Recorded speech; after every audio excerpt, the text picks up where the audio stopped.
Dungeon Master costume change. What's that? No, it is too fucking, I'm sorry. It's too cold in my room today. Gold. I would put on the DM outfit, but I'd have to put this hoodie right back over it because it is chilly as fucking here. Unfortunately, being on the second floor with like old ventilation systems, there's like no heat that carries up here, so you're either wrapping up in blankets or you're just you're frozen. I thought you'd be colder on Friday. No, funny enough, today's considerably colder in here. Oh, I was Let me grab a drink right before we start. Everyone watching will just have to guess who the DM is.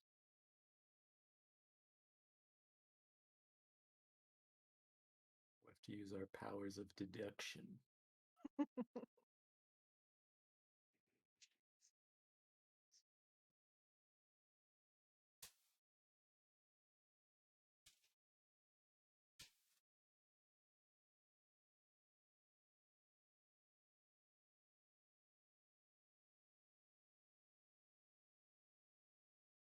All right. Oh, by the way, look at this. I got a little dice jail for Christmas. Nice. Got a I got one of my D20s. I got my big chungus D20 in there. Does it deserve to be in jail? No, but it's the only one that fits. It makes sense.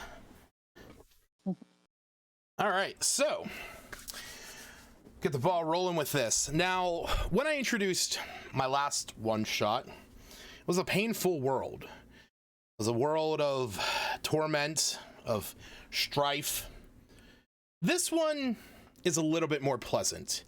In this world our adventure takes place in, our heroes often find themselves on the side of good, valor, joy, mirth, and merriment. And no one exemplifies that particular set of emotions more than Santa Claus. Now, Santa Claus has been in this world for an untold time, gifting out presents to young boys and girls every Giftmas. Now, where Santa gets these gifts is fairly unknown. How he does his job, nobody really knows. But nobody questions it.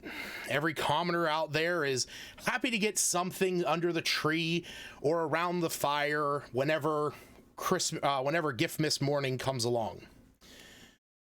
But all of your characters recently received a letter, a missive, a job request that explained that unless somebody were to help, Giftmas would not be coming this year, and that you were chosen for your particular set of skills.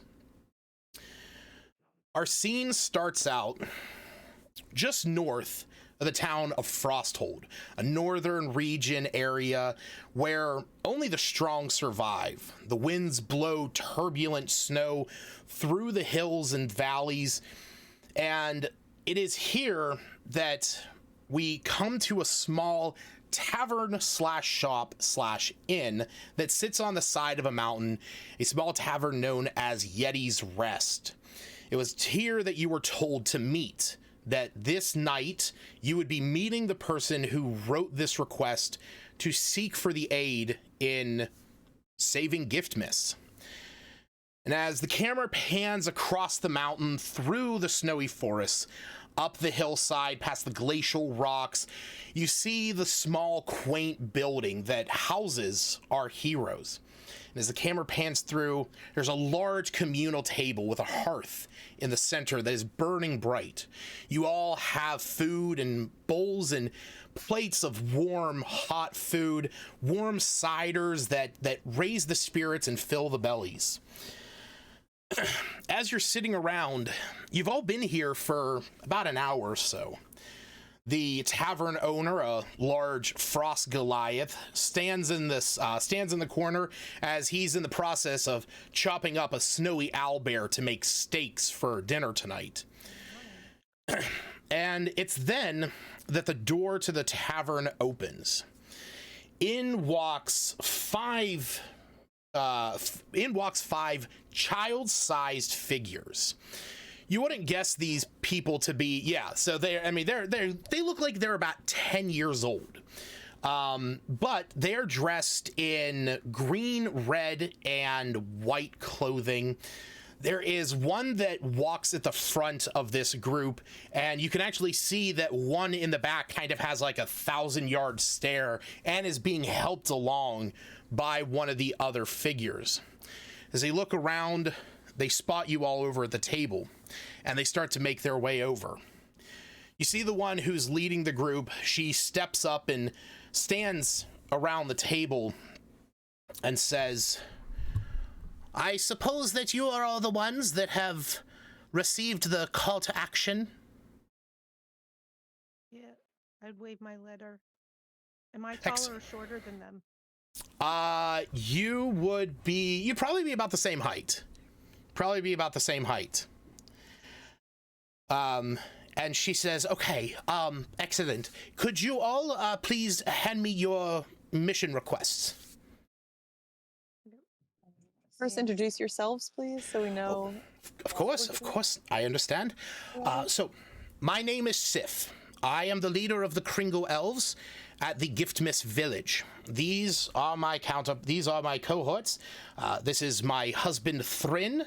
And these are my friends, Brock, Kari, and Miles. When she gestures to Miles, that's the one who kind of has like that 1,000-yard stare. She says, "We apologize for the delay, but it was a bit hectic trying to escape the workshop and the village itself. But we have finally made it." So did you send these letters to us? I did not personally. It was our correspondent that was able to get those out, another Kringle elf by the name of Ledge. But I am the leader of the Kringle Elves, so I can vouch for that. There should be at the very bottom of the page a small insignia, and she writes down on a piece of paper with this magical-looking quill the same symbol that you see in the bottom corner of your papers. Good enough. I hand her my paper. Okay. Yep. All right. Everybody else handing in the paper? Yeah. You know, I was already waving it about, but Yeah. She says, "Okay, Seemed big excellent. enough for us. All right. Now, it was Ledge who originally, who was able to know of your skills, but I am a bit more ignorant of them. He, luckily, he has the gift of, knowing and divination. But I am less familiar. So I was wondering if you would be able to introduce yourselves." And so she flips over to the first page, and she says, "Hans Glauber, what are your skills and abilities?" Yes, I am Hans Glauber. I am very skilled with a weapon. I love it. I love it so much. Oh, Lord. And I see that you are a plasmoid. This is true. I seem to think I'm a plasmoid. My background is very foggy to me, although I am sure of one thing. I like weapons, I like guns, and I must search out to complete these missions to get back to where I need to be. My mind is very confused right now. Well, I appreciate the willingness to help, Hans. She goes to the next page. Mao say tongue Yeah. and your abilities? My flaws are my ability. I I can also see. cook. Oh, well, might be a future for you at the village. We're always looking for new chefs and bakers. Maybe. She flips to the next page. I'm going to try and pronounce this, but I'm thinking Miram. Okay. Myram. She looks down. Myram. Myram Duraki. Yes. Excellent. And you are, I see. I guess we should say Mao Tung is a tabaxi. She says, Myram, you. What are your abilities? I see that you are born of the dragons.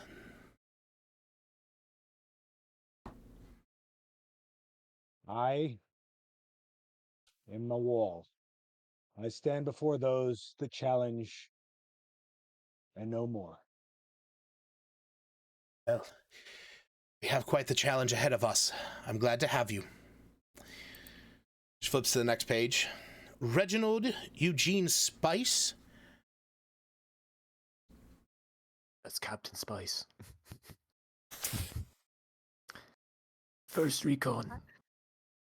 Scout division. You tell me a target, I'll take it out. Well, glad to see that we have fierce warriors on this. I see that you are also a gift, a GIF. My presence is a present. That's right. It amuses me. It's not Chip. I love it. Chip. She oh god, when you first told me about your character idea, I was like I can't wait.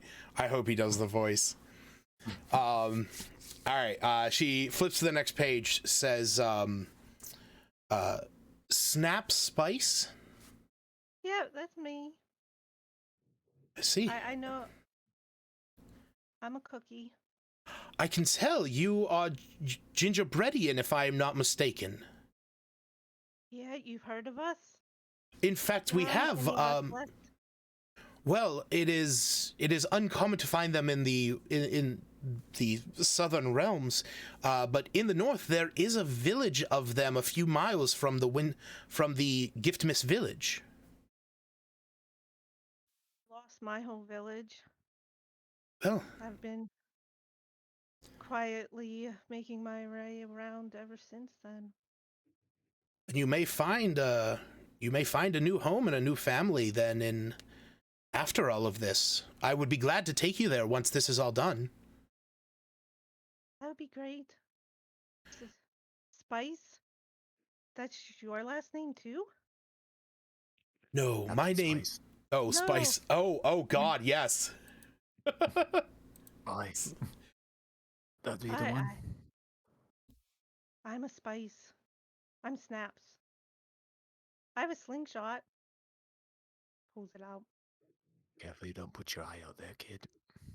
It's not even pokey. You'll shoot your eye out.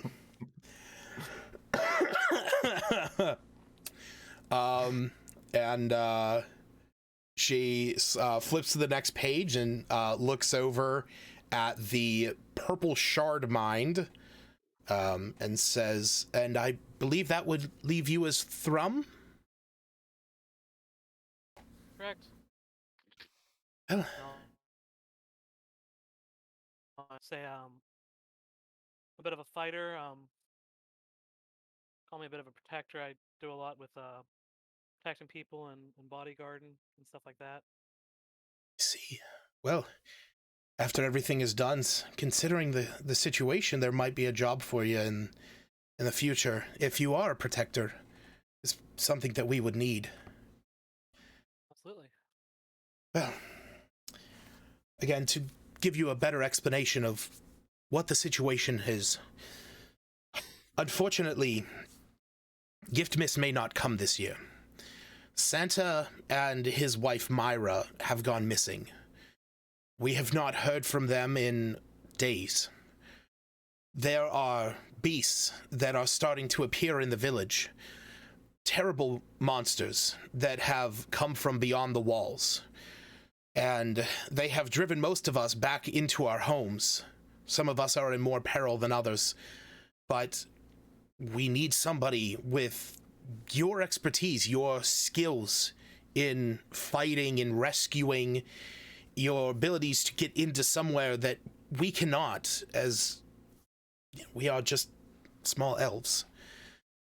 And, well, we find ourselves in a terrible situation as, well, without Santa, without someone to deliver the gifts, to bring the magic, the mirth, and merriment to this world, it is lost. So, if you are willing to take on this job, then I would be greatly appreciated, as would the children of the world. You'll see Snaps trying to hold back tears. Go, oh, the kids. Little drops of Oh, icing. look, yes. All the presents. We have to help. I mean, you chose us. Yes, well, it was up to Ledge. He sent out the request based on his knowing of your skills, and we sent out a few other requests, but we did not. It was not meant to be in those cases. Now, unfortunately, we cannot offer much in the way of monetary rewards, but we do have access to Santa's holiday bag of holding. From there, you can receive an item, something of a necessity for yourself. But if you are able to do this, we can guarantee you all lifetime memberships on the nice list. Will that mean more canned tuna? That would mean whatever it is you wish for, Gift Miss. I like I mean- sugar. Air bombs. And gummies. And she will look at the ooze and think he's a big gummy. Yeah. Did Hans say fire bombs? Bear bombs. Oh. And so with that, Sif looks at all of you and says, well, eat up. We will want to be on our way soon, and you will need a full stomach. The trip to the village will not take long. We will be traveling via magic sleigh. So be prepared. It is a bit of a bumpy ride, though. Not, easy on the stomach, so... but while you are finishing your meal, and she gestures to one of the other elves, the one named Brock, and he pulls out a bag that is this beautiful design of like Christmas trees and snowflakes. There's like wreath going around. It's these bright greens and reds. And she says, while you are finishing your meals, you are more than welcome to retrieve any item that you wish from this. And let me pull up the page. I'll send you guys the same page. So if you go to the link, I'll have to send that to Smith separately because he's not in there. If you guys go to the link that I put in the group chat, that will basically have the basic adventuring gear. You can pull out 100 gold worth of items. Now, one of the things that you might notice on this particular list is a potion of healing, which those are 50 gold apiece. So if there is any concern of healing, you guys can pull out 2 potions of healing.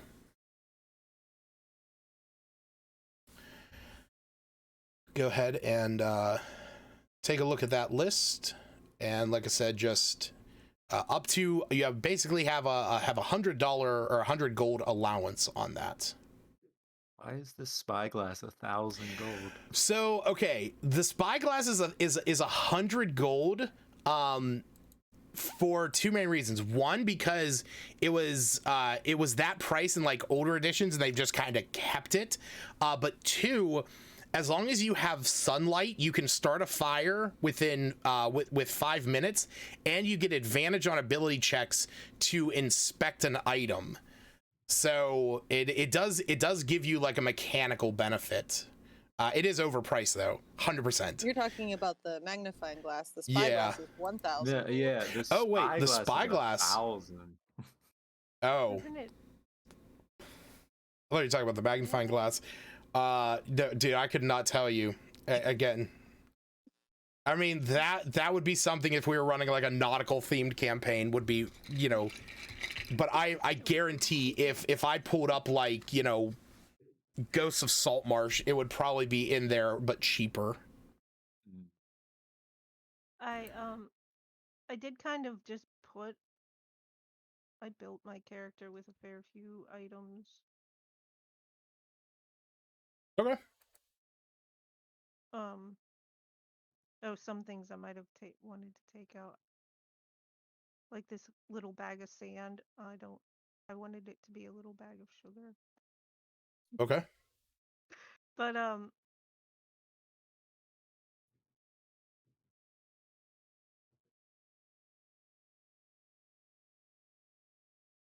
Is the orb, is that like the cold orb?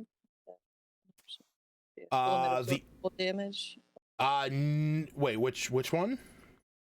The one that you showed Joe that like. Oh absorbs no, cold- so yeah, that's the arcane focus. So if you are a spellcaster, you need a focus. The orb of shielding is just a common magic item. That's not on this list. oh, Then. No, it would not be on here. Yeah, this is just basic adventuring gear.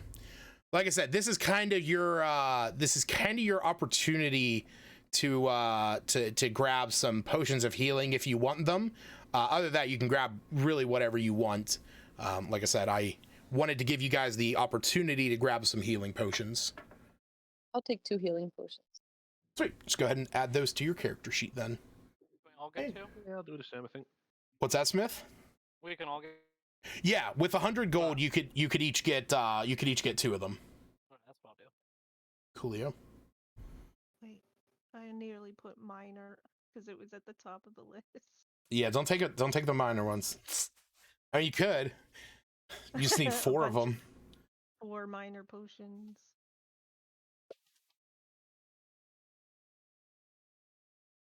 Unfrozen yet? Yeah, a little. Frozen. I've given my character a potion to start with, but I probably shouldn't have, so I probably only should get 1 more.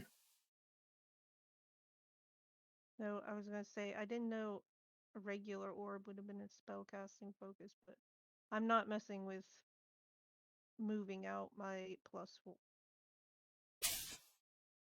I'll just keep the orb I grabbed. Okay. 'Cause I don't know what else I would choose instead, and maybe it'll come in handy.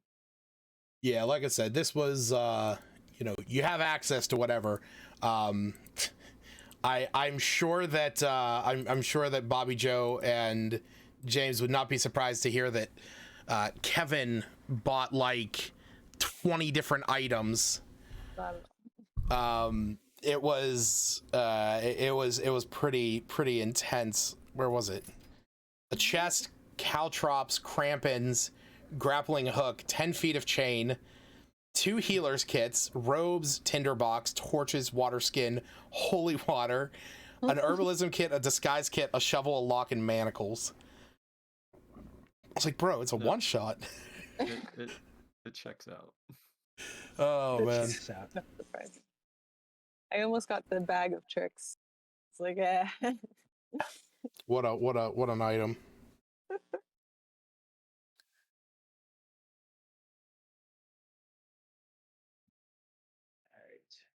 go So back you just to want us to go over to our character sheet and just add them to the item thing? Yeah. So just go into your inventory, and whatever items you want to add, just go ahead and add those into there. Because basically the way that this is working in world is as you reach into the bag, there is kind of like a wintry, snowy void, but it's not cold or anything like that. As you reach into the bag, you pull out a smaller a smaller package that is gift wrapped.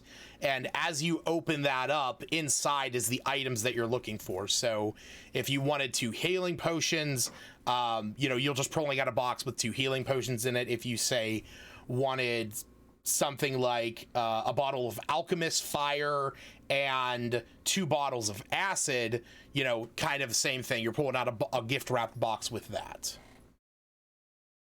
That was a good man, that one. Yeah, he is. That's not G Fuel.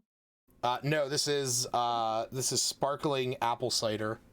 Because I don't drink alcohol, but I drink. But I drink you're fancy. sparkling cider. Funny enough, I actually got pulled over one time for drinking sparkling grape juice driving down the highway because I didn't think about it. I was driving home from work and I had a bottle of Welch's and I was just driving down 30 like.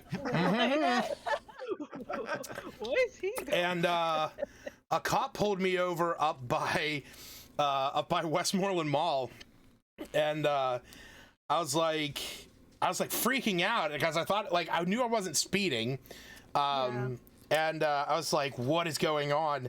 And he pulls me over and he's like, are you kidding me? And I was like, what? I was like, what?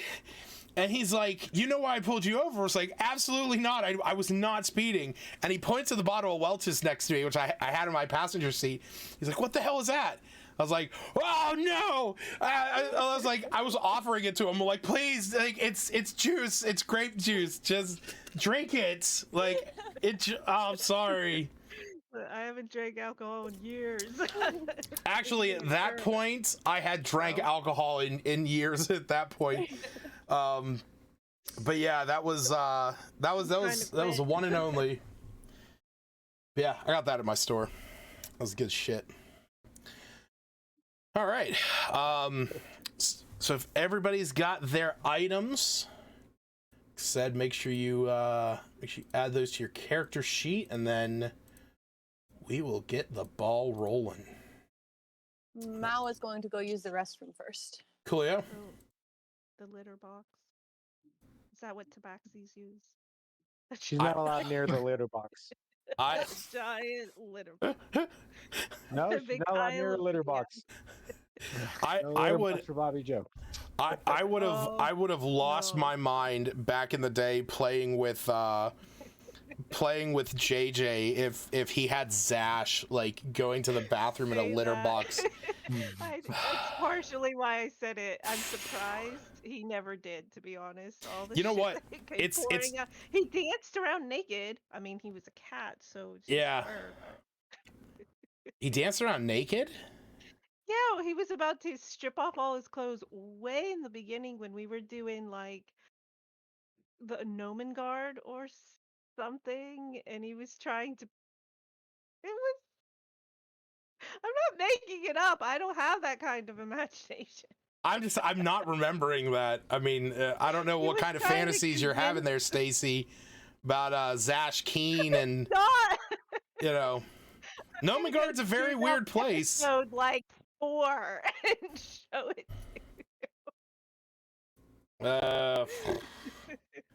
Like episode 4. Let's see. He was always up to shenanigans.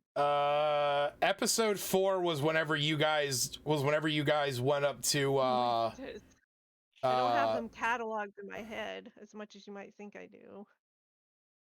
Back and also. Yay! Look at that. Sparkling cider. Episode 4 of P5 was whenever you guys found Greymane. Yeah, so that would have been before that. It was with the gnomes or something. That would have been I episode. vaguely remember it. That would have been Josh being episode naked for some reason or another. 2. But I didn't think you were in that one. Maybe it was after. Whatever. I do vaguely remember it. I don't know why, but Maybe you it's watched. stuck. Oh no. He threatened to take off his clothes at least once, but probably more than once.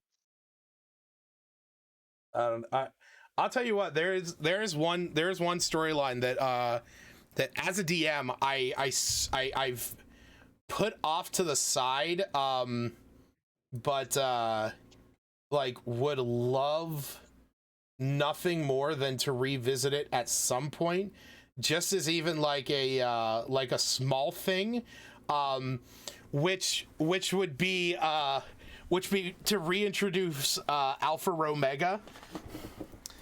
Oh no! The other Warforged when that it's fought like Randall the Savage. Septus is in hand. Yeah. And like Septus would refuse to fight him because he was older than. Yeah, I think he's lost some of that nobility. I would love nothing more. I would love nothing more than to have like a side story where it's just where like Septus travels up to Neverwinter or something and comes across Alpha Romega and just like goes into the ring and just beats his ass. Oh no. Oh man. Yeah. What was? I got bored and went for a fight. Oh man, what was? I forget what the other one was. I know it was Randall the Savage. Oh, here it is. Randall the Savage versus Hulking Hogan and Alpha Romega versus Gormond the Goliath. That was the fight. That was also the night that you guys got fucked over by Lord Innsmouth. Yeah. Yeah, it was. That was a wonderful night. I loved that session so much. So many plot lines. All right. So, you have all received your gifts from Santa's bag of holding. And with that, you have finished your meals and headed outside to see this beautiful looking sleigh made of dark red woods. There's like a greenish kind of trim to it all with gold filigree that's in the design of wisps of snow. Attached to the front, you see a singular reindeer that is standing there. It's freezing out here, but the reindeer does seem to be very at peace out here. And as you are walking up to it, you see that the Kringle elves all kind of as they're walking over to this as they're walking over to the cart, they all go up and they give a pat to this reindeer that is attached to the front. As you can see, one of them sneaks in a carrot that it grabbed from the tavern. What's that? From a snowman's nose. Mm-hmm. And so with that, you all begin to load into this sled. One thing that you notice is that actually as you get into it, even though it is fully open to the elements, stepping inside is surprisingly comfortable. The wind does not appear to be hitting your faces anymore, and there is a warm kind of cinnamon sugar smell to the air as you enter in, and it kind of warms you up and cozies you a bit. You can like my house. What's that? Smells like my house. There you go. And oh, did I put those on the wrong layer? No, I'm good. And with that, you see Sif grabs the reins. The other Kringle elves are being loaded up in as well. You can see two of them are having to kind of like guide Miles up in as like he is just, full on, staring off into the distance. Kind of seems a little out of it. And with that, the sleigh begins to rise as you see the reindeer kind of running in place. And once you have reached a particular height, it begins to soar off into the distance to the north. What's up? Well, I was going to say, Snaps would say, is he okay about Miles? You say that, we'll say you look over at Thrin, and he says, "Well, we don't exactly know.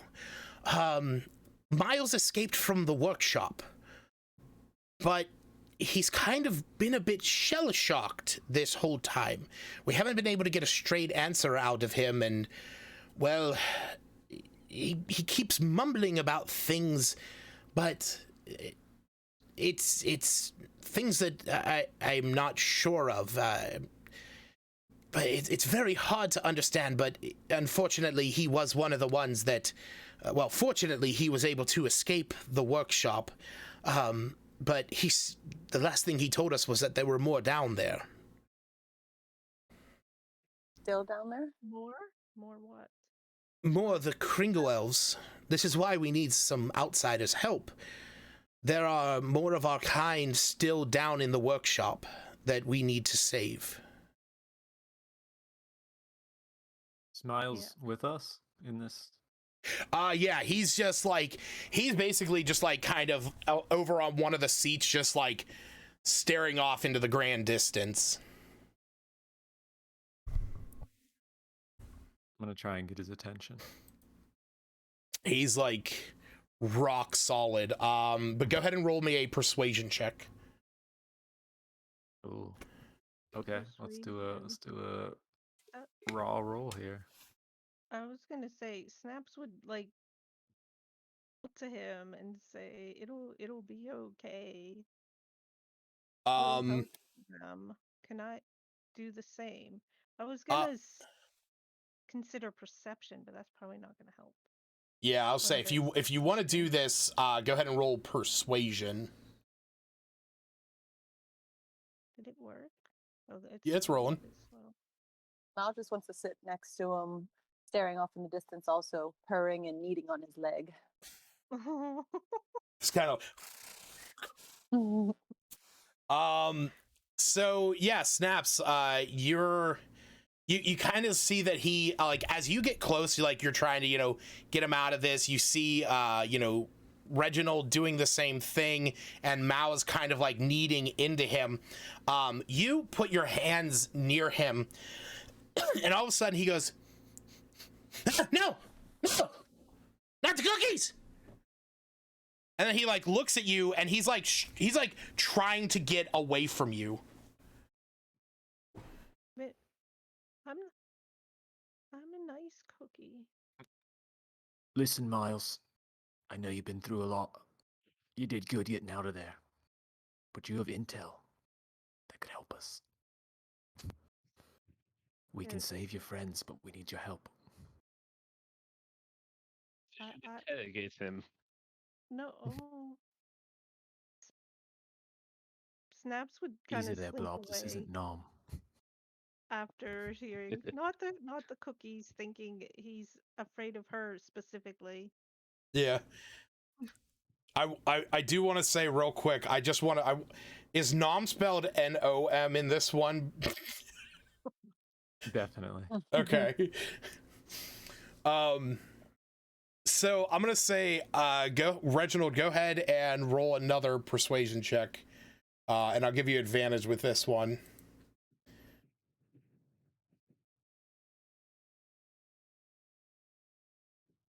All right, so I'm gonna say between the two, the 19 and the 14 from Snaps and from from Reginald, he kind of like is looking around and says, I don't remember much. I just remember the owlbears, the frost goblins, and the ice sprites. They were everywhere.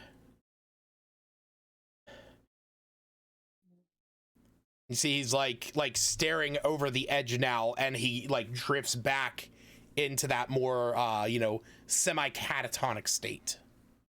Have any of you heard of frost goblins or ice sprites? If anybody wants, go ahead and roll a history check. In my experience, when you add an adjective to an existing thing, you just have to shoot it a few more times. Amen. Amen to that. I don't know. Did I roll? Can't tell. Don't see my roll. It is not rolling. When I click on my D20, do I click on D20 or do I click on... No, so just on in the center of your page, just click the +3 where it says history. There you go. Got it. Awesome. Yeah. I rolled wisdom. I'm just gonna roll history again. I saw that. I was like, what is... I don't know what I'm doing, man. And then, yeah, same thing, Joe. Right in this... Okay. There, perfect. Yeah, I was trying to figure it out. I'm catching up. Gotcha. Yeah, I'm gonna say based off of those rolls, the concept of a frost goblin and an ice sprite, kind of like Reginald said, it's one of those things where you take a goblin, you add snowy elemental aspects to it, and it's a frost goblin. Unfortunately, there's not much beyond that. And I will say, as you're all discussing this, Brock, one of the other Kringle elves, he looks over and says, well, the ice sprites, they used to help us. They used to be the ones to put up the decorations, but they have gotten more ornery in years. As for frost goblins, well, never seen one myself.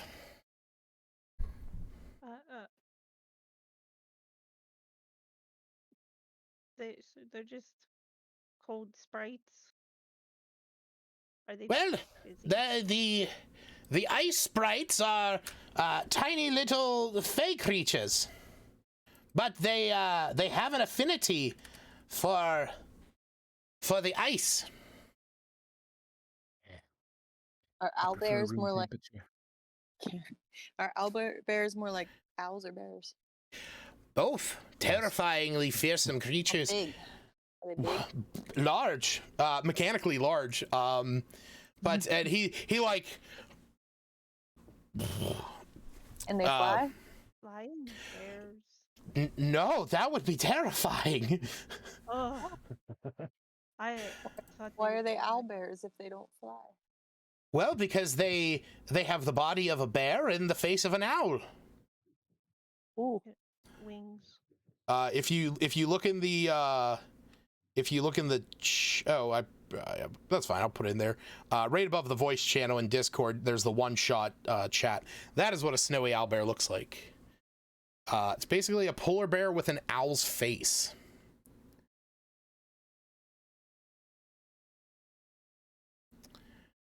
Also, post it in here for you guys because I know that might be a little easier to see. There you go. That's terrifying. Yep, that's my sister. Yeah, yeah, that's a snowy owlbear, and this is a regular owlbear. Owlbears have been around since like first edition. They were terrifying. But that's what we were just eating at the tavern? That is, in fact, you guys were eating snowy owlbear steaks. They can be defeated then. They can. And they do have an amount of hit points. This is gonna be delicious. Hell yeah. With I some hope somebody brought a spit. There's one in the kitchen. Once you get in there. All right. Okay. Oh, no, go ahead, good. You, Miles. See that he's like at this point just, blankly off in the distance, not even hearing you anymore. As kind of those, it's like that one gif, that dog that's being handed like a tray of cookies, and like all the flashbacks of the war just playing in his head as he's just like the sound of distant Hueys just in his mind. Okay, so as you guys are flying along, some time passes. You look ahead and you can see the twinkling red and green lights that have to mean that you are nearing Santa's workshop and the Gift Mist village. As you begin to make your descent towards the village, the wind blows colder, and that's a lot to say considering where you are. and a shrill roar echoes all around you. Sleet and ice and fog swirl around the sleigh as you see that your welcome to the North Pole won't be as warm as the storybooks would have you believe. As you enter down in, you all kind of feel the sleigh beginning to tremble. Sif looks back, says, "Hold on tight. Some kind of magic that I'm not going to land it in the village." And you see that you're all beginning to struggle to, like the whole sleigh is being kind of like torn apart almost. You're watching these Kringle elves in here begin to flop around and everything. Everybody go ahead and give me dexterity saving throws.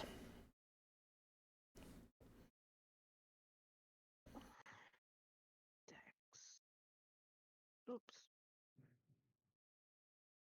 No, I did that wrong. Sorry. I did that. Got one. That's this one.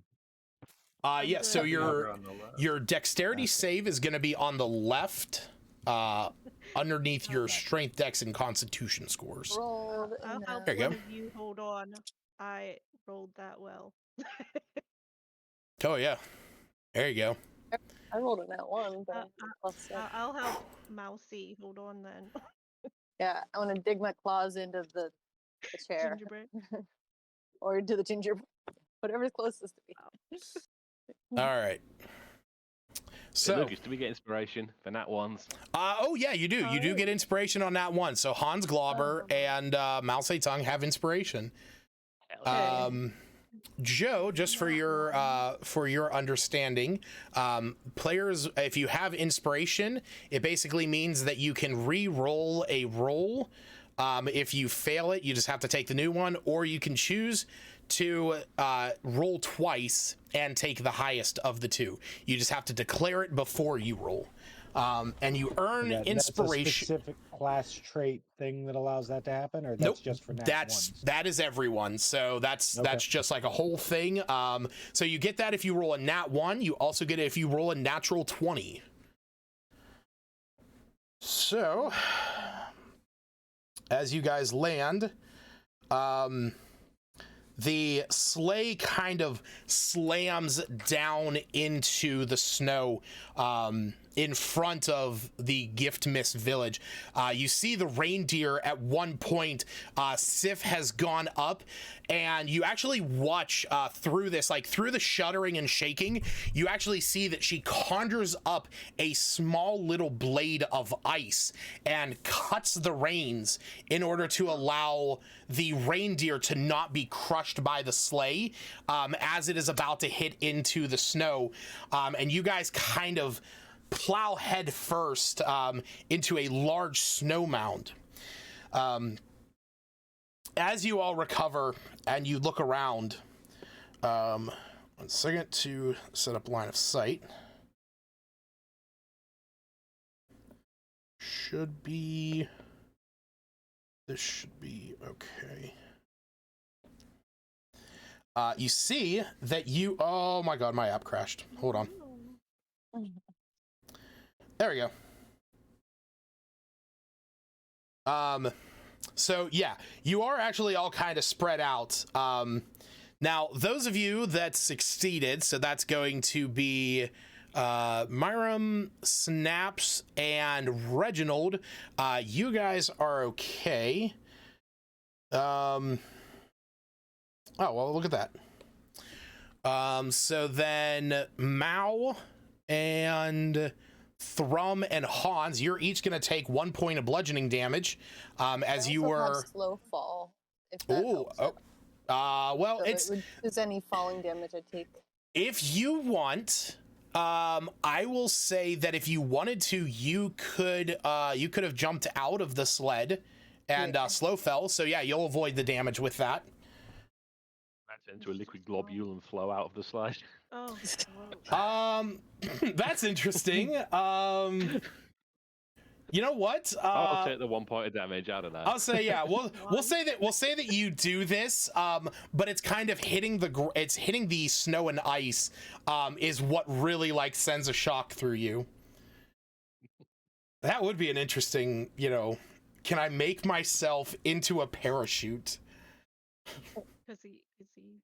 I don't know. That's Doesn't weird. exactly shapeshift, but it does. It's not the same as a shapeshifter, though. Yeah. Well, I mean, he is amorphous, so he can be any shape. He does have shape self. I don't know. That's weird. That's one of those things.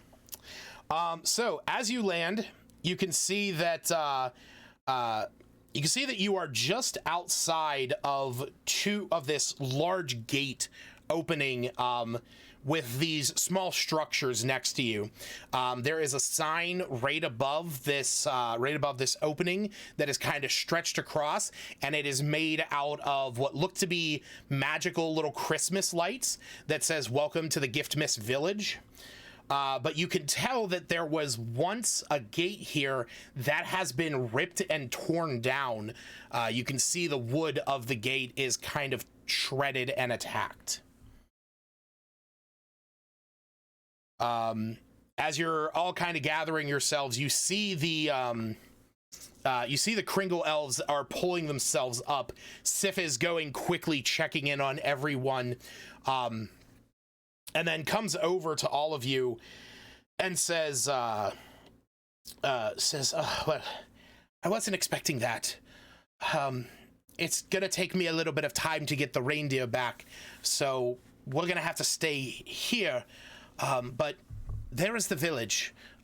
Santa's workshop is just on the other side.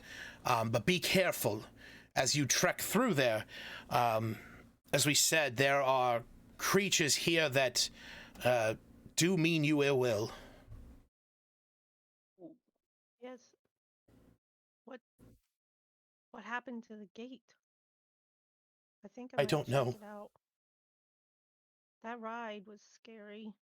Yes, some magic was trying to keep us out of here. What that is, I do not know, though. I want to start heading in towards the gate, but I want to stay along the edge of the buildings.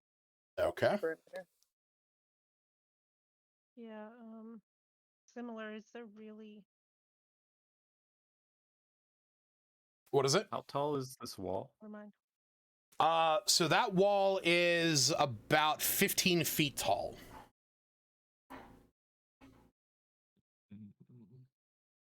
So you can way up other than through the gate. Does it look climbable? I would say that the walls off to the left and right, they do have some like rocky outcroppings. If you wanted to make the attempt, you would have to make an athletics check to try and climb up either side. Is there no small spaces? What, up climbing up the rocks? No, like between the gates or the rocks or any of it. Well, the gate here is fully blown down. Like, you guys can just enter the village straight in. If I peek around the edge of the gate post, do I see any enemies in the shot? Straight shot of the gate. So, also, I should say, if you're looking at the map, if you go in the top left where it says menu and go to settings, you can click token and select your token. And then this way you'll be able to see what your character can see. Right now, you'll just be able to see really anything, because you're not in combat. But, yeah, so you because I think with this group, yeah, half of you have dark vision. Hans, Mao, and Reginald. Yep. I opted out of dark vision too. So I would say Mao, as you're kind of like going up to this edge and peeking around the corner, roll me a perception check. Is Reginald attempting to scale some of these side? Yeah, he's gonna put his hood up and kind of say, scouting ahead and try and make his way up the wall over here. Okay. I assume you're. Do you have like a grappling hook or something like that? To be I honest, imagine you I have. thought I did. I don't see it in my inventory, but I could have sworn I picked one. I thought you did, because I swear to God I saw that on there whenever you were making the character. Yeah, I'm confused now too. Yeah, I know that you had it, because that's more or less why I was asking. So yeah, I remember you having a grappling hook. So what that'll do is that will allow you to climb up. So you guys are all watching. Mal's kind of peering around the corner, checking to see what she can. You see then Reginald throwing a grappling hook up the wall, and you're watching as this hippo person climb the wall, which is just the most beautiful thing in the world. So majestic. Outside buildings. Yeah. I would look in. Well, I would ask, oh no, one of the elves what these outside buildings are, and if they don't know, then I'd look in. Like Rock looks at you and says, "Well, this is where the guards normally would have posted on the outside, or if somebody were to wander across here, we would offer them a place to stay out here." And he gestures to the larger one on the left when he says that. Okay, can I look in one of them? Yeah, as you look into it, you can see that the door kind of has markings to show that it was like scratched at. There does appear to be signs of a struggle inside of here. Okay, what these scratches? Can I tell what kind they are? Just kind of gouges in general. You can roll an investigation check if you want to. Mostly if it's bigger, like owlbears, or smaller, like. I would say not as big as an owlbear. No. Yeah, not as big as an owlbear. Whatever did this was medium or smaller. I feel like my character would just start heading toward the opening because he's not very bright. Like, do I just do anything, or? Yeah, I mean, you talk to anybody, he'd just go. Okay. I'm gonna stick my paw out and stop him, and just see if I see anything first. Yeah, so you start heading in. Mal stops you right as you get there. So Reginald, you climb up to the top. Mal, you're peering down in, and you're looking past these houses here. Now, most of the houses in here, you see that they are kind of in a variety of different shapes and sizes. One thing that you notice, though, is that they all have these very intricate designs on them. These, very fanciful merriment, signs of like snowflakes, stars, Christmas trees, snowmen, and stuff like that. But something else that catches your eyes, and Reginald, you see this as well. As I said, when you guys were flying in, you saw all the red and green lights down there. You're noticing that there are these kind of like ethereal lights that float about here that give this all a red and green kind of a hue everywhere. And as you pause, you hear very faintly in the distance the sound of Christmas-like music. Like sleigh bells, different kinds of like, trying to think of like what's the other is, but like I can only think of like sleigh bells. But you're hearing these like jingles, for jingles. That's what I was looking for. These jingles further in the distance. Reginald, as you get up on top of this battlement, you can peer across actually, and further down to the south, it's very hard to make out, but you can actually see that there appears to be a walled-in structure. It's about 10 feet higher than where you are. So it's about 25 feet tall. And there does appear to be a building on the other side, and you can see smoke rising from that. And it does appear that there is lights in front of it that are spelling something out. And as you kind of like squint through as much as you can with your dark vision, you do believe it says Santa's Workshop.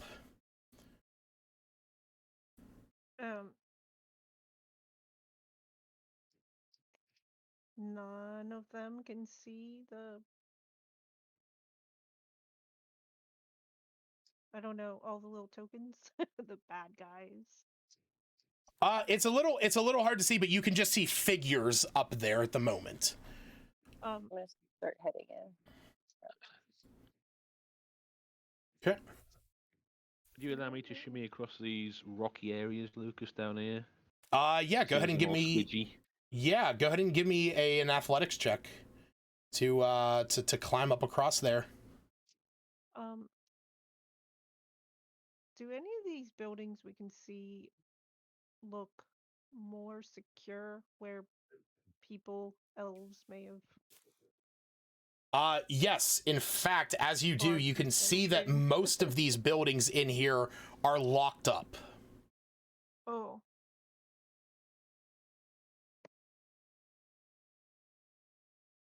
I was thinking they all look scratched or attacked. There are marks on the outside of them, but but they're all locked up at this point.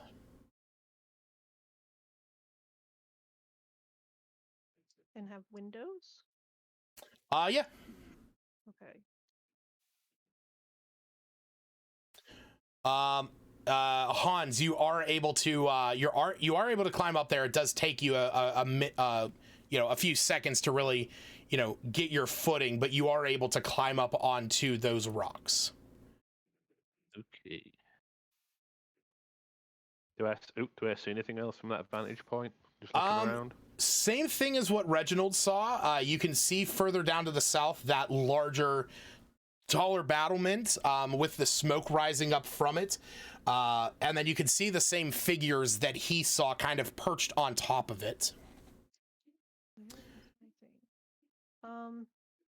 Can I gesture to everyone that we should flank around the outsides of the village and maybe draw the enemies towards the center near that Christmas tree somewhere?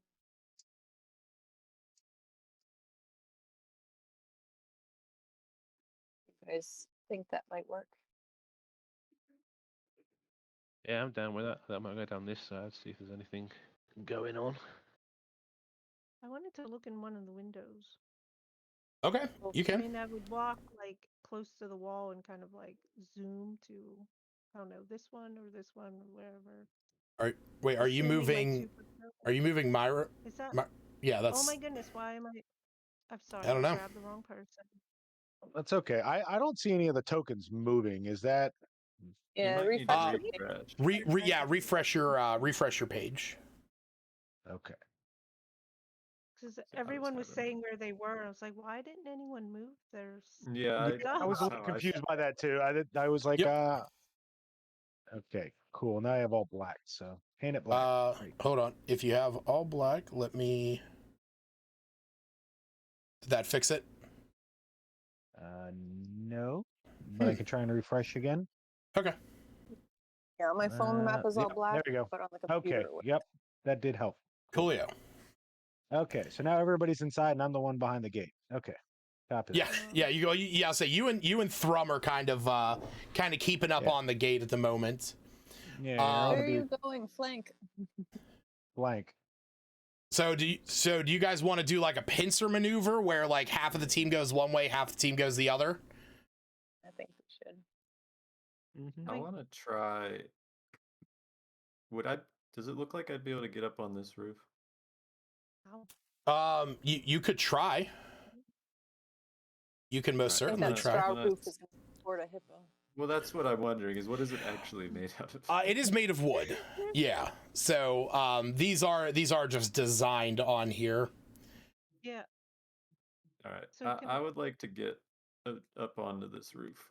Okay, I'll say with your grappling hook, you are able to do that. You can hear, as you do, you can hear a bit of whimpering coming from inside the, like as you kind of like climb up on top of this building, you can hear a bit of whimpering coming from the inside.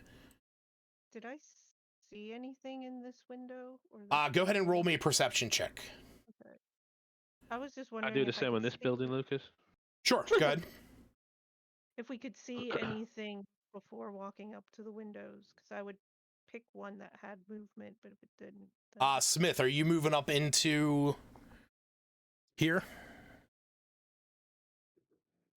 Yeah, move me up. All right, which way do you want to go?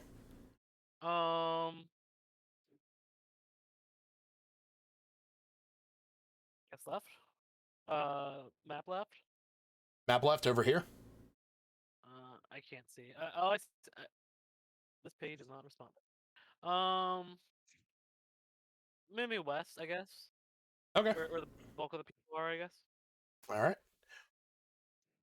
Okay, so Hans and... Oh, sorry, go ahead, Smith. That'll work. Okay. Yeah. So Hans and Snaps, as you guys peer into these windows, you do hear a bit of a whimpering, like a quivering almost, and then you start to hear some mumbling, some whispers. But it's Hans, as you peer into there. At one point, you're looking into this window, and all of a sudden, you see from just below a little Kringle elf peeks up, sees you staring into the windows, and lets out this shriek as it like quickly jumps away from the window.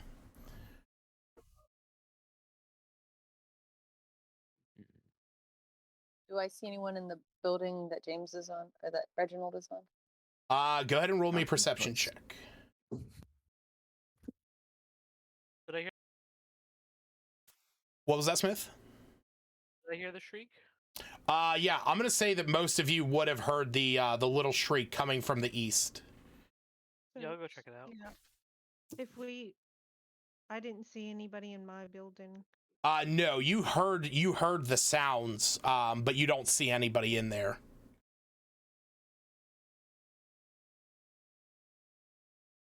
Do we still have our little papers with the little symbol on it? No, those were retained by Sif. Do I have a better vantage of the compound from here? Can I actually see?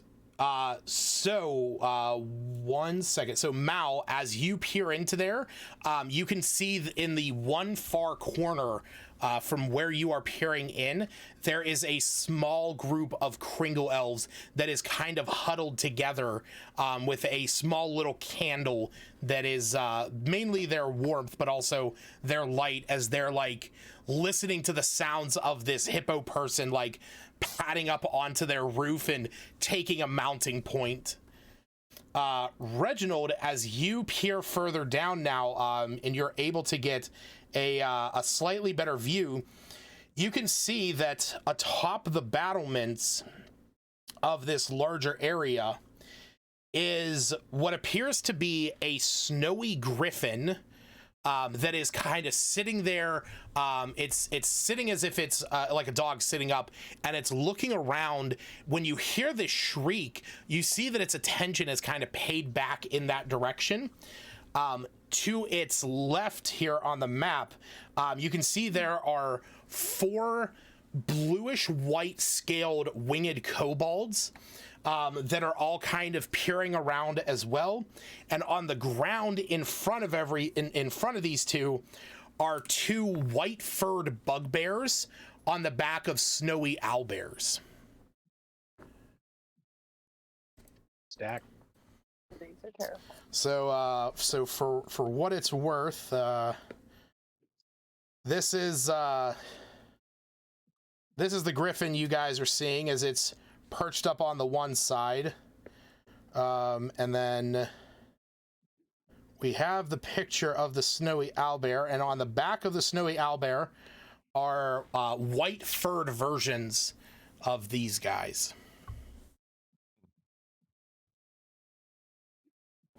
Is that the goblin? That is a bugbear. Oh, that's a bugbear. That is a bugbear. Please. I'm gonna relay that down to whoever's below me and Okay. On top of that, I'm right beside you. Look sharp. Got a lot of tangos. So Snaps, you said you were heading over to where Hans and Thrum were, right? Well, if I heard a sound there, then yes. Okay. I was just making sure no one was. I didn't see anyone in the window. Gotcha. There's I gonna mean, be people in all the I would have gone buildings. over when. Oh my goodness, I want to call him Smith. Thrum. Okay, so yeah, as you head over there, like I said, Mal, and I'm gonna say that now that they've kind of like shifted around in there, you can hear some Snaps, Thrum, and Hans. You guys can hear the sound of like whimpering Kringle elves inside of this building. And Mal, like I said, you can see the small group of them huddled in the one corner. I think we can take everyone in one spot, or do we need to try to lure them away, separate them? I can take him from here. Say the word. Watch for collateral damage. There's people in all these buildings. you're just gonna hear a laugh.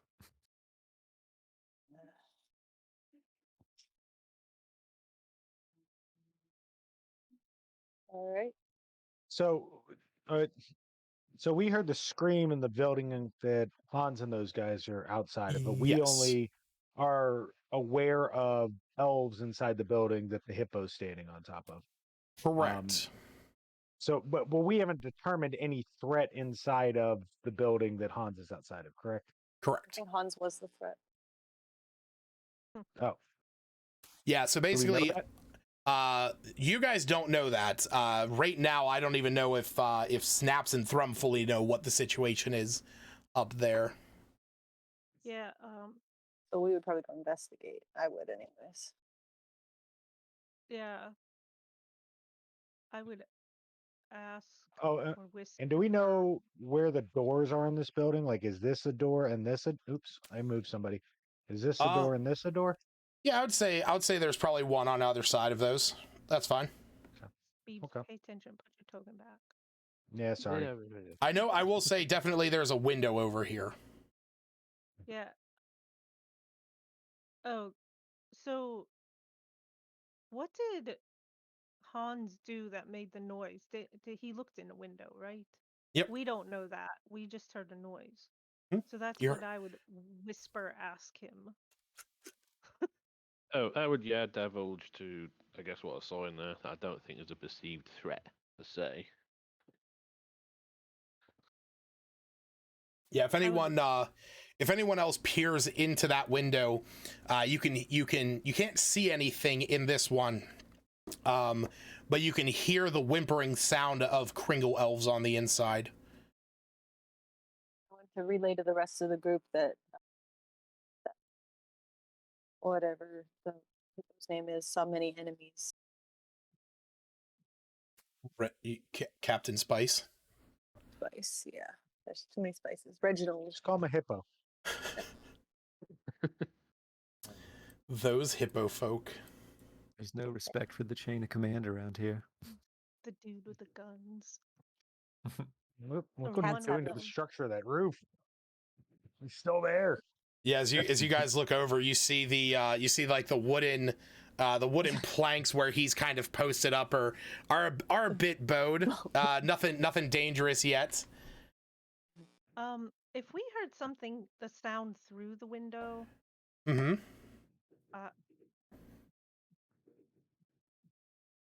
I would try to, well, Can I pry the window open and yeah, try to go in? open the window. Yeah, as you Look for a very small opening that I could fit into. Yeah, you could squeeze through. You look innocent as well. You're just a cookie. Yeah, Mal, if you want to go ahead and You can pry the door open. It is a bit stuck. You do feel there is a lock on it.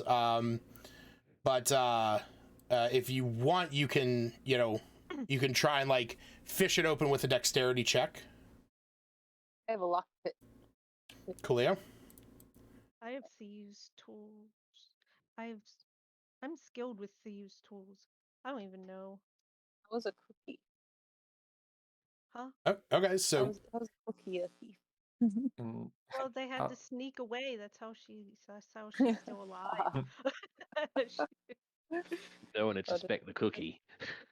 oh, okay, yeah, yeah with a Mostly, 20. I wanted to make a rogue and see what would Yeah. happen. Do I see anything from my vantage point? Since they're all kind of clustered on the one side of the house, is there anything I'm seeing from where I'm at?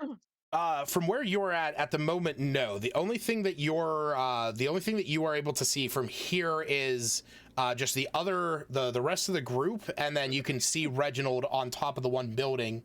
I will say, when you were down here, just past the trees, you could see those figures down at the bottom, the snowy owlbear and the snowy bugbears, and all of those creatures.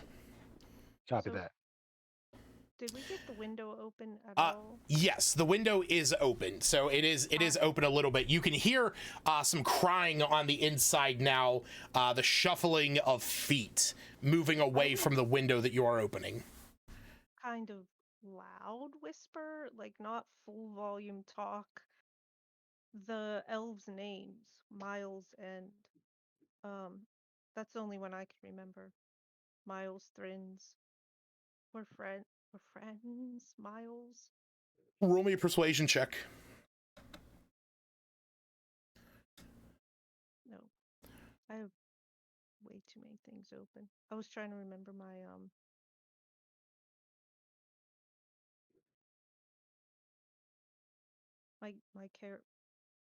my race's ability.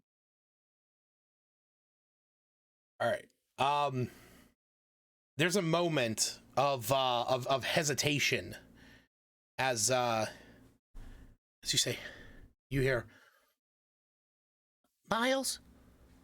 Did he escape the workshop? Yeah, yes, we're here. I'm trying to keep my voice low. Ledge. A moment later, you hear you hear some pitter patter of feet as heading up to the window. You can see one of the smaller Kringle elves as there's another one like running up behind and says, "No, it's a trick! It's a trick!" And then they see you standing there, this little gingerbread, and you see they kind of like stop and says, "Who are you?"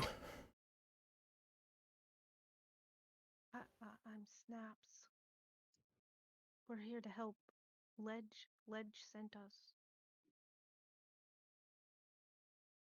See, they kind of have this confused look, like, "You came with Sif."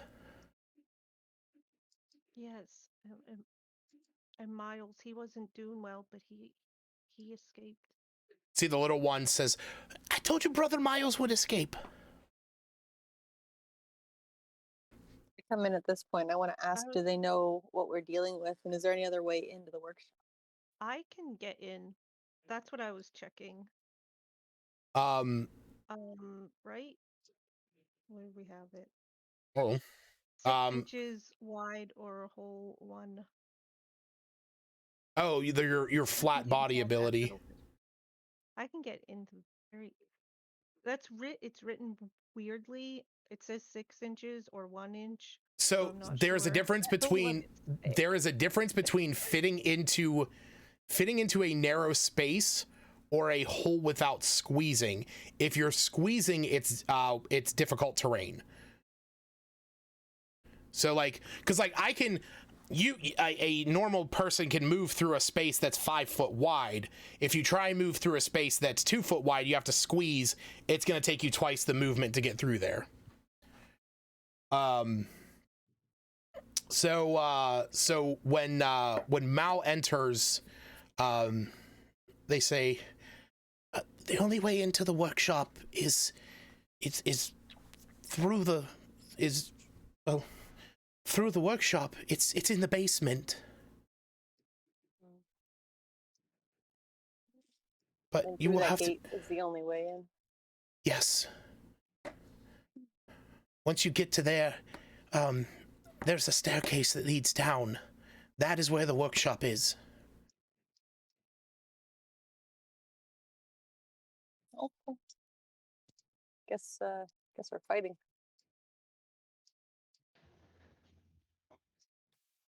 I want to just exit the door. So as you go up to the door, you can see that on the inside, it has basically been barricaded.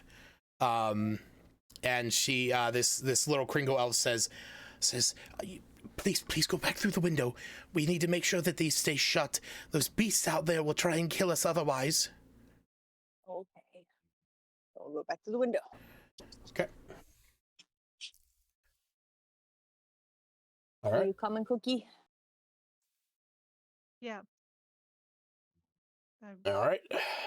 So what is the plan? Oh man, I love it. I look down, I see Miriam heading in. I'm so bored. Impatient samurai. All right. So actually, I'm gonna say since Miriam is there, that's actually where I'm gonna say, Miriam, as you're walking through here, you're heading around the tree. So this large gift mist tree here in the center, decorated with a variety of lights. Underneath, you can see there is a slew of small rocks that are painted to look like presents. And as you get around there, you hear this shout come from where the workshop is. You hear a halt.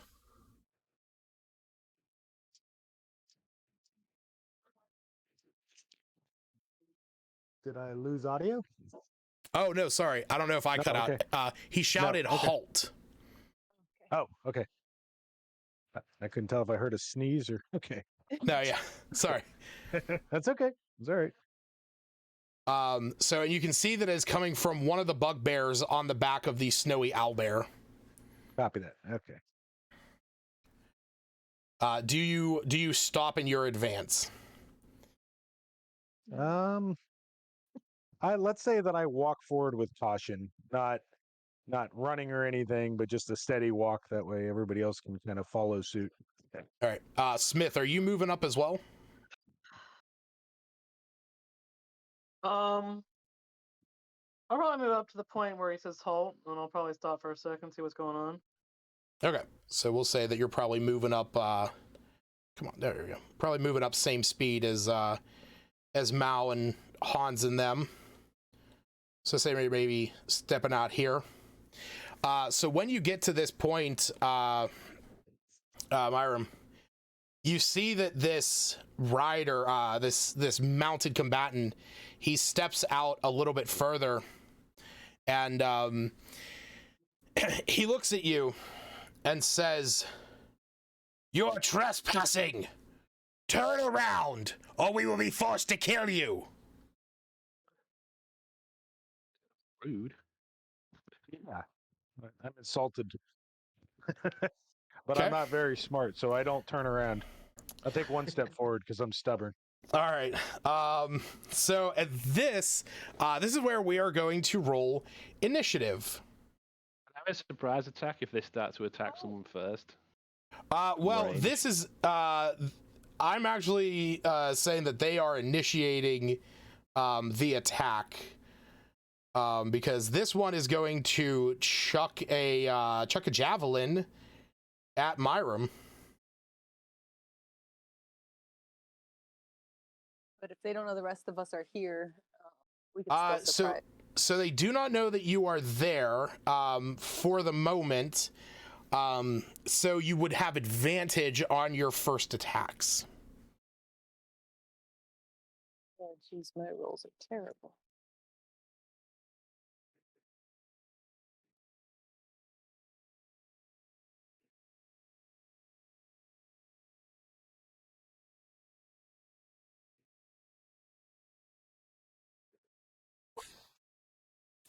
Snaps, Thrum, and Hans need some initiatives.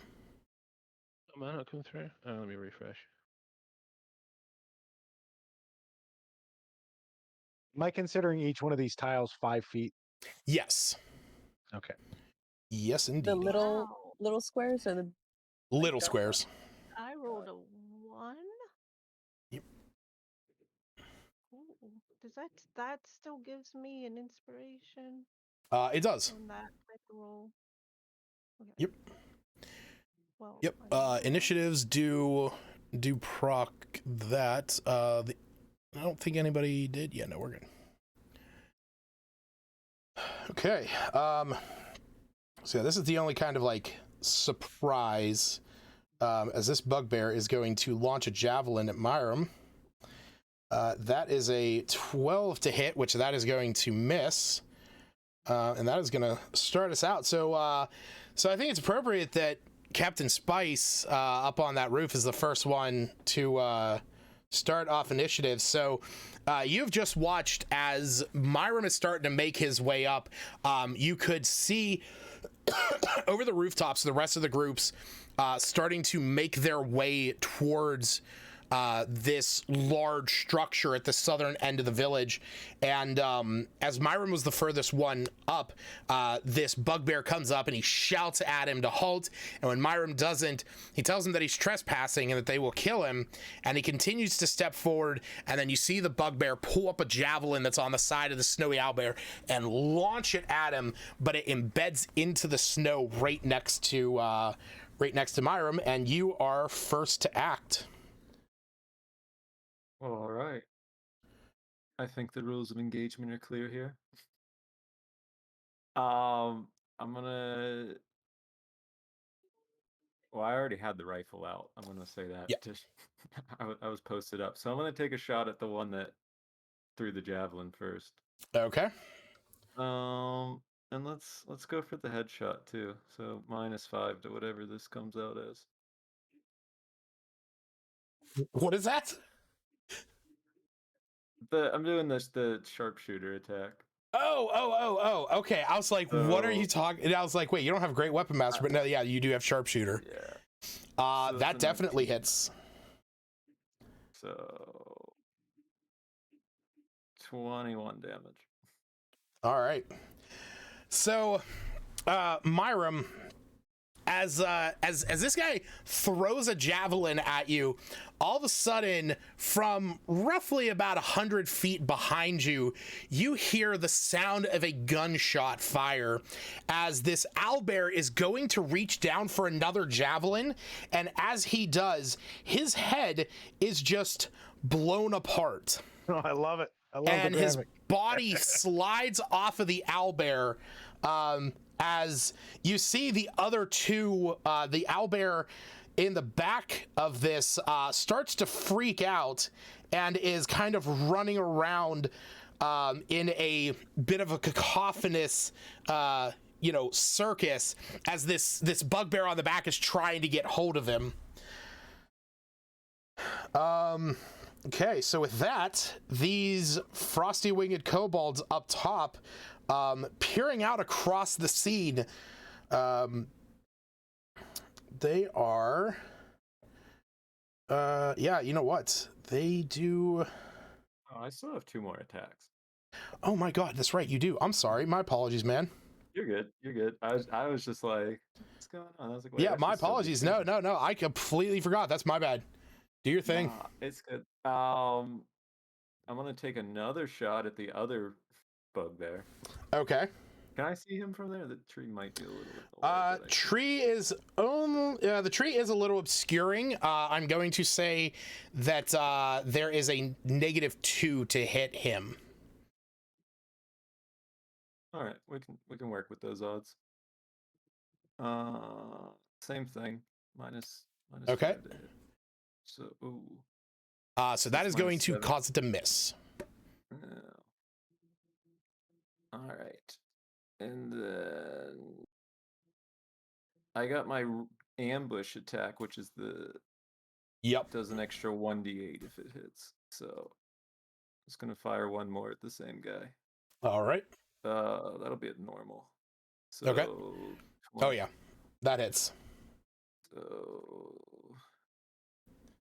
18, and then I need to add 1d8. Just in the bottom left corner where you see that D20, you can click that and click the D8. I did it in the thing. Oh, that's fine. Yeah, you can do it in there as well. That's cool. Okay, so 22. Oh, yeah, damn. So you see this owlbear starts to freak out when that gunshot goes off. All of a sudden, this other bugbear, he's trying to hold on as best he can. And the bugbear kind of twists in such a way that lines you up with this perfect shot. Because as soon as he does, you hear another gunshot go out, Myram, and you see this other bugbear, same thing, just get taken out right there, and the body slumps to the ground. Jesus. Captain Spice showing his mettle. I'll just Hell yeah. last in initiative. That's all I got. All right. So this owlbear is going to run off that direction. At this point, these frosty winged kobolds are going to take flight and start to make their way across here. Now, keep in mind, I am going to denote it on their tokens.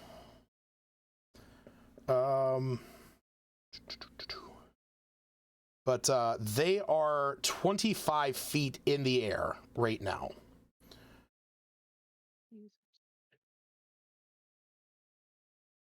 Oh, shoot. I moved too many of them. You get back. Okay, so you need to move back. There we go. My bad. But yeah, these frosty winged kobolds, they are 25 feet up in the air as they have just kind of taken off from where that top platform is. And this frost owlbear is going to charge at you. It is terrified, but is going to try and attack Myram. So it is going to try and bite at you, and you are able to dodge out of the way of that attack, but you are hit by one of the claws.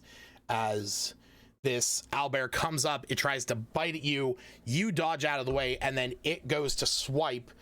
You are going to take 12 points of slashing damage. Okay.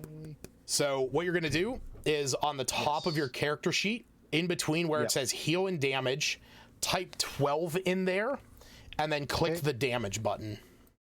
Copy that. Okay. Got it. All right. Smith, it is Thrum's turn. You see this frosty owlbear, or snowy owlbear, starting to rampage towards where you and Hans are, as well as Mao. Your mic is muted if you didn't know that, buddy. Sorry about that. I can't reach them, right? No, he is, he's 55 feet away.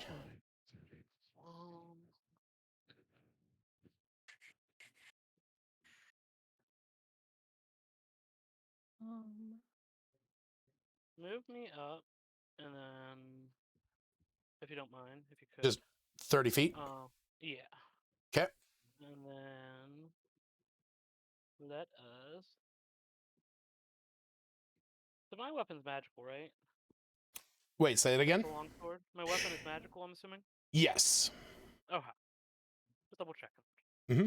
I don't think I can do anything at a distance, so. You do have Moonbeam. Yeah, I was thinking about that. Yeah, that's really the only, like, ranged attack. Other than Compelled Duel, this way you could, you could have this thing focus on you so that it's not running after others. I'm assuming he'll probably run my way anyway. The one on this side. Let me refresh my map.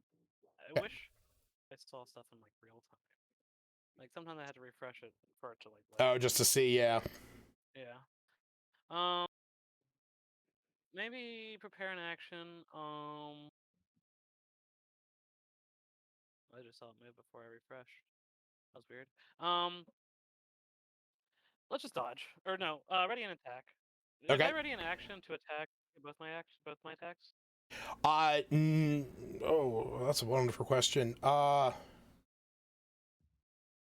think so, yeah. I'm gonna say yes for right now.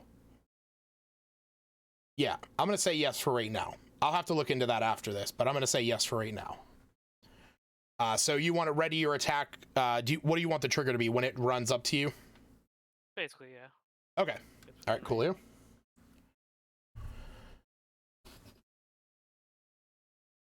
Okay. So. Question. Yes. My one feat was supposed to give me increase my speed by 10, and I just thought it automatically would when I chose it. It didn't.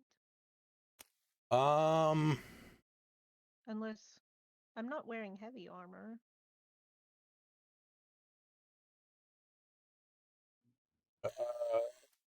That's. Let's see.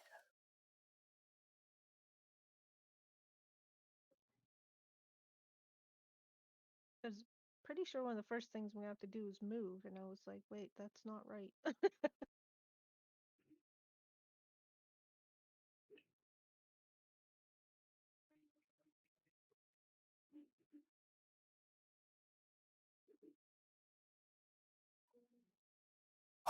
It should be. It should be up to 35. So, go ahead and reload your character sheet. Okay. I didn't want to like change it, customize. I didn't know if it. Yeah, I think it's because I had it set to bonus speed instead of bonus walking speed. So I don't know. That's probably why. Yep, that's one of my own from OD&D. So yeah, you do have 35. Okay. So let's see, because Griffin is going to take flight. I'm gonna roll a D4. Okay. So Smith or Thrum, man, I was about to say Smith for your character. Thrum, so you're focusing on this snowy owlbear, and then all of a sudden you see the griffin that was perched atop of this battlement take flight. As you're starting to run up, you have your sword drawn. This owlbear is rampaging towards you, but you see this griffin come down, and it is about to attack you. That would trigger your opportunity attack. Okay. So go ahead and roll your 2 attacks.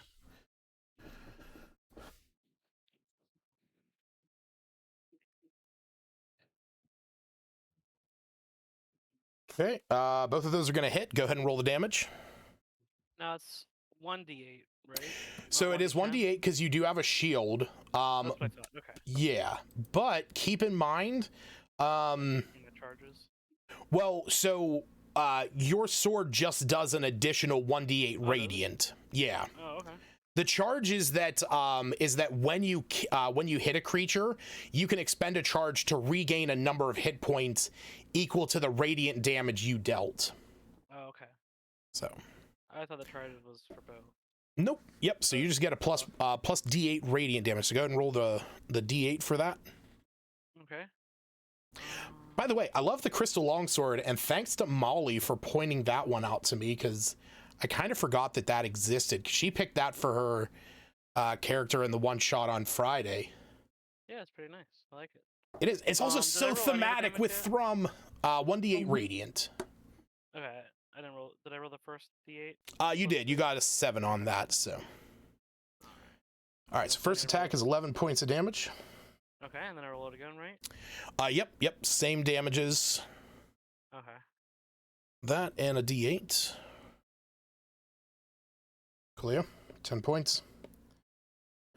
All right. Now it is the Griffin's turn. That is going to hit, and that is also going to hit. So Thrum, you're going to take 19 points of damage as this griffin comes down, kind of soaring out of the air, dive bombing you. It bites into you. As it does, you get these 2 solid hits into it. It lets go and then claws at your side, kind of just like dipping around your shield. I'm sorry, was it 19? 19, yes. Okay. Hans, you have just watched Thrum be assailed by this griffin that has launched from that top platform. Yep. Pull out my laser rifle and shoot at him. All right. Peeking around the corner, all stealthy like. Oh, hell yeah, you are in that little corner.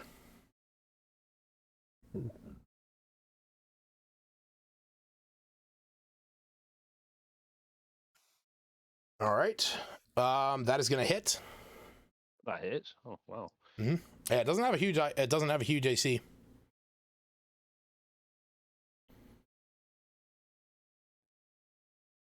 All right. 15. Go ahead and roll your second attack.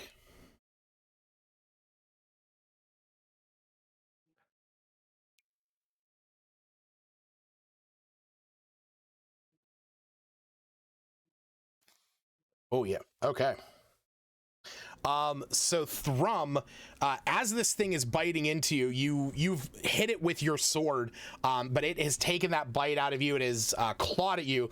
All of a sudden, you hear this, these like laser sounds coming from this side corner as you see Hans kind of like squeezing between these two with this rifle up.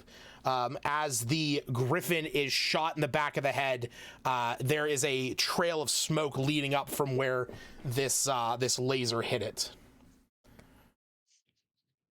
This is good.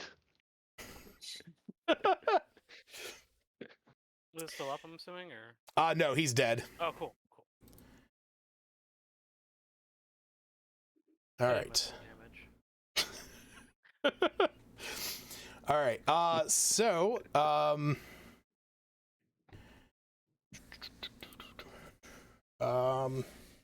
So we are going on to the other kobold. He is going to take flight. Actually going to say he's going to dash. He's just not going to be able to get in range for an attack.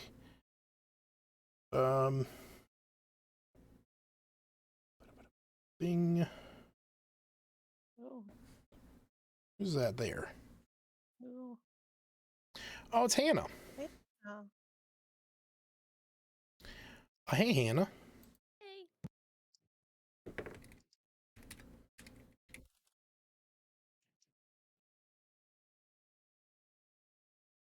All right. Coolio.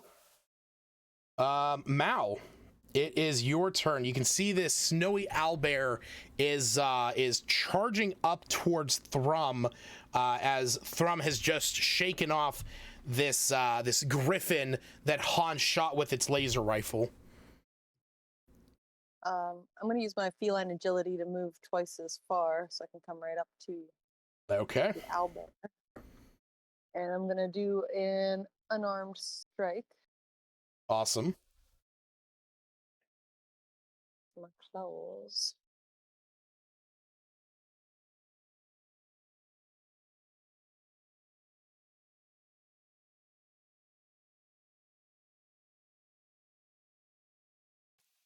If I can find it, sorry. All good. I don't know where the D8 one is. Oh, there it is. Okay. Oh, well, first you gotta roll to hit. Oh, You gotta do your +7. so you hit the +7 to do that? Okay. Yep. There you go. First time using the app. It's all good. All right, 17. So that hits. So that's gonna take the 10 points of damage. So that was your first attack. So being that you're a level 5 monk, you do get 2 attacks per action, so you can attack twice. Oh, without using my bonus, that's still just another. Okay. Correct. Yep. So another one of those. Do I do the +7 first to see if you hit. Yep, that hits. Go ahead and roll the damage. There we go. So 8 on that. And then because... slashing damage. Yeah, and then because you're a monk, you could spend a key point to make 2 Right. additional unarmed strikes as a bonus action. Does it seem pretty weakened at this point? It is not yet bloodied, so it is not below half hit points.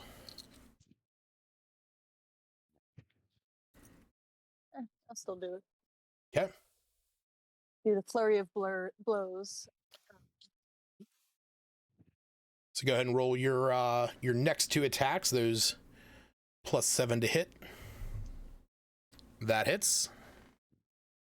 7 points. That also hits. All right.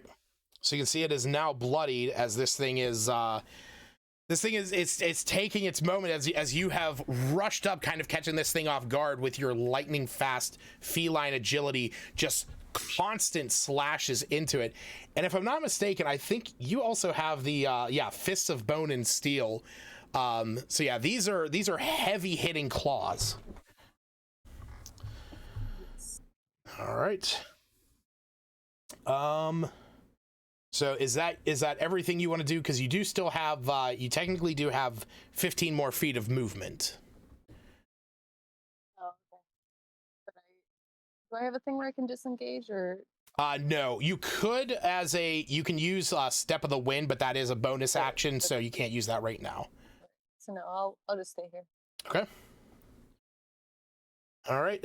The last frosty kobold taking off from his high perch and heading over. He's going to dash and get within range again, a few feet off the ground. Myram, it's your turn. You are face to face with this snowy owlbear, and you have a kobold that is flying up about 25 feet above you. Copy that. Now, so if I want to slash with my long sword, do I just click on equipment longsword? Is that how I start this, or do I go to the dice thing? Go to your actions tab. Yeah. And then you're going to hit the +8 where it says steel. There's a +8 there. Okay. So go ahead and click that. Where it says hit/DC. Exactly. Okay. Copy that. All right. So go ahead, because you get 2 attacks per action. So go ahead and click that +8 again. Let's see if both of them hit. Okay. So they do both hit. Damn, that's a good hit. All right. So since you don't have a shield, and you were wielding your sword with 2 hands, you're going to click that 1d10 +5 that's under that d8 +5. You're going to do that twice.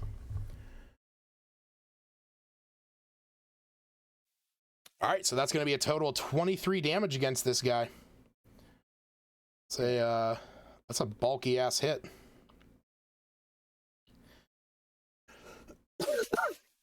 And then beyond that, you also have your bonus action. So that was your main action. You do have a bonus action as well, which would have given you advantage on those. So you already hit on both of them, so not a big deal. But beyond that, the only other thing that you could do at this moment, if you wanted to, at the very bottom of your character sheet, you have the action surge ability, where if you use that, it's only once per short rest. That would allow you to take an additional action, so you would get 2 more attacks with that. Okay, so let's go ahead and use that. Okay, so go ahead and click that little box where it says next to short rest, and then go ahead and make that. Yep, and then go ahead up and click that D8 again twice. Okay, oh, so close to a crit. Wow. Yep, both hit. Go ahead and roll that D10 again. Okay. Not as good. Okay. Hey. All right. Consistent, if nothing. Not bad. All right. So, you have taken a large chunk out of this owlbear. It is barely standing in front of you, as it is very weakened now. But it is just holding on by the sheer force of will. All right. So that is going to bring us to Snaps,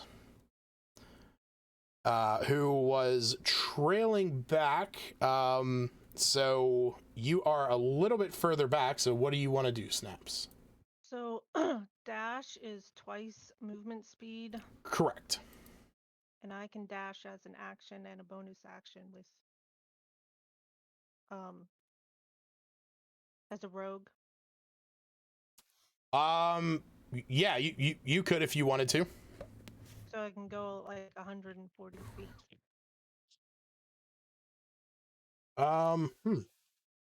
Yeah, you could do that. Yeah, because it would well, so dash It didn't come. let me see. So I think it is, yeah, the increase equals your speed. So if you dash, so you can move 35 feet. If you dash, you can move another 35 feet. So if you were to dash again, it would be another 35. So because hold your movement. No, when you take the dash action, you gain extra movement for the current turn. This increase equals your speed after applying any modifiers. So you are using your action or your bonus action to just move your speed again.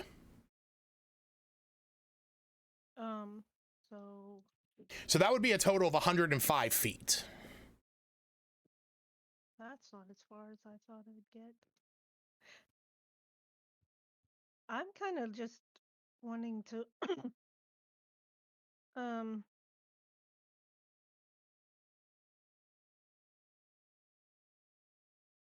I was trying to run all the way up to the wall, basically, of the inner wall.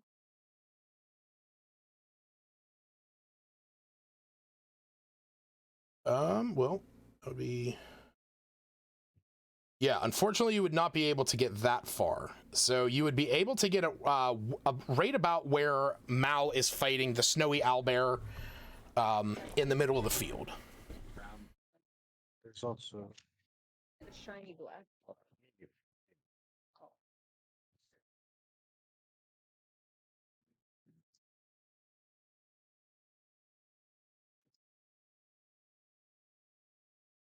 So what you doing? It's so dark.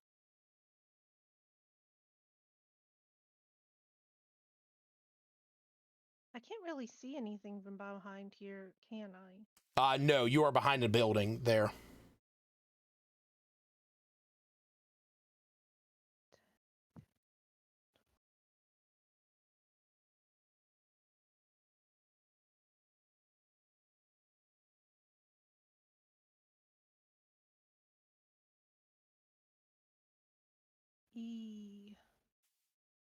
I think this makes it 70, but Okay. I don't know if I can see anything from there. From there, you can see the snowy owlbear fighting Mao. Okay, as a bonus action, then I'll dash. Is that accurate then? 70 feet, I think. Oh. Yeah, 70 feet would be your limit there, yep.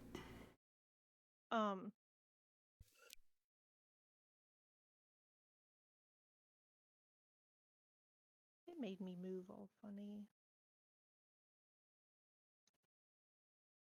And then aim at this owlbear then. Okay, so gonna help me, so you're gonna do the are you doing steady aim?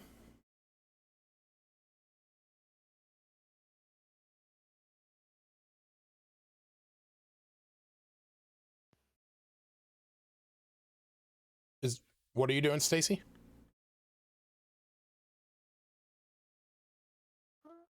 No, as bonus action, I dashed. Right, and you said you were aiming at it, so that's what I was asking. Are you attacking it, or are you using your ability steady aim? I can't use both. Right, right, that's why I was just asking what you were doing, because I didn't know if you were, when you said aim, I thought that's what you were trying to use.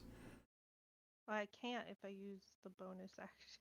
Right. I assumed if that was the case, you would have swapped around your dash to your action. So, what are you doing with your action? Use it because I moved. Hmm? I can't use steady aim because I moved. Okay, that's fine. Just so Only if you haven't moved on this turn. Okay, that's fine. So what are you doing? Using the short bow. Okay.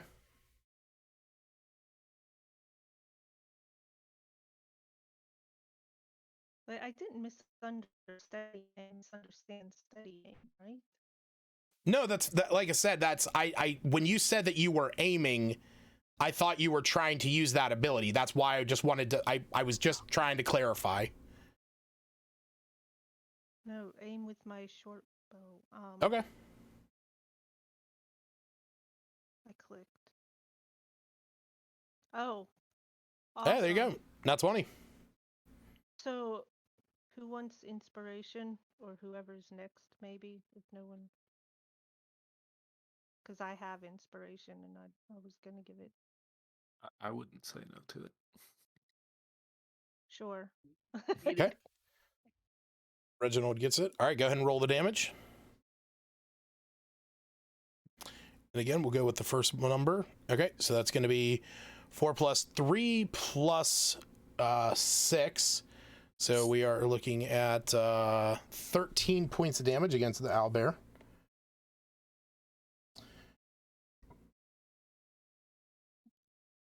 And then go ahead and roll the 3d6 for your sneak damage, because that would also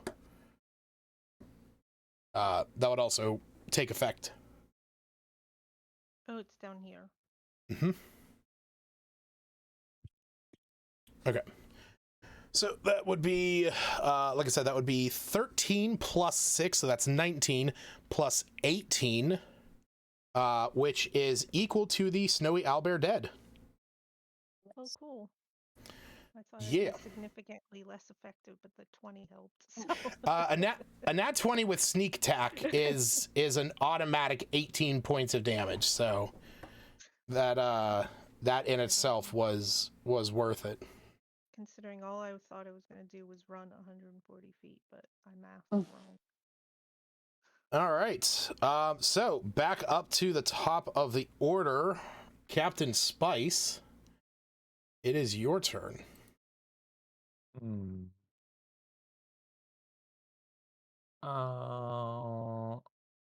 I guess I'll start trying to deal with the flyers.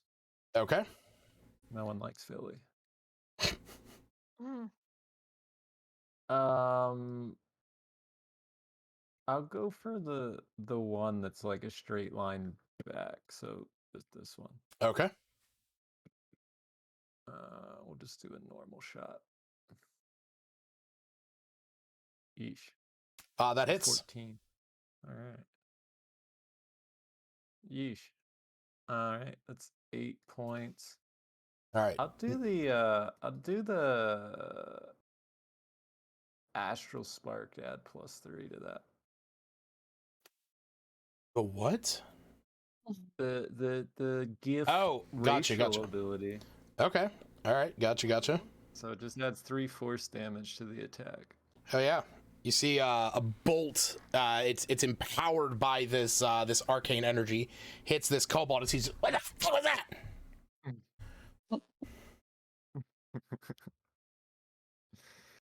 Right. Is he's still standing? Oh yeah, he's still up, but barely. All right, then we're gonna go for a finisher here. Take another shot. Okay. And roll a natural 1. So I'm gonna use the inspiration to try and correct that. All right, go ahead. All right, there's a 19. That hits. For 10 points. Your mic's off. All right. Does he have inspiration to give away? Yeah, you gave him the inspiration. No, I mean he rolled a. Well, I a one. re-rolled the one though. Do I still? No, yeah, you would not. It was a little. Okay. Okay. Can you Joe, take a James? second to explain to Yeah. how that just went down, the inspiration thing? So basically, so normal inspiration is if you have inspiration, you can choose to have advantage on a check that you do. That means you roll 2 d20s and you take the highest. Now, the way that I personally do it is you can do it that way where you get advantage, roll 2, take the highest. Or if you fail a check, you can re-roll that, but you have to take the newest one. So you kind of have to take it even if it were to be another fail, and you do burn that that inspiration, but it's reactionary and not proactive in that regard. Copy that. So since Snaps just gave Captain Spice inspiration, but then he also rolled a natural 1. So did he? Yeah. So because he rolled a nat 1 and then re-rolled it, that expunges the nat 1. That's so he technically. Yeah, because but he technically still has an inspiration in his pocket that he got from Snaps. No, that's the used. one that he used to re-roll that. You used 220 or 2 inspirations in a row. Okay. Nope. Copy that. Just one. No, just the one. So I didn't get the one I would have gotten because I re-rolled that one. Right. I used so, Snap. That's the only inspiration. Yeah. So that's basically, you didn't get an inspiration for the nat 1, is what you're saying. Right. Correct. Right. Because he chose to re-roll it. Yep. Okay. All right. Okay. Thank you. So yeah, no worries, man. And so do you have, it's only the first turn that you get Dread Ambusher, right? Yeah, I don't. Okay. So what I can do though is I can use a bonus action with the Nature's Mantle to hide. Okay. Is that what you want to do? That's what I want to do. Coolio, you are able to hide. Do me a favor. Oh, perfect. Okay. I'll throw this Christmas tree at him, and we'll hide him behind the Christmas tree. Hell yeah. So if you were to look at the roof, you would see that whatever I'm wearing pretty much looks like the roof at this point. Yeah. And it's like a hippo in a swamp. All you kind of see is just the 2 nostrils and a barrel sticking out. Yes. All right. All right, going after Myram, and those are 2 miss. Actually, no, the 1 does hit. The claws do hit. Let me see something here. All right, so Myram. So I hit you with a 16 to hit. So if you look down on your character sheet under reactions, that is where you have the Gift of the Metallic Dragon. So when you or another creature is hit by an attack, you can use your reaction to grant a +3 bonus to your AC, potentially causing it to miss. You get 3 of those per long rest. If you wanted to, you could use that now. That would change your armor class from a 16 to a 19, thus causing my attack to miss. Do you want to do that? Yeah, let's go for it. Okay. So yeah, reactions are generally done whenever there's like a triggering event. So for example, you have that one that if a creature that you can see is hit by an attack within 5 feet, you can reduce the damage to them. This one is that if a creature is hit, you can use your reaction to give them that +3 bonus, potentially causing it to miss. Wonderful. So, but that does cause the damage to not take effect. And this kobold, just watching. Okay. Was that was a kobold that attacked me? No, that was the owlbear. That was the owlbear. Okay, cool. Yeah, cool. so basically the first attack, I rolled too low to hit your AC. So in game, that was either, like you deflecting away or like moving your sword in such a way that its beak just clamps down onto that. The second attack, it was going to claw at you, but you used your reaction to create those protective wings that guarded from that attack. Excellent. All right.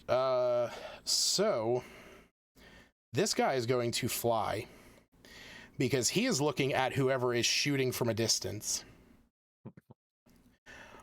Smith, it is your turn.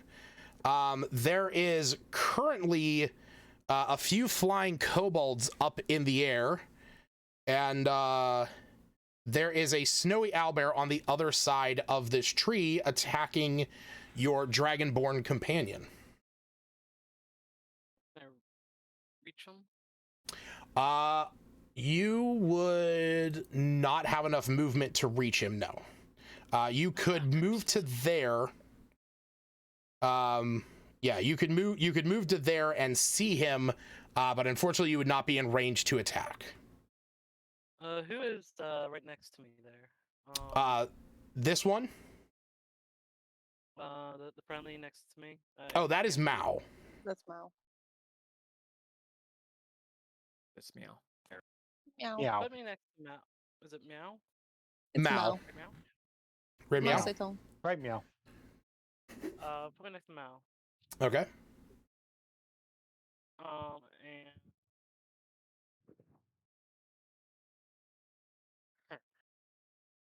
I will probably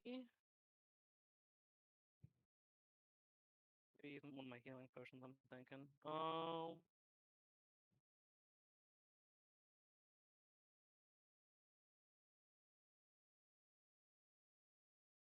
I can't reach. What is F4?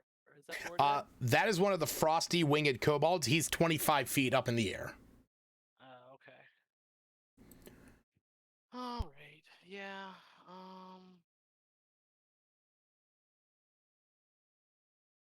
Shit. Let us. How many more do we got left? We got one, two. We got two kobolds left and one guy. 3 kobolds and a snowy owlbear. Okay.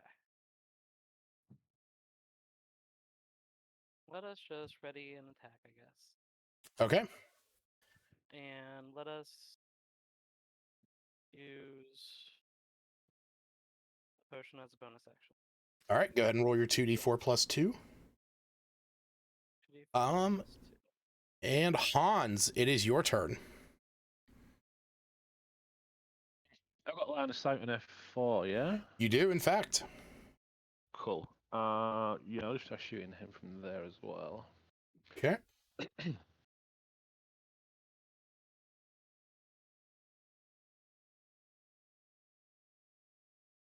That hits.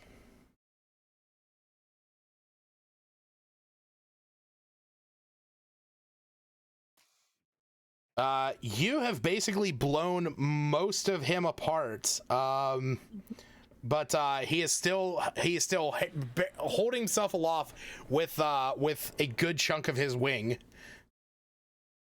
course he is. Let's just do a second attack on him. Okay. That hits.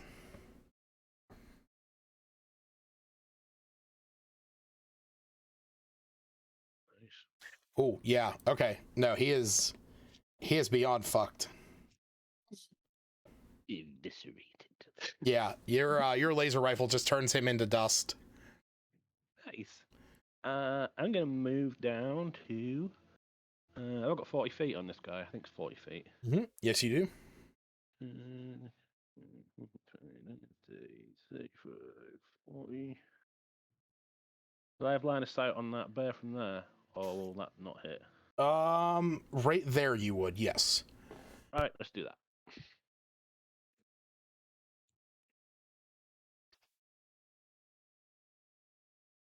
All right. Are you making another attack? Do you have another attack?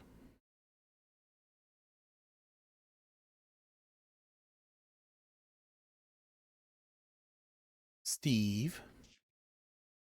Wait, he's talking. Sorry, I muted myself. Are you good? Yeah, I already used 2 attacks, but Okay. I have 2 more. But aren't they melee for the monk stuff? They are, yeah. So that's why I know that you could do flurry of blows. I didn't know if there was something else that I just wasn't seeing on your sheet. Yeah, I don't think I've got anything I can use that's ranged, the Okay. bonus action or anything. All I right. can tell. So yeah, I guess I'm done. Coolio. So seeing that the owlbear is handling this guy, this kobold is going to turn around and attack Thrum. Yay! So Thrum, go ahead and do your attacks. We'll see if this guy's able to get his attack off on you. Oh, nice. I do hit you. All right, so both of those are going to hit.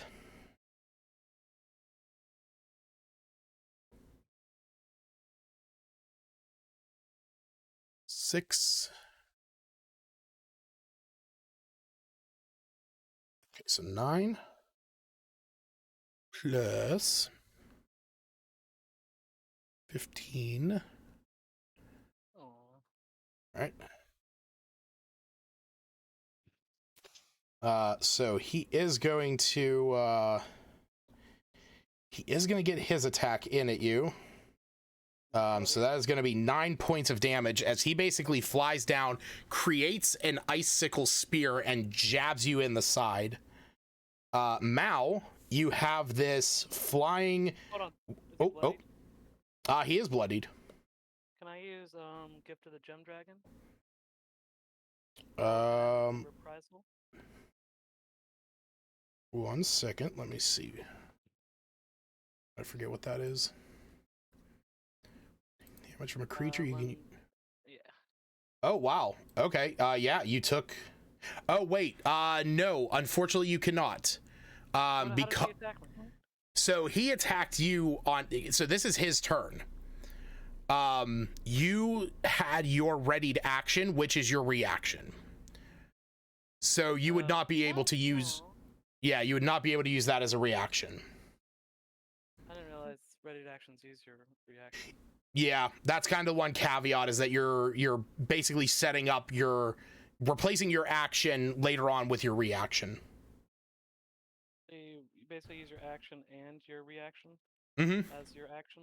Pretty much. That's nice. Yeah, because I mean, you can choose not to do it. Like if that thing was coming down to hit you, you could choose not to use your triggered or your readied action, but that's up to you. Now, if I had dodge as an action, that doesn't use my reaction, does it? Nope, that's just short away. Okay. Yeah, that's just that that creatures have disadvantage until your next turn. Makes sense. Okay. Sorry. Now I know. Yep. Mao, it is your turn. There is a kobold that is How much? attacking. I'm sorry, 9 points of damage, was it? 9 points, yes. There is a kobold right next to you attacking Thrum. And it's at ground level, I can reach it? Yes, it is. Okay. Well, so I get 2 strikes. If I use my nunchucks, it gets a 2 additional hits. Would I get to attack twice with it? For what exactly? So as a level 5, you said I get 2 actions basically. Yes. So if I use my nunchucks, which have the ability spend a key point to use 2 additional hits with the weapon, I would still get a second action in addition to that. Correct? Yeah, you would. And this guy's already bloodied, right? Yes. All right, so I'm going to start with just a regular. So yeah, let's see it. Strike. Yeah, let's see if your claw, because you very well may just kill him. Yeah, I'm going to start with the claws. Oops, I pressed the wrong one. Oh, good. Yeah. So with the claws, you do kill him. Okay. All right, and then we use my movement to go over to the that thing. Okay. And then my second action, I want to use the nunchucks. Okay. So with that, you're going to use a key point and roll 3 times.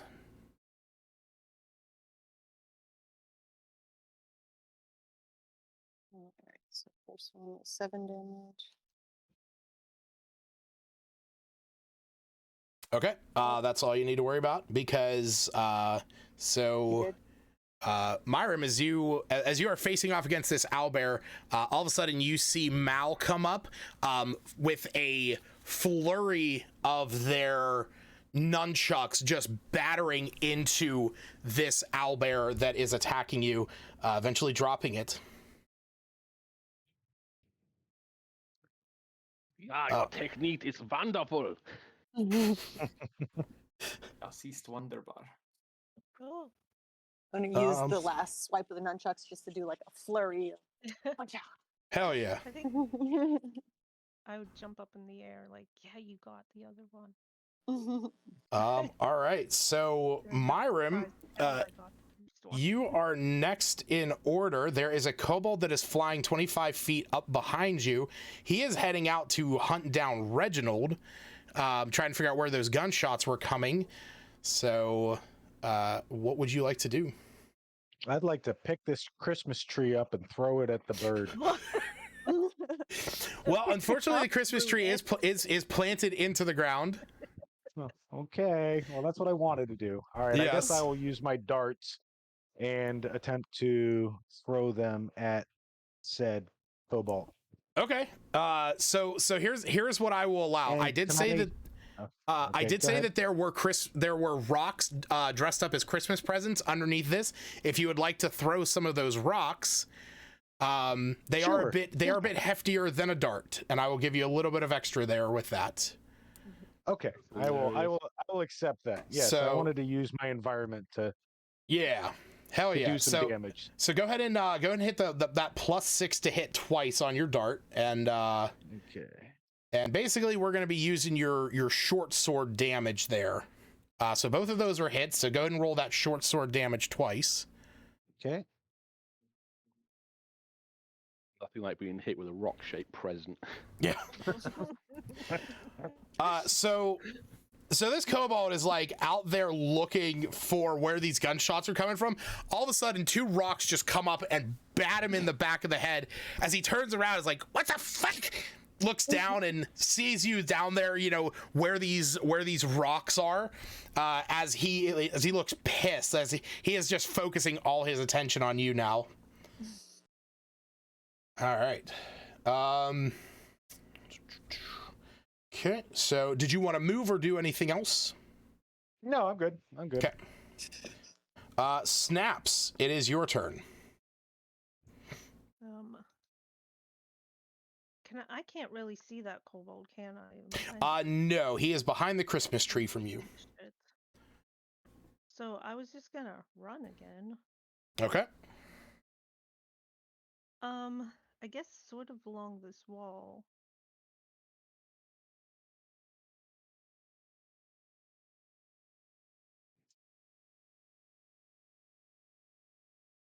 I'm assuming you're dashing again?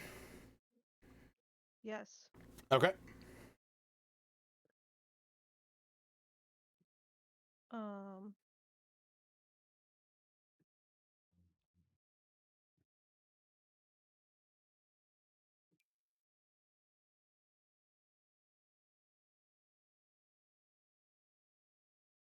Can I see that kobold now? You can. He is 85 feet away from you. I'll just use my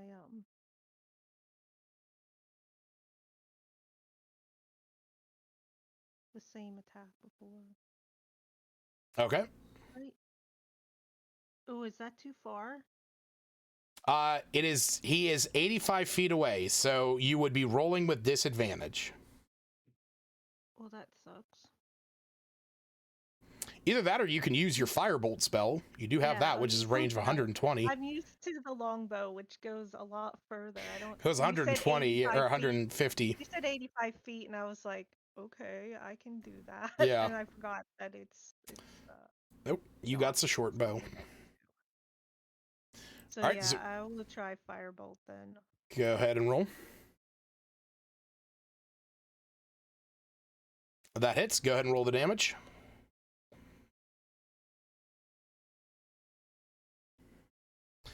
All right.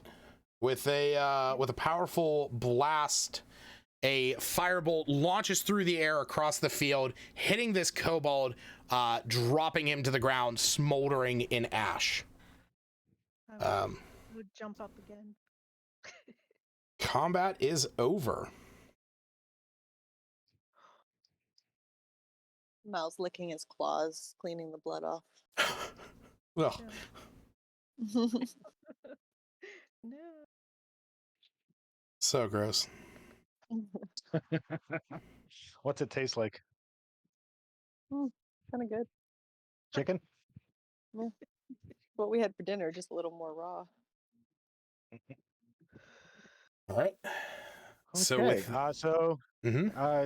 should we consider doing like a short rest before venturing into said compound? And if so, should I use my second wind? Can I use my second wind out of combat to regain my? Because I know you get a little bit back with short rest, but not full health, right? Yeah. Well, you guys. I'm saying you're down 12. You could probably get all of yours back with your short rest, but you can definitely use your second wind outside of combat. So if you want to roll that D10 now, go ahead and add a 5 to that, and that'll be your. Okay, so now I'm just going to click on the D10 over on the side, the dice, like not a specific thing. Yep. So click that D10. Okay. It's going to do a custom roll, and then we'll just add 5 to that.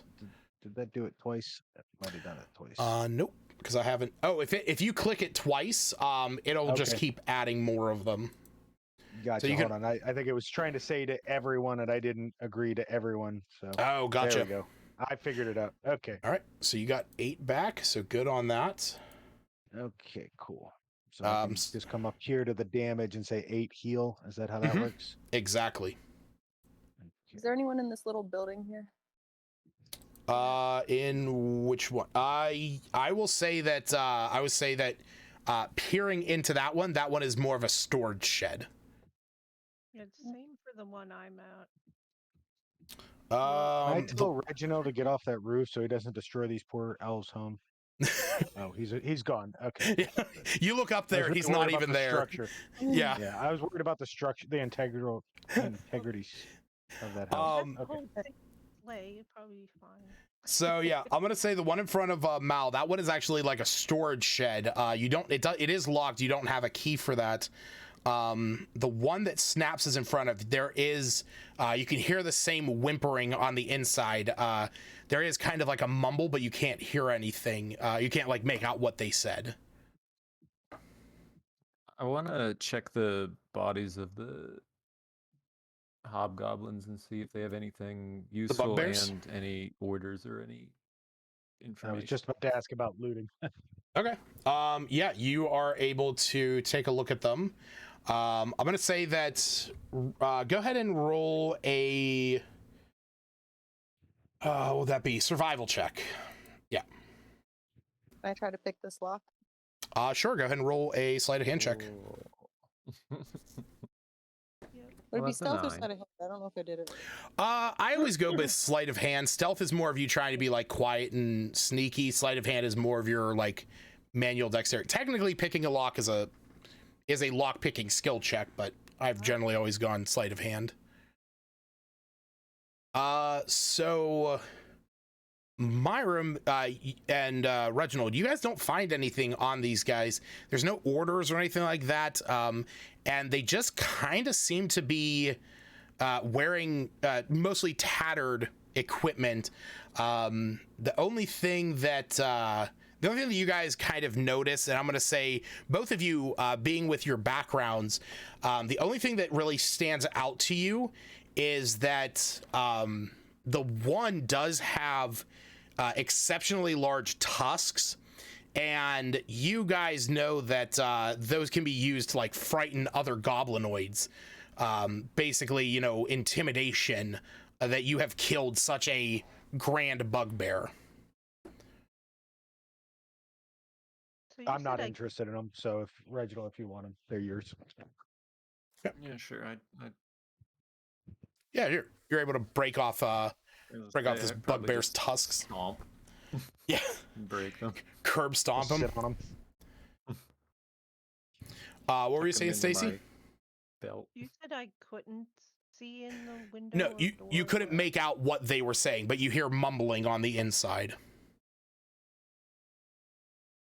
Okay, so I could hear them, but I couldn't. Is there a window? On this one, there is, yes. Okay, I'll look in the window. Go and roll me a perception check. Same elves. Why do I lose my checks? Wow.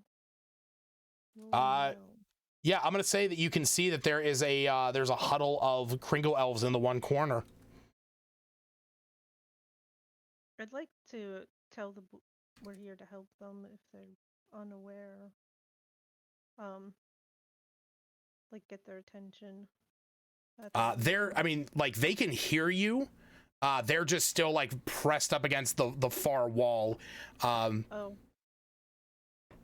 If they can hear me, then I would say similar to last time. That we're friends of Miles and Ledge and trying to help. So just from the corner, you can see the one like gives like a scared thumbs up, as they are like slowly trying to move stuff in between you and them, because they heard like all the racket going on outside. Do I get the lock open? You do. As you open it, you can see on the inside there is like gift wrap. There is boxes with lids, bits and pieces of tinsel, cookie boxes. You can see that there are like string, like the holders to hold like Christmas lights. Is it a big enough place we can take a nap in here and we can rest in here safely, or can we not all fit? I would say because you have somebody who's amorphous and somebody who's pretty small, you guys would be able to take a short rest in there. You guys want to? I'm gonna yell over. You guys want to hang out here? Yep. Sure. Yep. That'd be nice How to many- reset some of those things. I also have a many were- cube, the thermal cube that'll keep us warm, 95 degrees. Oh yeah, nice and toasty in there. How many were in? Can I in sleep on the there? roof? I mean, you're not sleeping. You're just. I mean, you can sleep up on the roof. That's up to you. Nap. Okay. It sounds too warm in that shed, so I'm gonna be on the roof. Okay. Hope you get pooped on by a owl or something. Another one. Enjoy your cookies. No.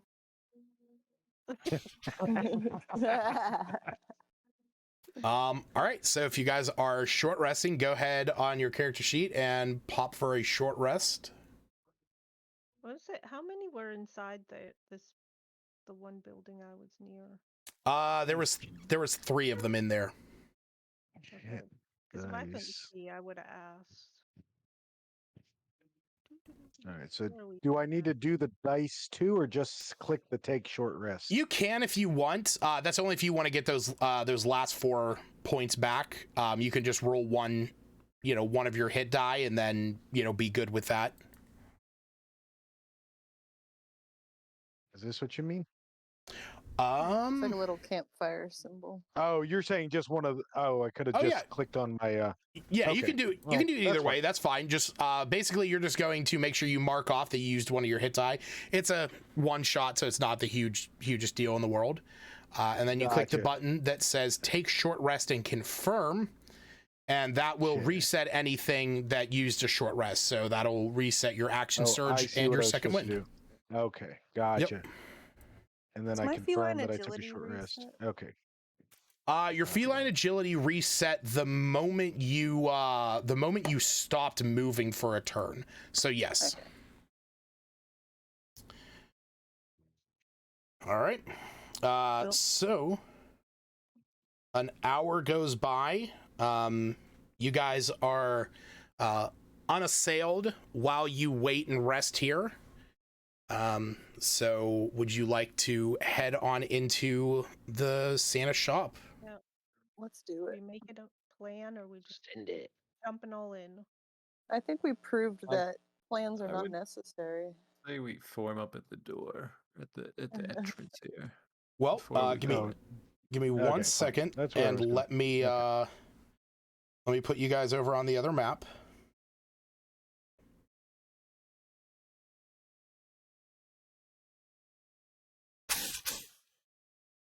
Chapter 2. So, The workshop. an hour goes by. You guys are rested now, and you start to make your way into this larger structure down here to the south. It is going to look a little different on here just because of the way that the person who made this one shot, just the way that the maps are. So it'll look only just slightly different. But as you are walking up, you are heading up to that corner structure. You can see that there is a door in front of you, and off to the side, over here, there is a small shack attached to the house with 3 doors on its face. We supposed to be able to see that? Because, like, I see the perimeter, but that's where you were just highlighting was all black. Yes, so you guys can't see into there because there are no windows into this building. Copy Oh. that. So we have a single door, and then we have like a multi-door thing over here. Correct. So we Plus, have you can also see that 3 there doors. are paths that go like up and around. So we saw no windows. Correct. That's my whole thing. Okay. Is this also a? That is door another entrance as well. Okay. Where did he say I had map zoomed in? So there is a door here. There is an entrance over here, and there's doors here, here, and here. I want to follow this Um, path around to the back right. Okay. Yeah. Check this out. So as you start to make your way around, you can see that there's a path that leads into another door on the back side. I want to listen in on the door. Where am I? This one? Right here. Okay. You go up to those. You listen in. You don't hear anything on the other side of there. These doors, do they look all scratched and beat up like the other ones? No, they do not. There's way too many entrances. Mhm. Do we want wait?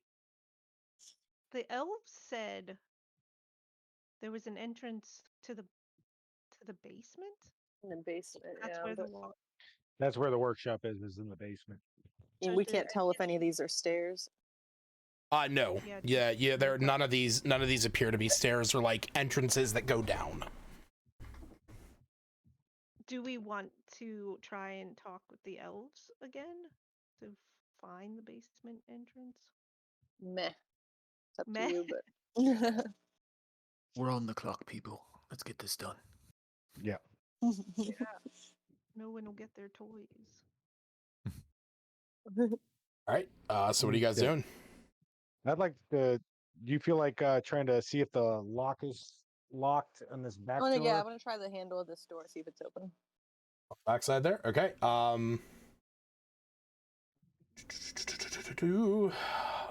So you go to try and open it. It is Loctite. Can I pick it with my lockpick? Yeah. Go ahead. Roll a sleight of hand check.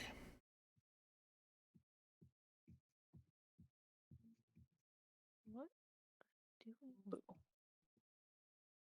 Unfortunately, you are not able to get it unlocked. Okay, I'd like to kick it down. Okay. Go ahead and roll me a strength check. While this is going on, what is everyone else doing? I try these doors at the front then. I'm okay, I have to zoom in. There's a double door and then a single door to the right. Yep. I guess I'm at these double doors. Yeah, try these double doors. So Miriam, you attempt to kick this door in. You are unable to do so. It is holding fast. Wow. A weakling. Okay. Snap, as you Should've ate open more up these cookies. doors, they are just the bathrooms. Just the bathrooms. Okay. Mm, Ugh, If you need to what about use them this while you're door there. on my right? no, I'm good. Are you opening? You Okay. said you're opening the door on your right. Yeah, I'm gonna try the handle. Okay, so you go to open up that door. As you do, you notice that it is kind of off the hinge just a hair, but it was like kind of, pushed shut. But as you open it, you see there are 2 frost goblins in here. I don't have art for them. But they are kind of lying on the ground. As you look around, this room is filled top to bottom with like cookie making supplies. And you can see that they are kind of lying in a stupor of their own mess of cookie dough and icing, just like pouring icing into their mouth. You see it's like kind of dribbled off of their cheek. They don't even seem to notice you, as they seem to be in a bit of a sugar high. Can I go in and sit on one and point my gun at the other? Sure. As soon as you walk in, you go to sit down on the other on the one. I'm gonna say that that one is currently grappled, and you point your gun at the other. As you do, it looks up at you and just like, no, no, who are you? I suppose I would look in there since he opened the door and see all those baking supplies. Everything, if it seems safe. I mean, Reginald currently has a gun pointed at a frost goblin that is on a sugar high. Sugar high. It would look like a murder scene to you. No, not quite. It's actually Not the buttons. It's actually supplies to make more gingerbread cookies. That's a feature of the race, and I was gonna say, can I get some baking supplies? You're gonna make an army? I'm I love it. It's a feature of the race, it says. Take your time. Do your thing. I'm just Do the Are you fact asking that questions? You're just gingerbreadians sitting on this poor guy. are born knowing how to make more themselves. It's not uncommon for them to break into bakeries and try to make more. Wow. I Right, wasn't so- expecting to find a bunch of baked goods. So Where's the nearest is Reginald questioning this goblin, just pointing a gun at him? Yeah. In Goblin, I'm going to speak to them and I'm going to say, hey there, lads. Where's the big man at, huh? Huh? What? Santa Claus. Where is he? I don't know. What are you even doing here? We was just eating. That's all we was doing. Roll me a perception check. 24. You can see that his hand is slowly moving off to the side, where you can see there is there's like kind of like a broken cookie laying there that is in the bit of a more of like a knife kind of shape. Yeah. As he's like going to reach for it. You move that hand 1 more inch, you're not going to get it back. Roll intimidation. Nat 20. Yep. He pulls his hand closer to him, and it's just like he's like, don't kill me. You can feel the struggling goblin under you right now. Just gonna settle in a little bit. Oh God. Little fart. You said you want Santa Claus? Uh-huh. He's in the basement. Okay. And who else is in the basement with him? I don't know. I don't know. I don't know who's down there anymore. Okay. How many are you think would be down there? A few? Keep talking. I don't know how to get to Santa. But you have to go through the basement. It's inside the other building. And are there any surprises on the way? I don't think so.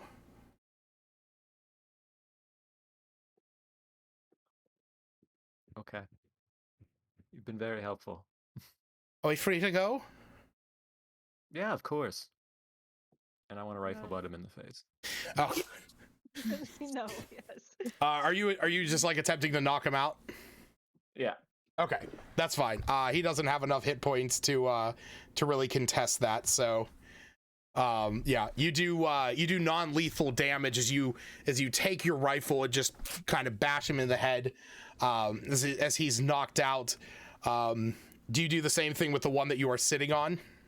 I assume he's probably passed out. Yeah, from the sheer yeah. weight No, of there's. me I was gonna sitting say on because him. And the farts. yeah, And the farts. as you were like sitting there having this conversation, like the moving eventually stopped, as he is passed out from just the sheer pressure on him. Oh, importantly, Eaten did by a I, hippo. did I get my sack of baking stuff? Yes. If you want to grab some of the baking supplies, you can. I came around because I want to ask the cookie to open up the back door because I know she's good at lock picking. Okay. Yeah, I'll try wherever. You could also try this other door. All of but- yeah, all of I want to get in this one. I'm a cat. I need to know what's in the lock. There's no direction. All right. So go ahead and roll. Go ahead and roll your sleight of hand there, Stacy.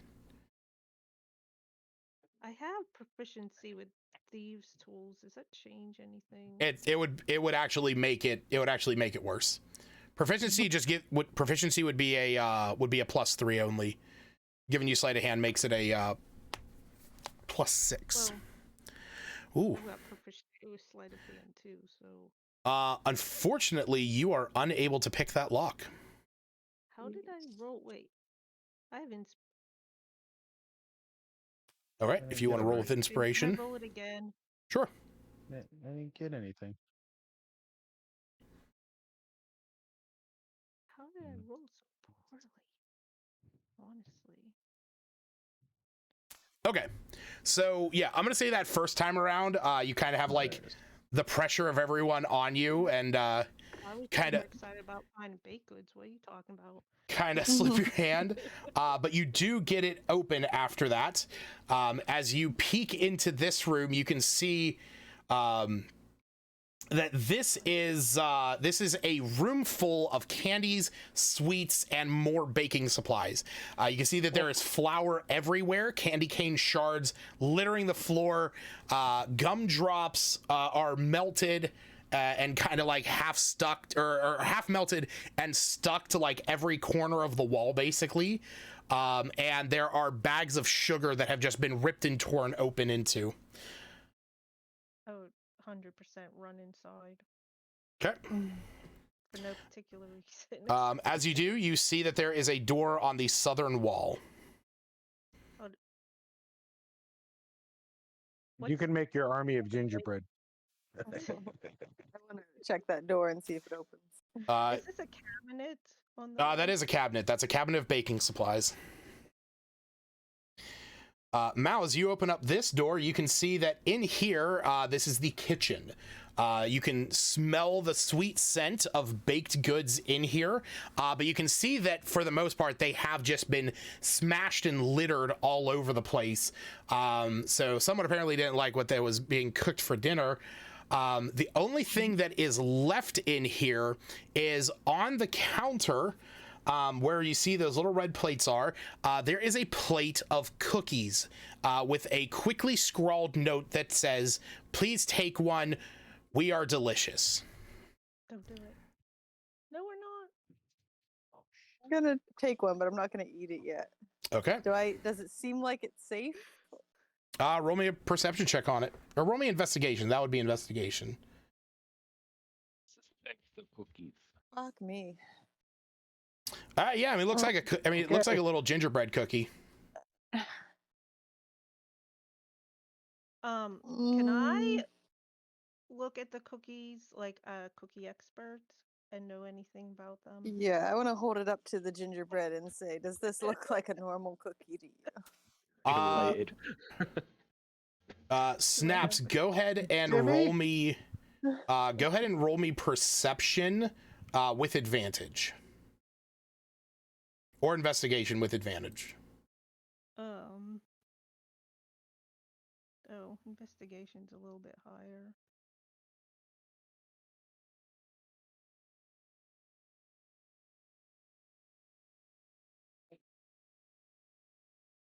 Wow. These definitely look. These definitely look like very tasty. Cookies, but something does stand out to you. I'm gonna put it up in the chat there. You very quickly recognize these as currently inert gingerbread goblins. Oh. Does that work? Smash, smash, smash. Yeah. Can I just collect it then? Yeah, there's 5 of I them don't there. know. I have that whole like feat. Or yeah, Feet. magic item. I know. I'll just hand it over to you because I don't want any part of these weird cookies. I don't even fully remember what the magic item was about. I'm gonna check this next door. Does it open?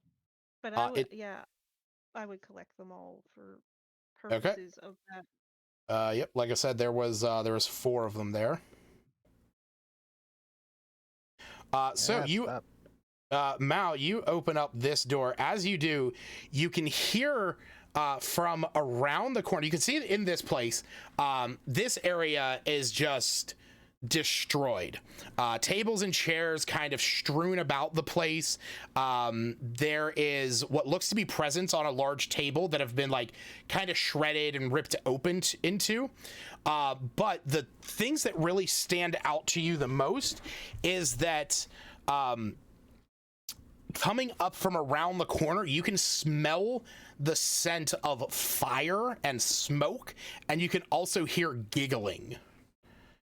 I want to check out the table of presents. Is there anything good in there? Basically what is here is for the most part just like small toys, little trucks, dolls, action figures, bells and whistles of that nature, more like the common, like generic Christmas toys. I'm gonna grab some bells and whistles just in case they come in handy. Okay, so before you continue around there, I just want to sneak up to the edge of the corner to like. All right, go ahead and roll me a stealth check. And where is everyone else at this moment? Has everyone moved into the building? I'm gonna be here. I'm gonna be the dummy. Okay, that's my roll. Up the back and just keep cover against the. Yeah, I guess after I got the cookies, I'd probably be one of the last people out. Yeah, you're probably in a food coma. I'm trying not to gather up all the baked goods. But I did gently collect those cookies because they seem special. Okay, so who here knows Elvish? So that would be Mao, Reginald, Snaps. All right. So the 3 of you can hear in Elvish these kind of like taunting voices coming from around the side. Mao, you are able to stealthily sneak up, but you notice that Myram is basically kind of just wandered up around the corner behind you. Myram, as you're peering into there, you can see there are ice sprites that are floating up around the ceiling as they are kind of laughing and like making these little chittering noises that you don't understand.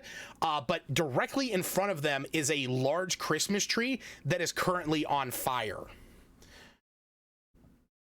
Okay, I would love to come in here and use my dragon's breath thing. Can I like move this way and then use my cone this way? Wait, I don't. I need to do this. Can I use my cone this way? Yeah. Here, I got you, buddy. Maybe if I'm here, I don't know. Like, I would like to try and hit them and put out the fire at the same time. If that's a Oh, that's what you're trying to do. yes. Yeah, that's my range. So here's here's what I would need you to do. Just give me a very quick dexterity check. Okay, and that's this one here, I believe. Was that the right one? That was in fact. Okay. Okay. So That's a save. Wait, is the save the same thing as just a regular dexterity? So a save would be as if you were like being subjected to a trap or something like that. A check is more if like I'm wanting you to like you're trying to do something, so I want to see something. So yeah, it would just be a well, you have the same modifier, so your dexterity checks and saves are the same thing. So we'll go with the first one. Okay. So as you Mal, basically what you just watched, as you guys are kind of sneaking up here, Mal, you watch as Myram comes in, sees these ice sprites there, and then charges up, drawing all this energy from within and shoots out this blast of cold. Myram, as you are running up though, these ice sprites turn to look at you as you are running up, and they are going to throw ice spears at you. They're these tiny little ice spears. So you are going to take 7 points of cold damage, which you do have resistance to, which means you only take half, so you only take 3. Okay. But I need to make some dexterity checks for these guys, and only one of them fails. Myram, what I need you to do is roll that 2d10 where it says breath weapon cold. Yeah, that's under attack, breath weapon cold. There you go. Oh fuck, they're dead. Okay. I'm not even gonna add them to initiative. They're just fucking dead. Yeah, you blast out this cone of cold energy that just rips through these. Even though they are ice sprites, your draconic breath overpowers them. And as you do, you are able to also subdue the fire that is burning on the tree. As soon as you finish, you can see that it is smoldering and charred and blackened, but then you hear the whimpering sound of Kringle elves on the other side of it.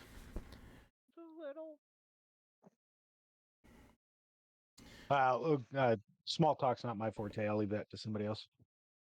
Who speak? I'm gonna go around. Talk to them. Yeah, What's so up, guys. Where are you from? We came to help.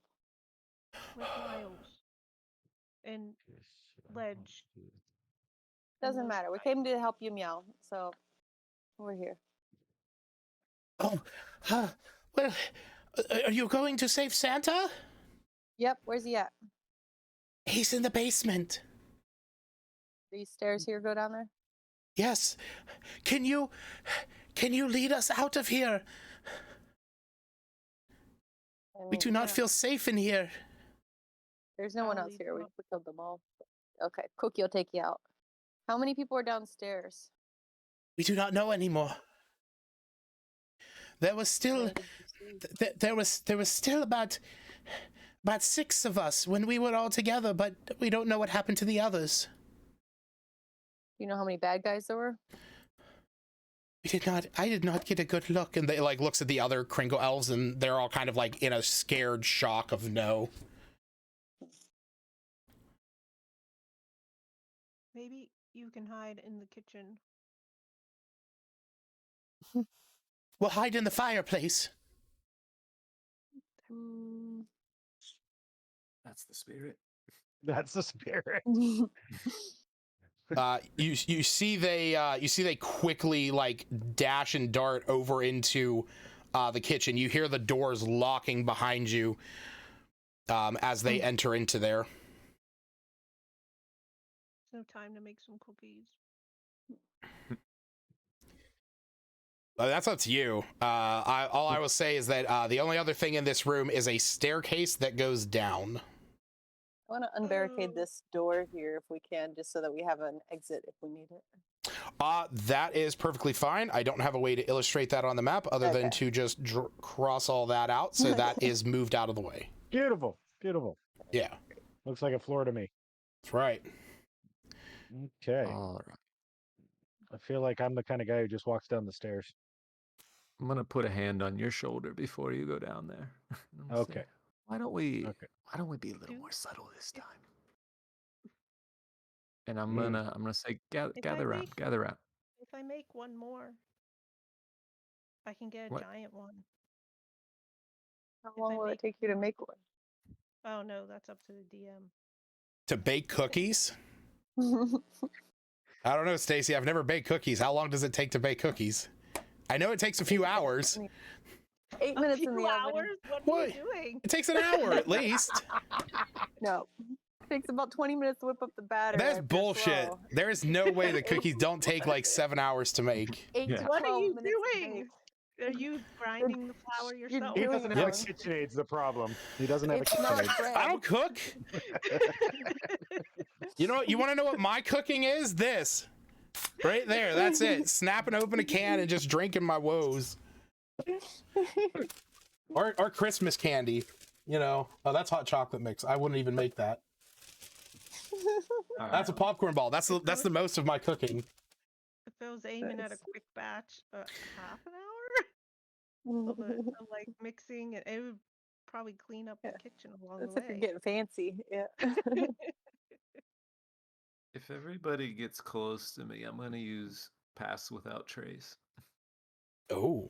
Which one are you? Are you this thing? The hippo. He's the hippo. Oh, you're over here. I see. Yeah, quit moving me. I'm where I want to be. I didn't touch you. Oh, bug. All right. Guys, look, it's my So, pug. While anyone's within 30 feet of me, they have plus 10 to stealth. Plus All right. 10. And that is going to be for the next hour. For the That's next hour. On top of my +9? Mm-hmm. Yeah. Plus 10. Yeah, it's Well, I already it's have Dog is blind. yeah, she has a +9, so she has a yeah, plus so you have plus 19 right 19 now. Oops, Yeah. I don't know what I wanted to do. Doggy. Is there a way to No. indicate that on the? There's not, but that'll just be something that'll just have to be remembered. Okay. I don't know. With My the- screen's. With that, I'm gonna give the signal to fall in, and I'm gonna. All All right. right. I mean, I'm pretty stealthy to begin with, and so is she. Do we want to lead the way down, or are you stealthy too? Well, I have a 29 on my stealth roll, so. Ooh. It's true. Is it dark down here? No, it is. I just have the stairs illustrated with the top side light and the dark side, or the downside dark. I'm gonna Oh, pull the gotcha. samurai back behind me and say, "You stay back." With regards You are the to opposite of gingerbread stealth. Uh-huh. goblins, I Fine, I'll thought I was be the going to lookout. be rolling a die for that. You were. It was 1d4 plus 2. Okay, but then I found 4, so I You didn't found really know 4, what yep. you were working with that. Yep. So go ahead and roll 1d4 plus 2 because that's how many you would have had. 1d4.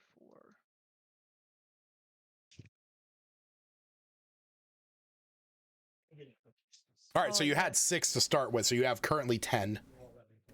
I have Let's so Sophia many. real quick. I think she had a potty. Can you go potty? Let her go potty. So is everyone stealthing down into the basement? Yeah, Yes. I was just trying to clarify if I could get Mhm. more before we stealth down. All right. So Mao has a 22. Reginald has a 29. Everybody else, go ahead and make stealth checks. As I move you guys over to the other map. 28. So You we already add the did plus. one. We did Me? +10. Yeah. Yeah, just add plus 10 on top of whatever else you have. Okay, I I also got on that one. Anyone need inspiration? I want it back. I used it to open the freaking door. Is 18 good enough, Lucas? I don't need to re-roll for that. No, you're good, buddy. I got a 17 then plus 10, so We could basically just have a party going down the stairs. it does sound like we're we can make noise and still be stealthy. I agree. Somehow they still won't hear us. All right. So as you guys start to make your way, oh, yep, good. Sorry, Joe is letting the dog out, so he. Sorry, you're good. You're good.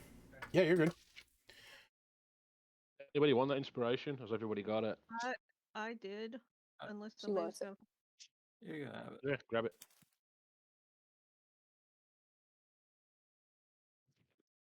Hi, Bo. Ow. Hi.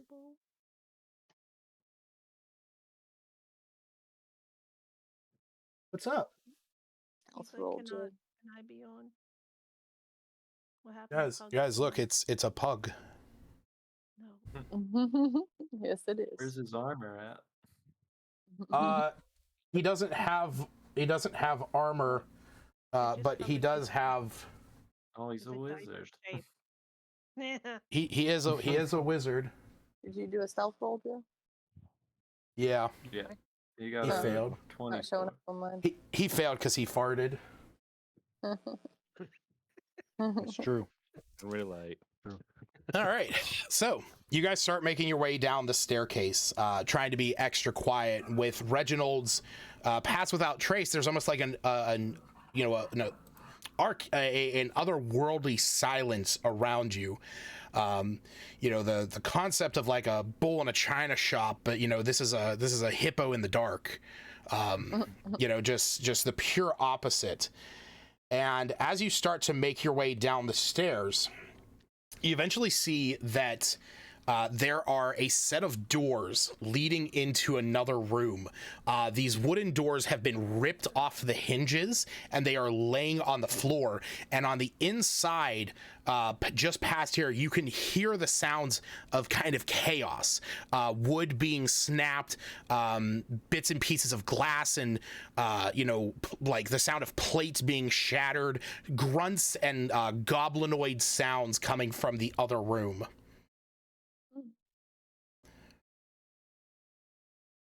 Are we seeing anything right now? Roll me a perception check. I'm going to say Reginald and Mal. Go ahead and roll me perception checks. I take the 18 was my passive perception. Yes. I guess I should say that because that's also a house rule if Joe ever plays another of my games. So, Joe, on your character sheet, if you look on the left where you have, it says passive wisdom, perception, passive intelligence, investigation, and passive wisdom, insight. Of those three particular skills, if you ever roll below those, you can just take those scores instead. Copy that. Yep. Because it is not Are we showing looking me at a black screen? Sorry, anyone just seeing a black screen? Yeah, Oh, my bad. Sorry. Yeah, That's all I see. Oh, I thought it's because we were going down the stairs. Is that better? Yeah. now I see stuff. Yes. Cool.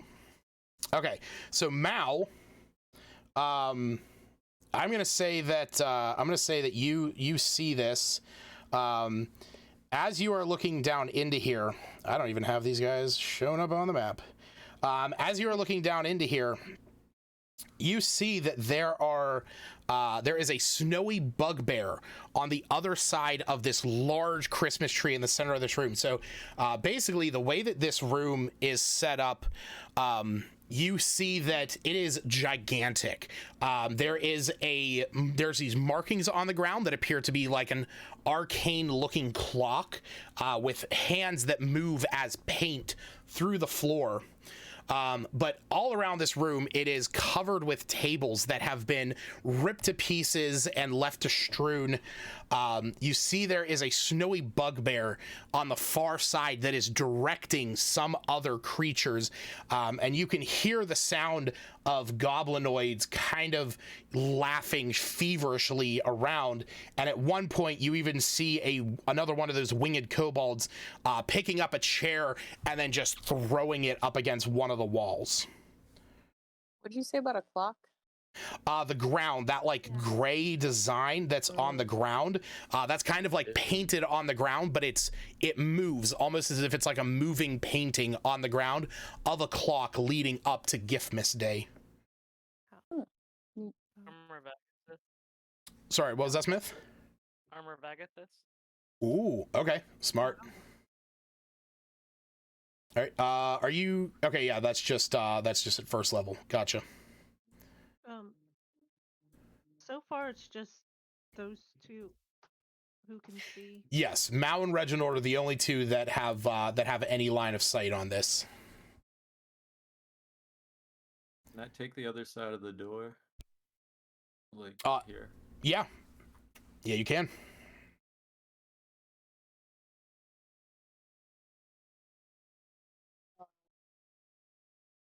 Can I throw one of the bell toys that I picked up, like far into the room as a distraction, and then sneak up on this?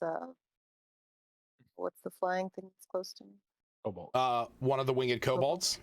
Yeah. Sure. I'm gonna say that's gonna initiate combat once that goes down. So, we'll let that be a thing that can happen. All right. Booming Blade. Yeah, you can cast Booming Blade. I don't know. I think it's only like one round. Can I use that out of combat for? Well, I mean, if you want to use it like right as you see Mal heading in, that's fine. Okay, sounds good. Yep. Can I see what this is? Can you see what is? There's an F. I can't. Oh, sorry, that is a frost goblin. My apologies. Again, I don't have. For some reason, it wasn't giving me. You know what? Fuck. I just had an idea. A second. We're gonna do that instead. There we go. And we're just gonna do regular ass goblins because I know what a frost goblin is mechanically. So give me 1 second.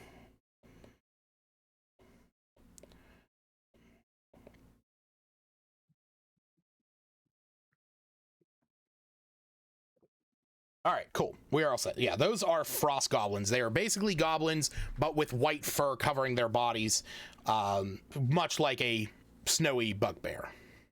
Gotcha. All right, so And just as a quick aside, is Snowball something that's in this universe, or is that not something? Snowball? Well, I mean, Snowball. Yeah, it'd be like instead of Cobalt, it's a furry, white-haired Cobalt. Yes. I'm just curious if that was something that existed in D&D. I'm going to say that's basically whenever you make a kobold, like when you make a snowman kobold, and then you animate it. So that is a snowball. 100%. That's gonna be that's gonna be a thing later. Good. So yes, there is now. It is. Yeah. Good. All right. So You're welcome, guys. Yeah. Everyone go ahead and roll initiative. And then I'm going to give Mal that surprise of throwing that jingle bell in there. Oh, man. Everyone's rolling high. I thought my 17 would put me right up at the top, but it's not, so that's all right. It's next to last. I thought it was higher than that, but that's okay.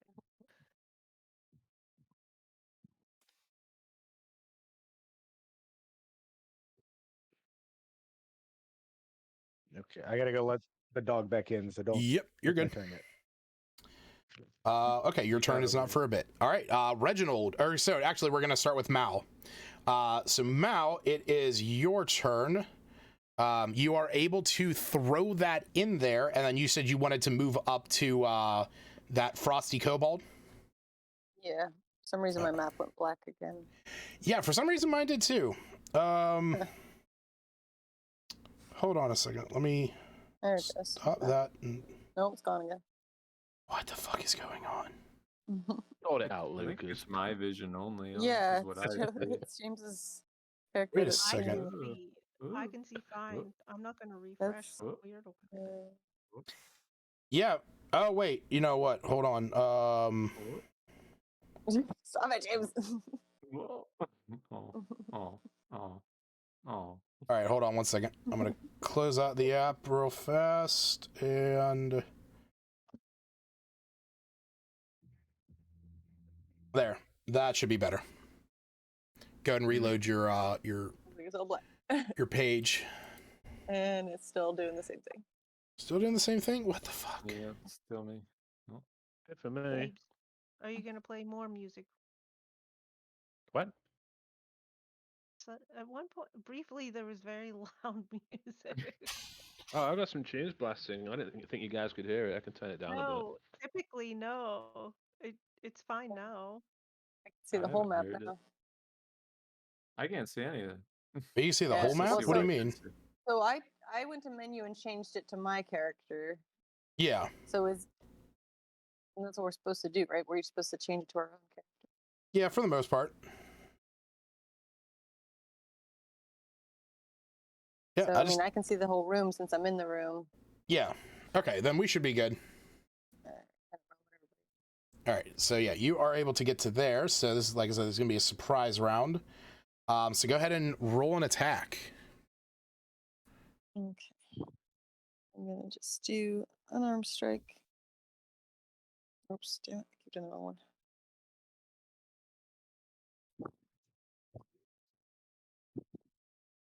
Yeah. All right, 11. And your second Yeah. attack. Second attack.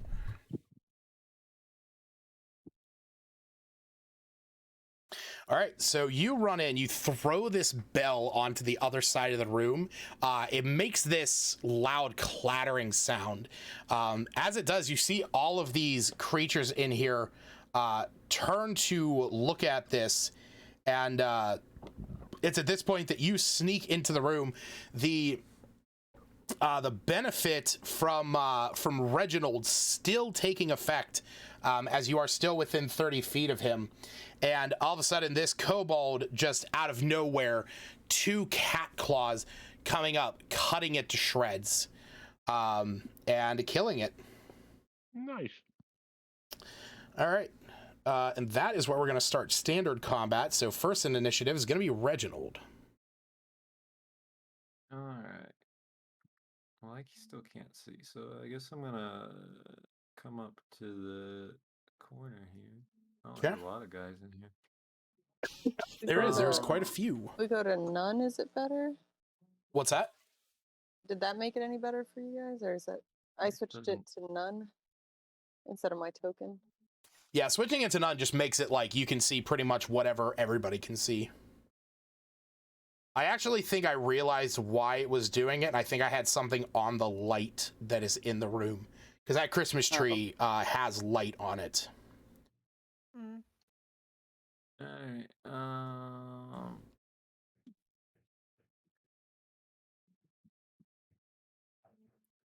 I can do. The darkness. I snuck in and killed that herbal. Yeah. Is my map supposed to be blank right now? Yeah, if you No. come around the corner, you'll see. Yep. Okay, copy that. Just wanted to make sure.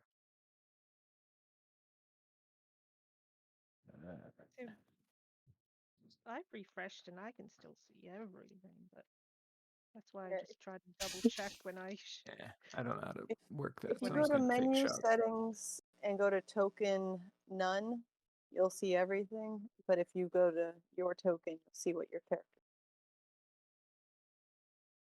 I'm gonna just Oh, I attempt see. to pick off all the goblins. So Okay. I'll start with the 2 on the left. I'll start with the G3. G3, gotcha. And I'll do sharpshooter shots. Okie dokie. So it's a 15. Yes, that hits. And that's 30 damage. So the gratuitous amount of over damage on this is staggering. As you have Well said. basically blown this goblin apart and sent bits and pieces of him flying everywhere. Would it have gone through that other guy first? Because he's kind of like in the. I feel like their heads are lined up. It would have killed them both. James, do me a favor. Roll me a d20. Just a straight d20. No. The bullet literally went out, made three 90-degree turns, and then continued back on its course. It just got out of the way. Yeah, the bullet moved. You curved the bullet around that kobold. Meant to do that. All right, then I'm gonna do the same thing on this one. Okay. That's 12. That misses. Yeah. And then we'll finish with the last shot on that one, which is 18. Yep, roll the damage. 19, 29, and then that one does an extra 1d8 if it matters. No, it doesn't. So 32. 32. Yeah. It you did enough to kill it like 3 times. All right. I'll just slinking back. Fade back around the corner. That is the most terrifying thing ever. I want this imagery to play back in everybody's mind. You are some goblins and like kobolds in here ransacking Santa's shop. All of a sudden, you hear Tabaxi come into, like, you don't even hear the Tabaxi. You just hear one of your allies just. And then all of a sudden you turn around, you see a hippo with a rifle come in, send 3 shots, 2 of them just obliterating 2 of your companions, and then he just slowly moves back out of the room. It is the most horrifying thing ever. Fades back out. God. Mal, it is on to you. All right. What is the guy, the B1? What is that? Can I see what that is? That's a snowy bugbear. He's like a big goblin. That's a bugbear. Yeah. Okay. I'm gonna go take out the other furbolt, I think. Okay. Over here and do my 2 attacks. Cat claws. What did you just call him a fobold? Called him a furbolg. I definitely heard furbolg, which is not what these are. The fuck is it? I don't know. I mean, a furbolg. No, a furbolg is 100% a race. Furbolg are like giant cow people. Here, I'll post a picture for you guys in there. Token is F, so I kept thinking it starts with an F. Yeah, troll cow hippies. Yeah, they basically are. Yeah, they're like descended from giants, but they're like druids. They are like the quintessential druid, essentially. No, these are frosty winged kobolds. Kobolds. Okay. Yes. I was just combining frosty and Right. Frobolds. Frobolds. Oh, I want ice cream. Furballs. I thought you said furballs, so. It's a furball. Alright, it's gonna be a dead ball. Okay, I'm gonna fucking kill it. Alright. Hell yeah. I'm gonna go. Well, maybe not like that. Yeah, definitely not like that. I think I have inspiration still. Okay. Let's try again. Fuck. Dude. Oh, unfortunately that misses. But you do get 2 attacks. Take my second attack. Cool. Maybe I should try nunch. Yeah, let's still try unarmed. Okay. A little bit. There you go. Hey. All right. 12 points of damage. Nice. Still standing, but bloodied. All right. And so bonus action, I can take 1 more unarmed strike without using a key point or not? Bonus action, unarmed strike, yes. Okay. I'm just going to do 1 more unarmed strike.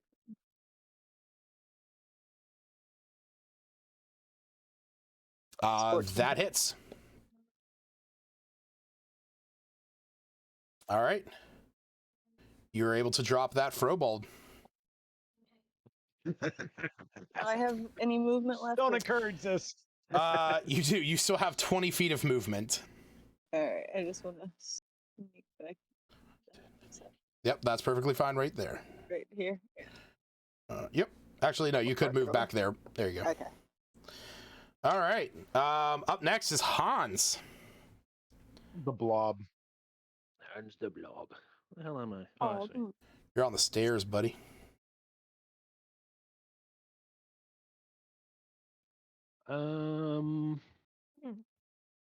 Let's try shooting F2 first. Okay.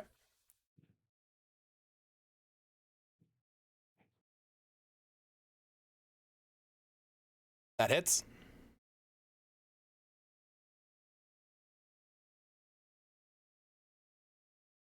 Oof. Yeah, he's hurting. He's hurting. He's only just barely up, but he is hurting. I just blow at him and he'll like fall over. Yeah, pretty much. I'm gonna waste another attack on him. Do me a favor, roll me a When d20. you need them. Roll me a straight d20, Steve.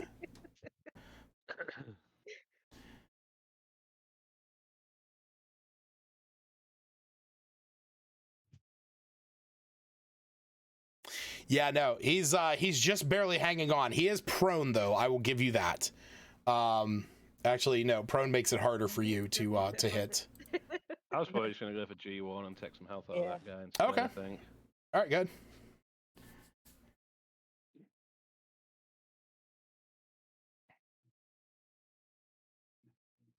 Yeah, that hits.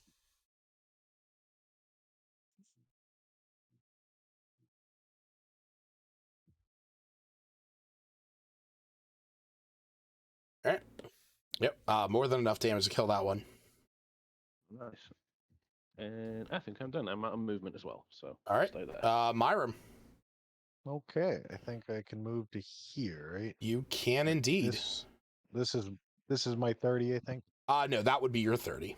This is my 30. Okay. All right. Well, I'm here, and how far do my darts hit for? Because that's your- about all I got. Your darts go out to a range of 20 feet without penalty. Anything after 20 is done with disadvantage. Okay. Well, we'll aim for F2 with a disadvantage then. Because Okay. why not?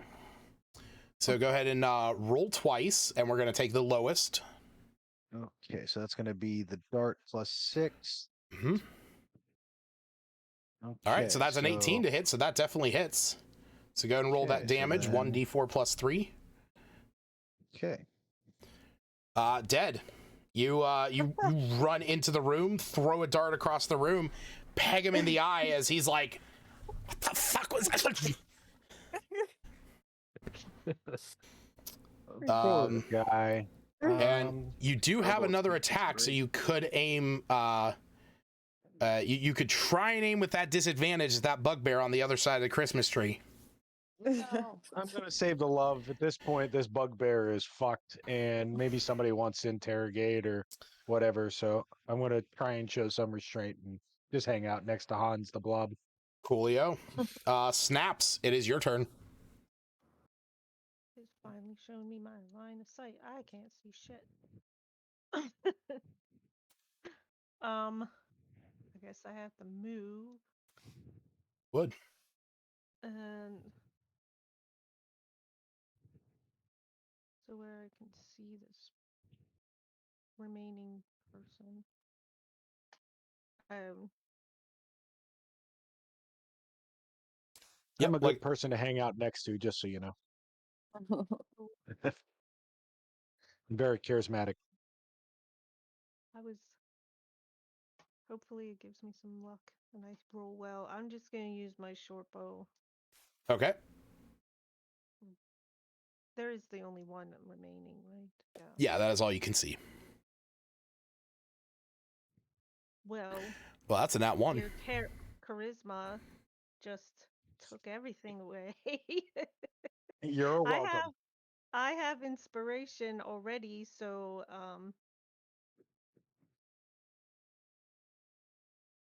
I could use I'm that. gonna no, I don't think that's gonna be how it works.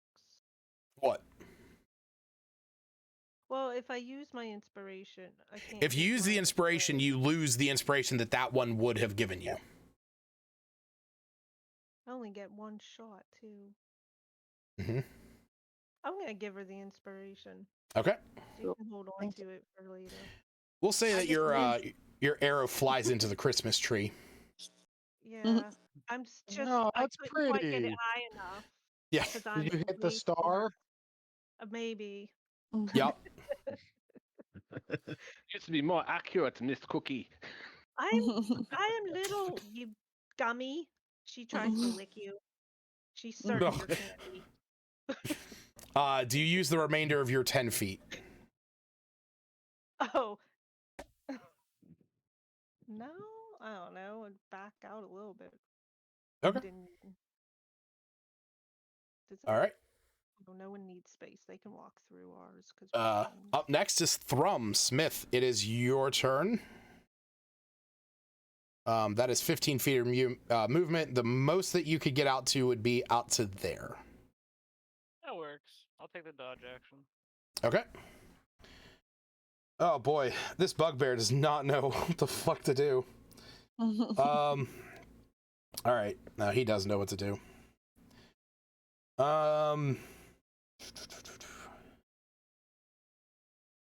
Yeah, no, he is going to run this way and has a choice of 3 targets down there. And is going to throw at Miram, which is going to hit. Well, he rolled a, let me say this. He rolled a 16 to hit, which would just hit Miram. Did you? No, I can take it. I can take it. Take it? I can All take right. it. I'll save Cool. it. Yeah, if he's only hitting just me, I'll take the damage. Gotcha. My protection, can I? How does protection work? Does a creature have to be within 5 feet of me? So for Smith to use your protection, yeah, you would use your reaction to impose disadvantage on that attack. Do you want to do that? Yeah, that causes it to miss. No, cool. So Myron, basically you see, than whatever. yeah, you see this bugbear. He's like rushing across this room. He goes to throw a javelin. It is going to hit you, and then Thrum next to you holds up his shield, causing it to miss. Thanks, Thrum. What a chum. Thrum the chum. All right, it is Reginald.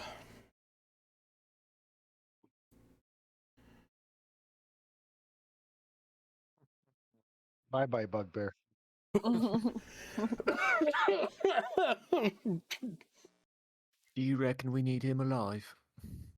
That's 9. I think we know we're going to the next room. Take him out. All right. Finish him. All right. Well, there's. Oh, well. Actually that hits. Oh, well then. Okay. What is these rolls? That was not a great roll on damage. No. That's the floor, sir. Yeah. I'm gonna say I wing him a little, and so I'm gonna sharpshoot on this. All right, gotcha. I'm a little nervous with my audience. Ooh, that's a 13. That would miss. Oh.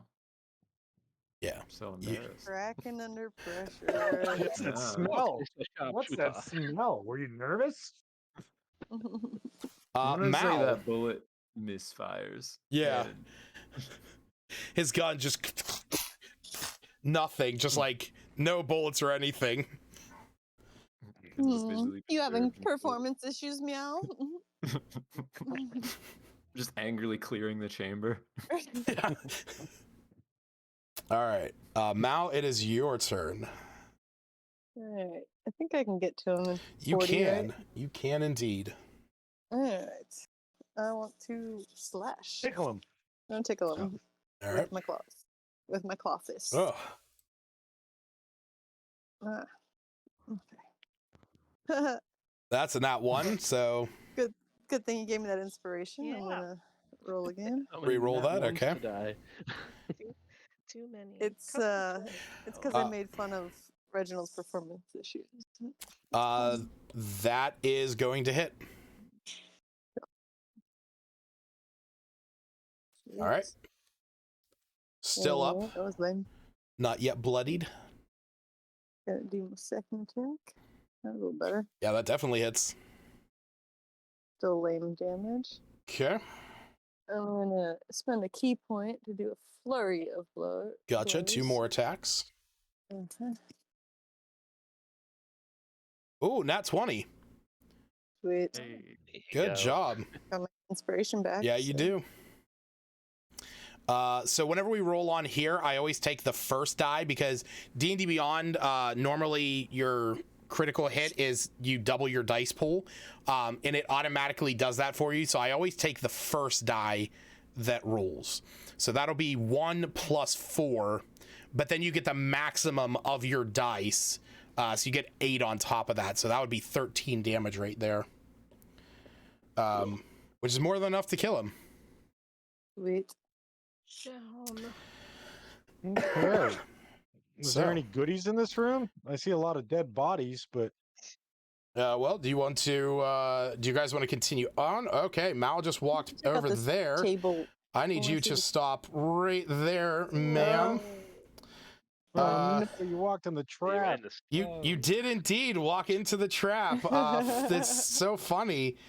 So as you walk by this tree, all of a sudden you see that it opens up in the center and goes to bite down on you, as this is a Christmas tree mimic.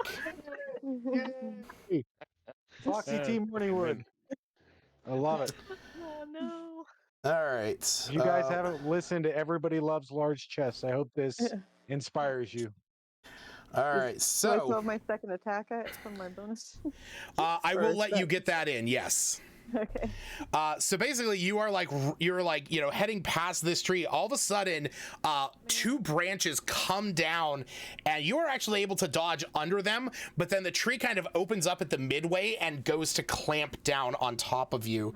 My misfire that apparently hit the tree. Yeah, believe me. Didn't phase the No. Yeah, did it do any Mimic's damage? like, no, I'm not coming out yet. It Mal, was you just an take ornament. you take 11 points of damage from that, okay. but I will let you get that 1 attack you had remaining. 1 damage. Alright, 17. Yeah, that hits. And All right, 10 That is a points. beautiful mimic, by the way. Thank you, sir. Those are that particular tree on there. I did make using the assets, so I was very happy with those. nice. Those nice little trees. I thought you just grabbed it from somewhere. Nope, yep, that one. There's like a little coin, a pile of coins that you can change the color of, and I was like, this is perfect. Hans, it is your turn, and I'm gonna say, Hans, you probably have like an affinity towards this thing, being that you're both, you know, amorphous shapeshifters. Oh, well, you Shoot, slap them with motherfucker, your slap them with your other appendage. My other appendage. I don't know. I haven't got Amorphic my appendage. appendage out yet, thank you very much. Amorphic appendage. This isn't that kind of party. Alright, I'm gonna shoot him for now, I think. Okay. Because let's see what he wants gonna do first.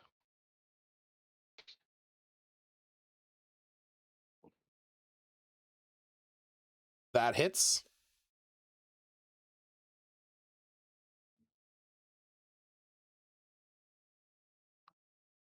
All right.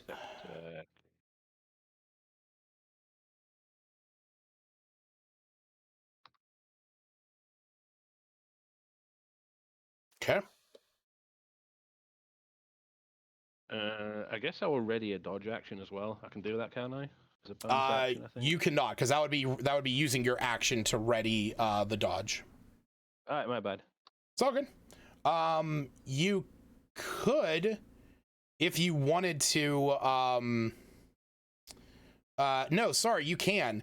You can use a key point to do patient defense, which allows you to use the dodge action as a bonus action. That's what I read. That's what Cool. I get from playing monk before. Yeah, It's all I'll good, do man. that. I'll spend a key point. Just for Sweet. Can you do that as a reaction, or do you have to do it in advance? That is done in advanced. There are some abilities that allow you to like reduce damage as a reaction. Some rogues get some of that stuff. But yeah, normally the dodge action, that one basically imposes disadvantage on all attacks against you, and you have advantage on dexterity checks. You just monks and rogues get it as a bonus action at different points. Myram. Okay, clutching my sword in both hands, I charge ahead, and I swipe upwards at the mimic. Leo, go ahead and roll with the attacks. my sword, which is... Oh, and actually, I mine as well. No, you know what? I think I'm just gonna do it as is. Okay, I think that's good. That hits. And then we will slash. Okay, and then I guess I do it again. Or Absolutely. I guess I should find out if he's alive.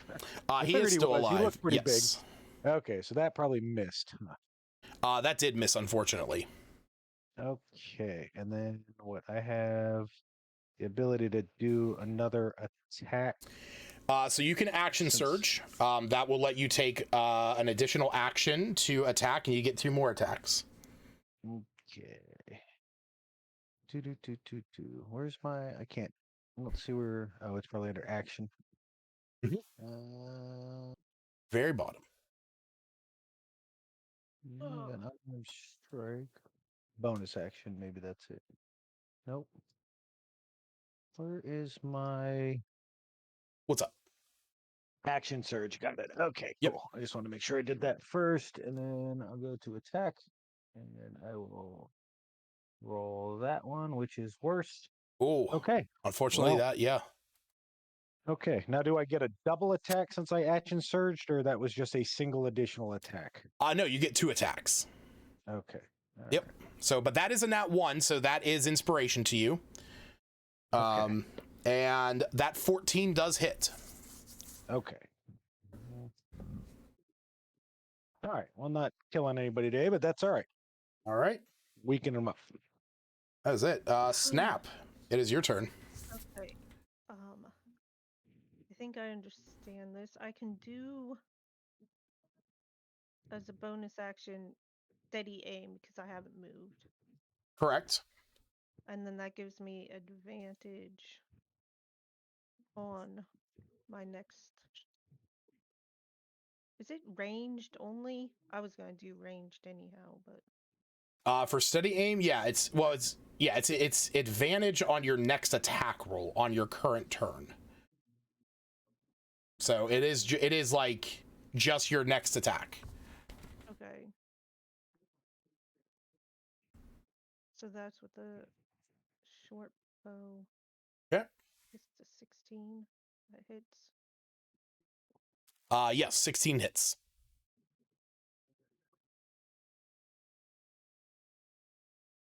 And then that still allows me to do the sneak attack then because I gave myself advantage. Yes. And I just clicked this thing way down here. Yep, 3d6. All right, total 26. Gotcha. All right. Thrum. I'm going to say this thing is not looking healthy. You can see the flashing lights on it are starting to fade away. Its leaves and pine needles are starting to droop. And you can't reach it. I'm just kidding. I think I can reach it, right? You can. Woohoo! All right. Let us attack. Yay, Smith gets to attack. Hell yeah. I'm just readying something. I know. Slow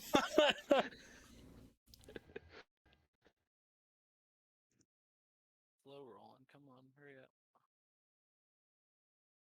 Because I have 2 maps open. All right. That hits.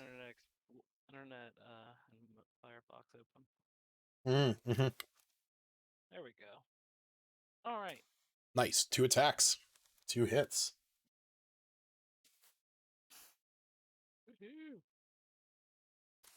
All right. And second. Cool. So 13 on the first. Woohoo.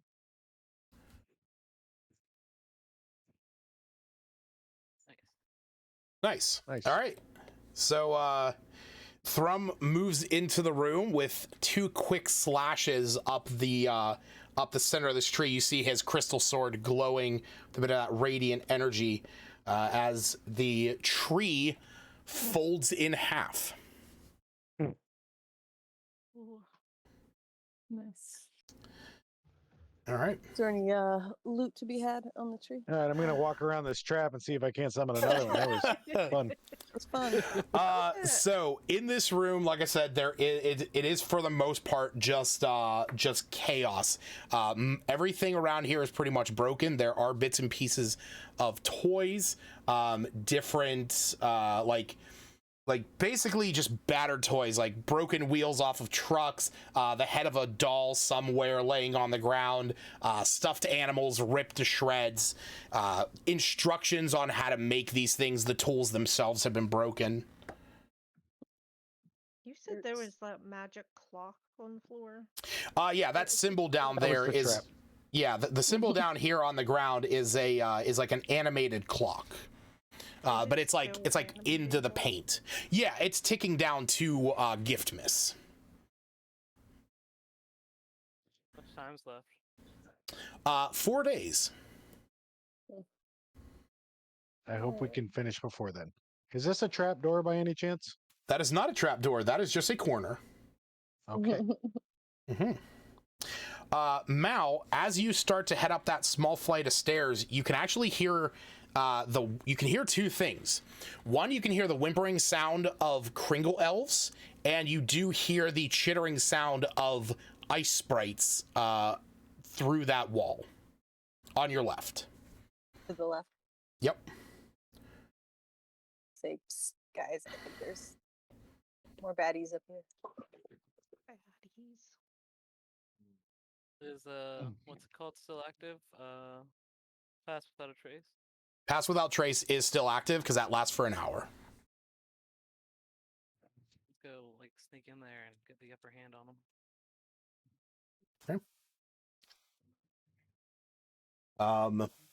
I'll say if. Oh no, I'm sure we made a lot of Oh, noise. I can't do that. I mean, there was a lot of noise, but you don't know if they've noticed you. Mao, are you heading over there to investigate? I don't know. Somebody else that can do aerial attacks probably better for sprites. So, or that want me guy to that go took over? care How of them all. tall's the in one ceiling in this go. room? I'll leave. Yeah. I'll go.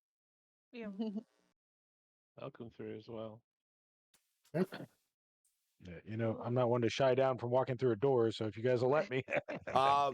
Yeah. So Hans Thrum and Myram, you guys walk around the corner. You can see that there are 3 ice sprites there. They are throwing bits and pieces of toys into another room just around the corner, and you can hear the sounds of the cries of the little Kringle elves in that room.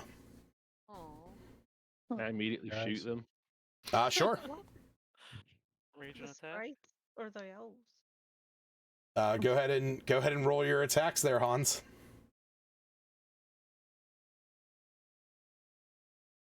At 20. Wow. Yeah. Yay!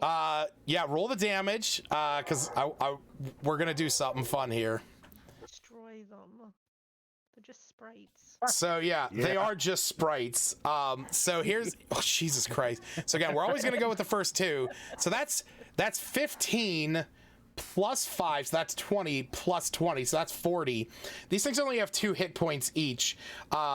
So as Thrum and Myram are like starting to enter into the room, all of a sudden you just hear the rifle click behind you as this massive gunshot clears between the two of you. The energy from it just kind of like spreading out, plastering these ice sprites up against this wall and just turning it into like a little ice mound there of dead sprites.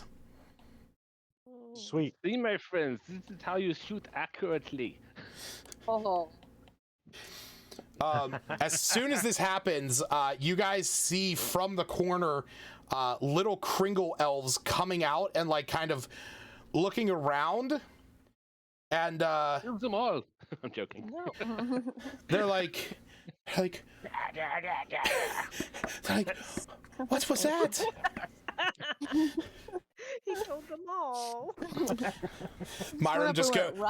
Myron just goes into anime mode, just like you don't even see him move, but all of a sudden the Kringle elves are just like diced into pieces. They look out at all of you and they're like, "What? How did you do that?"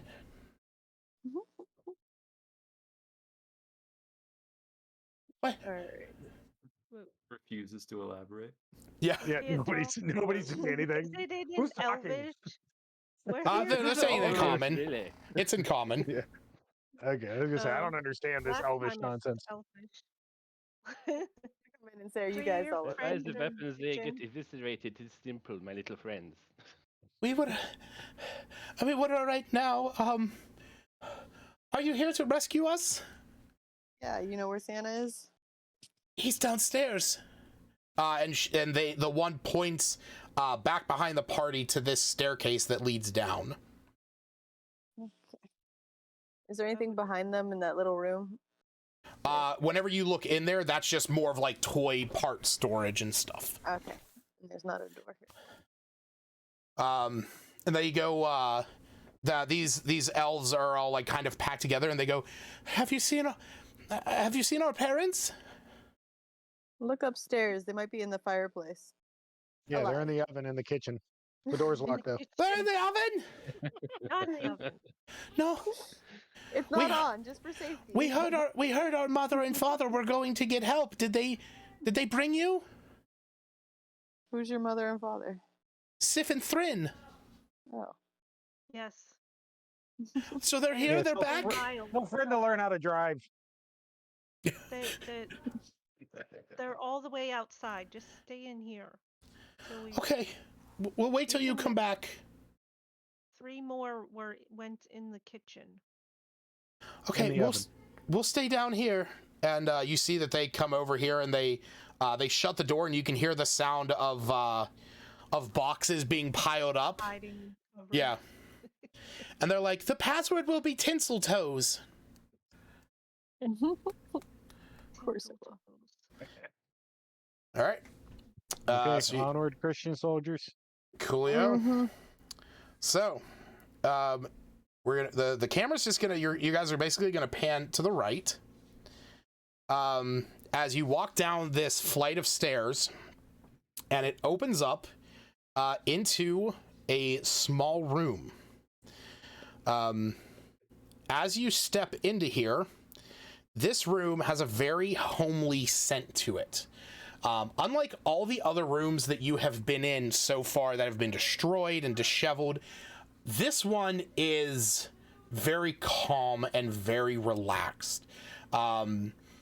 It's kind of feels like home. There's a crackling fireplace built into the curved wall behind a large oaken desk. There's a big green plush chair sitting behind the desk. To the south, there's a Christmas tree that is sparkling and presents neatly tucked underneath it. As you look, you can even see that these presents are labeled Skiff, Thrin, Brock. And on the desk, there is a large leather-bound tome. But when you walk into the room, the door behind you shuts. Who knows? I immediately go and attack the Christmas tree. Like, I just want to go and No. just Okay. climb into it with my claws and knock it over like a cat would do, especially Tree. one that had just been attacked by a mimic tree. Yeah, as you do, it just kind of like, bits and pieces fall off of it. It smells like a Christmas tree. For all intents purposes, it is a Christmas tree. Yeah, I walk away proud of myself. Was a Christmas tree.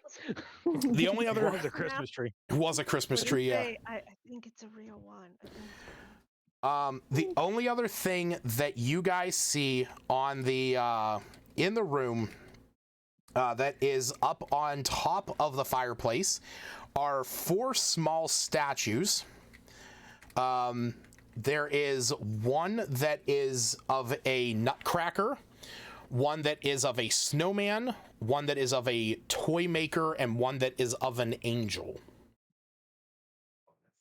Can I look at the tome? You can. As you pick it up, it's very heavy, almost like impossibly heavy. And as you try to open it, you feel that it is held tight, even though you see there's no lock, no latch, or anything like that. And that's that. As you pick it up, you look at the spine, and it says "Naughty and Nice List." Okay. Can I look at these figures? Sure. Roll me an investigation check. Oh, I will also say there is a door to the north. Okay. Oh, Yeah, I thought that was a door. Is it locked? And this is the door we came in right here. Correct. You came in on the door on the west, and there's a door to the north. If I try the knob, does it It does not turn. turn? Okay. that door shut all by itself as we just walked in. It It's did. a puzzle. With that 13 investigation, as you are looking at these statues, so you do notice something. That is that they do not seem. You cannot lift them from the platform, like from where they are. But when you pull one, like when you go to move it, it pulls forward, but then it resets back into a position. Okay. Got to pull them in Nothing seems to order. happen. Pulled. Any clues around the room? Is there anything on the tree? Not anymore. Yeah, no, the bulbs and like decorations have all been kind of strewn to the ground. Can I try to just brute force in this? Force what? What is your plan, Smith? Do the things stay pulled down, or do they immediately go back up? They immediately go back up. Oh. Yeah, no matter Roll in which order. one you pull first, they all just reset. I want to grab 2. Can someone else grab 2? I'll grab the other 2. You try pulling all 4 at once. Yeah. When you do that, nothing happens. What are the 4 objects again? I put it in the chat. There's a nutcracker, a snowman, a toy maker, and an angel. No less than there a naughty any- and nice tome. There is a naughty and nice tome. You are unable to open it. Is there Where's it anything all on the the back? ornaments? Sorry, what is that? Is there anything on the back of the tome? I want to pull the snowman, and then the angel, and then the nutcracker, and then the toy maker, and then the angel again. As you do that, the door to the north opens up. 'Cause those would spell Santa. Of course, an old man would have such a simple password. As you open up that door, there, I don't have it on the map there. There is a small podium that has a key in it. Hans, I'm going to say, since you're standing in front of the door that you guys walked into, when this door opens up, you notice that the door you guys walked into now has 2 keyholes in the center of the door. 1 key, 2 T keyholes at the far. Are we in an door we escape came in. room? Like, did we enter an escape room now? Is that what Other this than the is? podium, there is nothing in that room that that had that other key. All What's right. in the podium? It was a key. Oh, Yeah. So we got 1 key. So basically what has happened so far, you guys have walked in, and Mal pulled the statues in the order of Santa, And then that opened up the door to the north where there was a podium, and on that podium was a singular key. But as soon as that door opened, the door that you guys walked into this room from, the one that Hans is in front of, there are now 2 keyholes in that door. Can I inspect the key? Sure. What a hungry doggy looks like. I can show you a hungry doggy. Oh, hungry doggy. Let me show you a hungry doggy. Who's the hungry doggy? Oh, look at that. Oh, hungry doggy. Oh. Daddy, feed me. Daddy, feed me. Go ahead, Stacy, and roll an investigation check.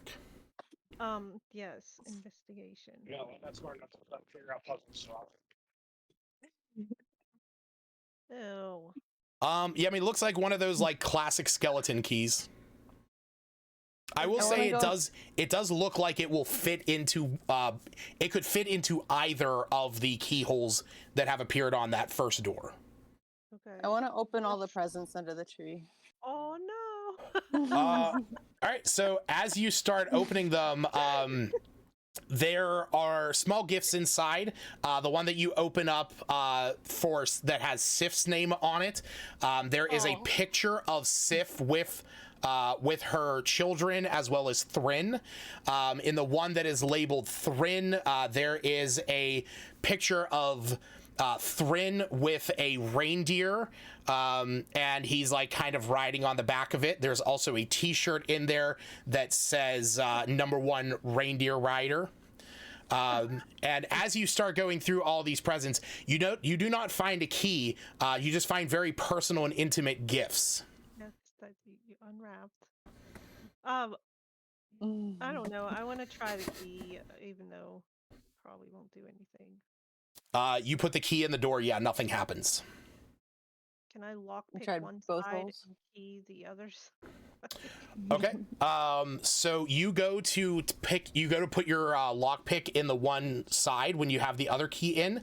As you do, you feel a tiny jolt of electricity. You're going to take 3 points of lightning damage. Ouch. Ow. You're being naughty. I'm gonna Apparently. investigate the The fireplace. naughty tome changes. Hold on, reflect my there was a lot of voices in there. Who was checking the fireplace? Mal was checking the fireplace. Okay, and who was checking something else? I was gonna look at it. Is this a stove, a cupboard? What? Yeah, it's Anyone look a at this? stove with a tea kettle on it. Yeah. And then Is so there there's anything in the kettle. there is just some water. Some hot water. Is there a way to turn the stove on? You can. Let's do that. Okay. Make some tea. Is there some tea anyway? As you do, you see that as you turn on the stove, the water in it starts to turn kind of brown and muddy. And then eventually you start to smell the sweet scent of chocolate and mint, as this is a decanter of endless hot chocolate. Oh, Nice. lovely. Best kind. Are They're there cups. mugs? Yeah. There are some Raven heated Delicious mugs company? underneath the stove, kind of in like the warming tray. I'm gonna serve everybody hot chocolate. Okay. I don't think anybody is missing any hit points. So I'm gonna say each one of you will get 2 temporary hit points. Hey. I just lost hit points because. Oh, that's true. Yeah. So you will just recover 2 hit points. Everyone else will get 2 temporary. Oh. I was actually down to 27 from the stupid mimic. Oh, that's yeah. true. That's Yeah, yeah. true. I just haven't reloaded your character sheets on my side. Yeah. I had taken 11 damage from the mimic, so what do I get back? 2. You just get 2 hit points. 2 hit She points, okay. what if she Yeah. drinks 2 cups? Yeah, have an extra cup in the pocket. It's endless. I'm just gonna keep Finish the drinking. whole thing. Belly gets full, it's sloshy and gross. I'm gonna take a nap. I still want Yeah, to it is- investigate this fireplace. Is Roll there me a an fire investigation check for that. There is a Okay. crackling fire in it, yes. investigation? Any That's a s'mores? 15. There is not. So as you are like searching into it, looking around, there's really nothing of you notice one thing. There's no chimney. The fire is just kind of burning magically, and there is a good warmth to it, but you do assume that it's a magical fire. Okay. I want to throw the tome in the fire. Oh. What? Wanna burn it. You're gonna Burn ruin the Christmas. heavy. Stop it. Yay! Presents like for for everyone. No everybody. naughties. Do you do that? Does anyone stop her? I was gonna shout I wouldn't stop her. Tinseltoes. I'd cheer her on. I stop her.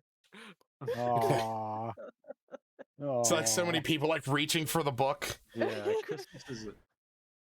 You don't mess with Christmas.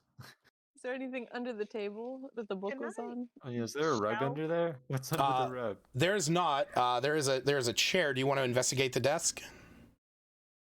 Yes. All right, go and roll me investigation.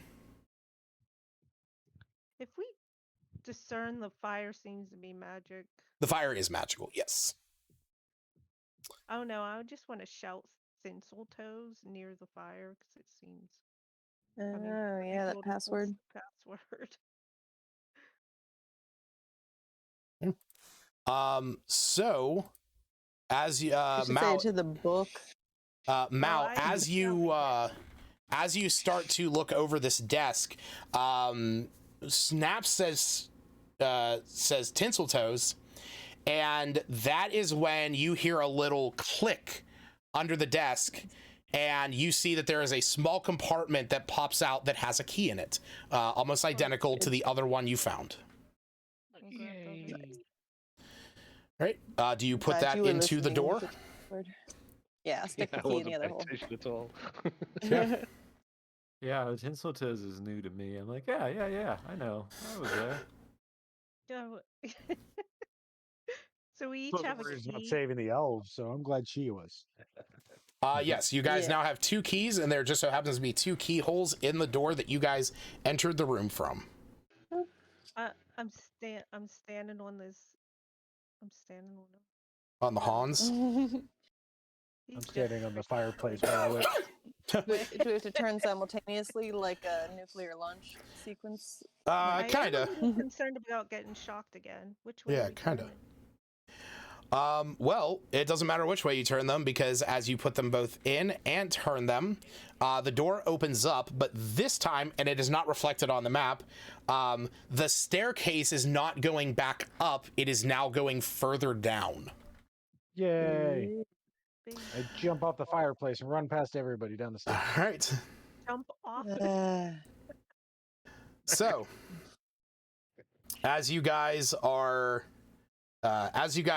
making your way down the staircase, since Myram, you were the one who ran down there, you eventually come to see a door at the bottom of this staircase. I just gotta, for some reason, a little thing that I was supposed to have on there was not loading. Give me one quick second.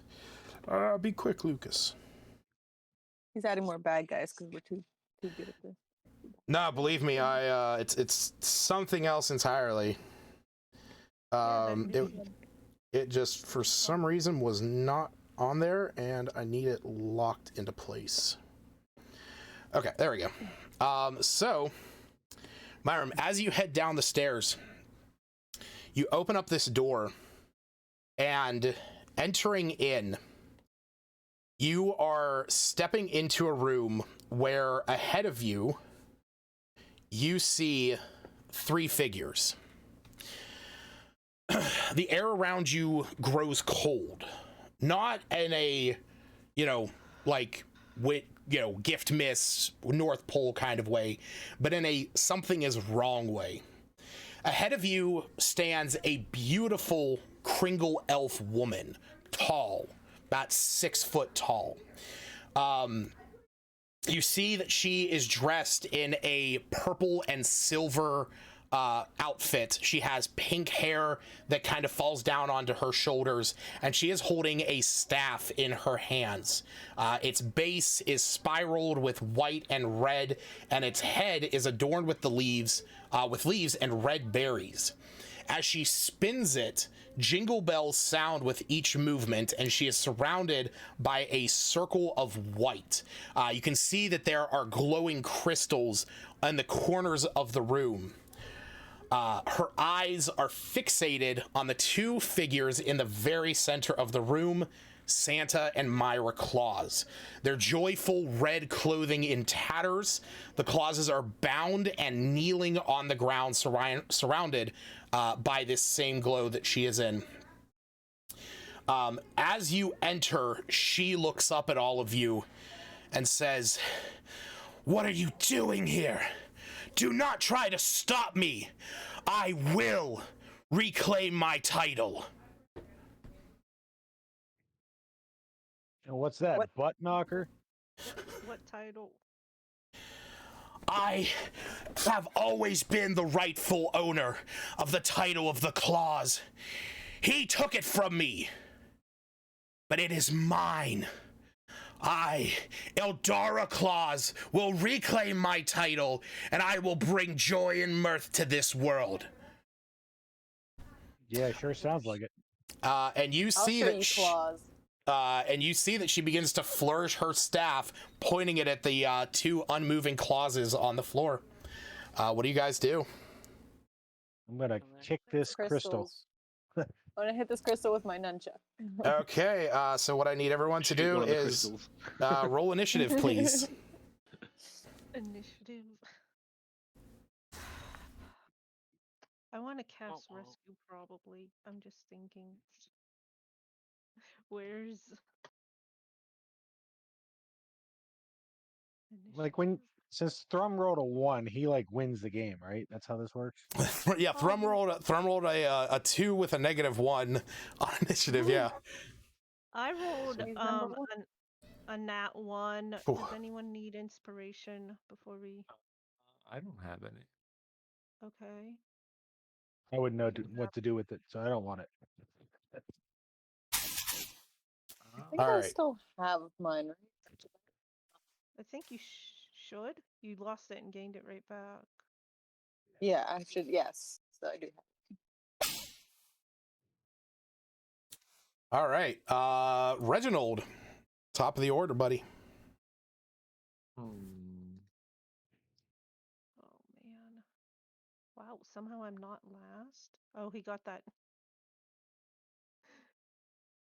Is she speaking a spell, or does she just look like she's just? She is currently as she flourished her staff, a silver and purple stream of energy is flowing onto the Clauses. All right. Would I be able to take a shot at the staff itself? Yeah, you can target it. All right, let's do that. In fact, I'll even use the inspiration I just got for advantage. Coolio.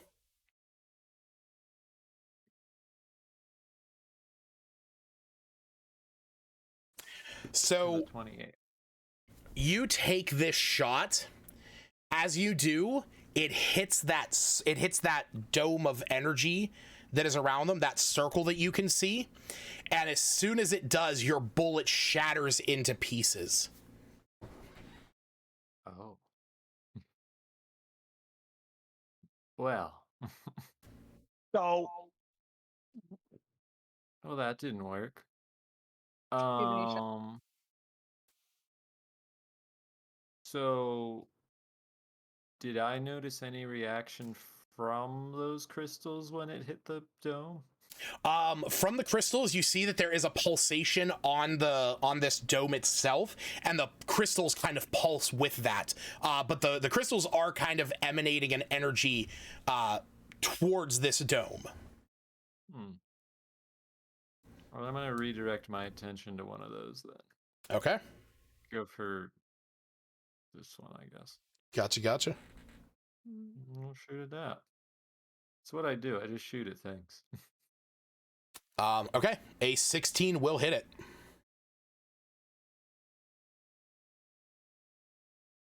All right. Right. So that crystal shatters.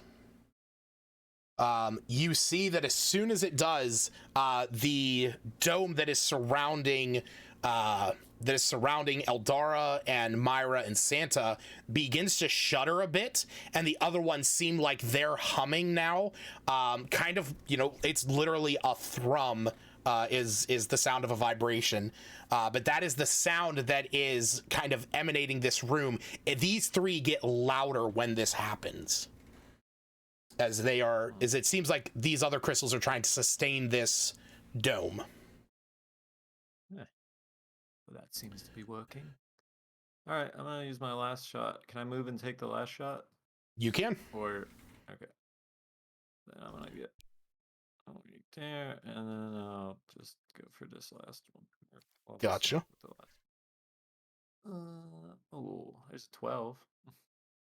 A 12 is going to miss, unfortunately. Okay. Well, that's me then. All right. Mal, it is your turn. Okay. Go up and nunchuck this one. All right.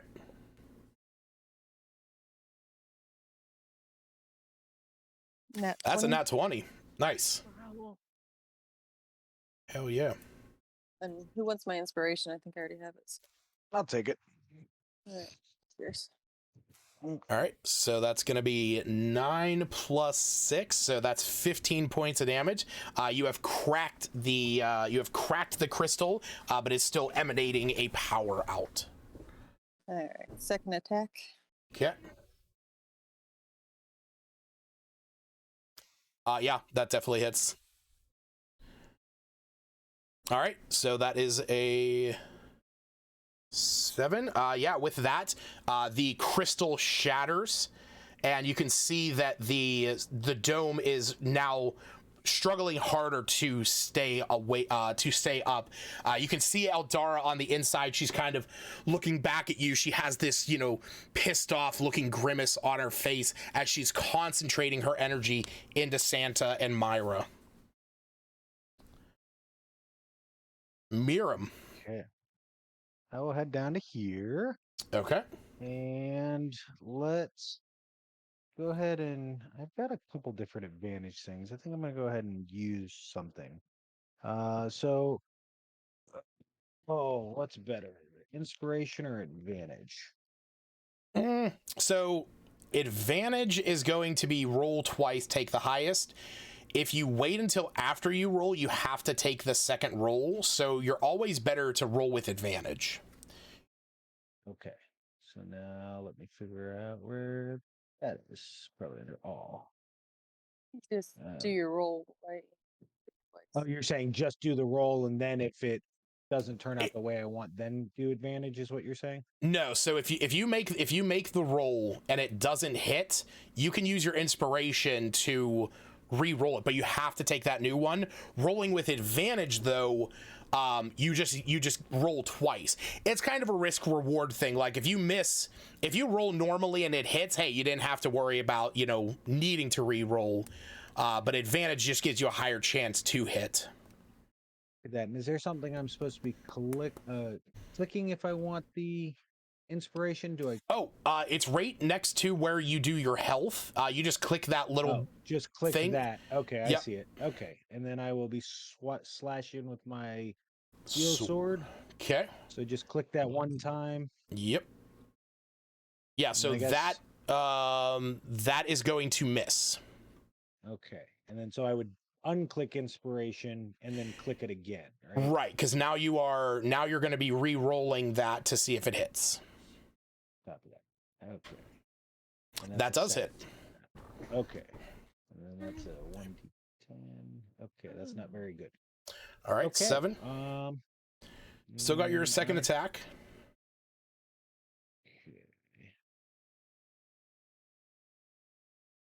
That definitely hits. Go ahead and roll the damage. Okay. All right. So with that crystal shatters as well.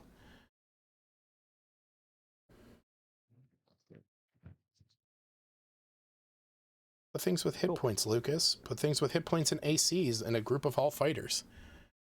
All right. Said we didn't need a healer.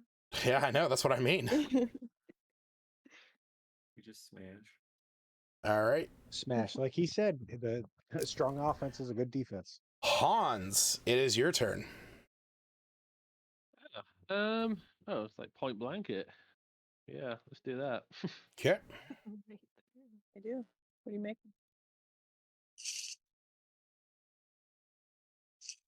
Unfortunately, that is going to miss.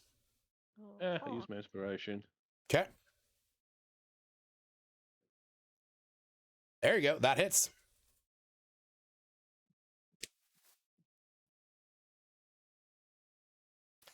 All right. It is cracked. I assume you are going to take your second attack. Indeed. Okay. That hits. Roll the damage.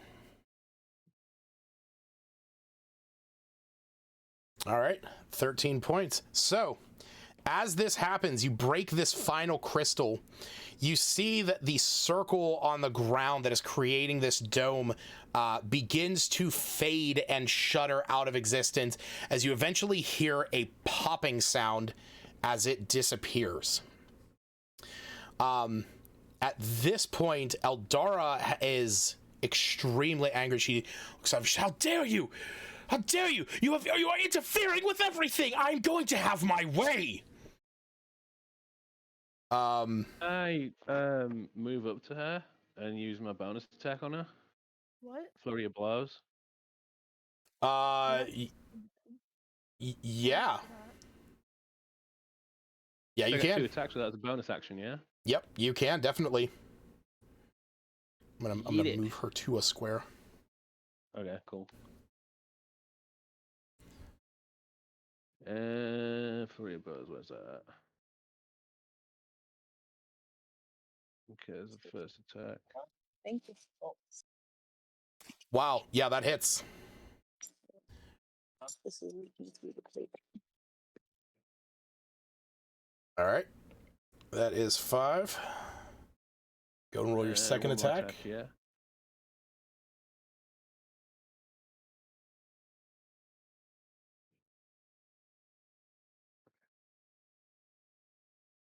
So that is going to miss, unfortunately.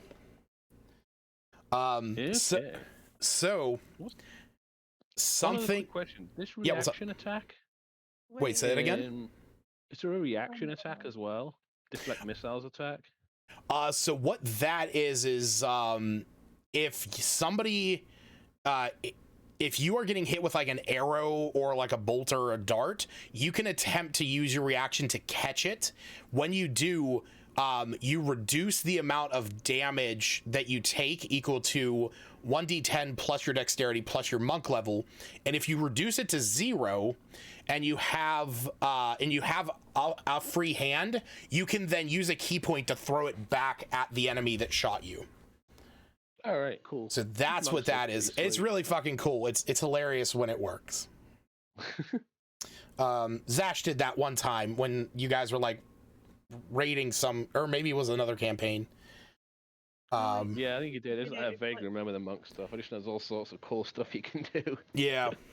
I know he did it before. That's how I know it exists. So when you hit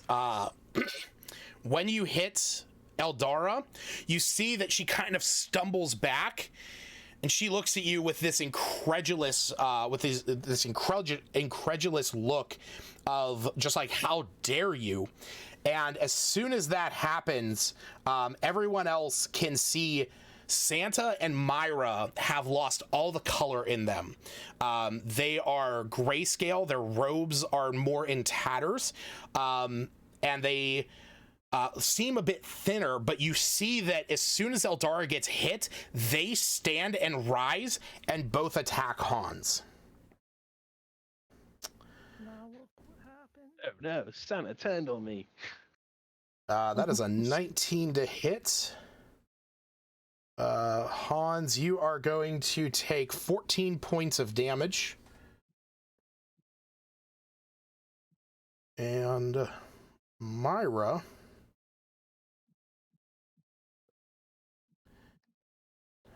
is going to hit you, and you are going to take another 14 points of damage. Ouch. It is Eldara's turn. Huh? Reaction? Were they reactions? Yes, in a sense. They have certain abilities. They always have special abilities. So second.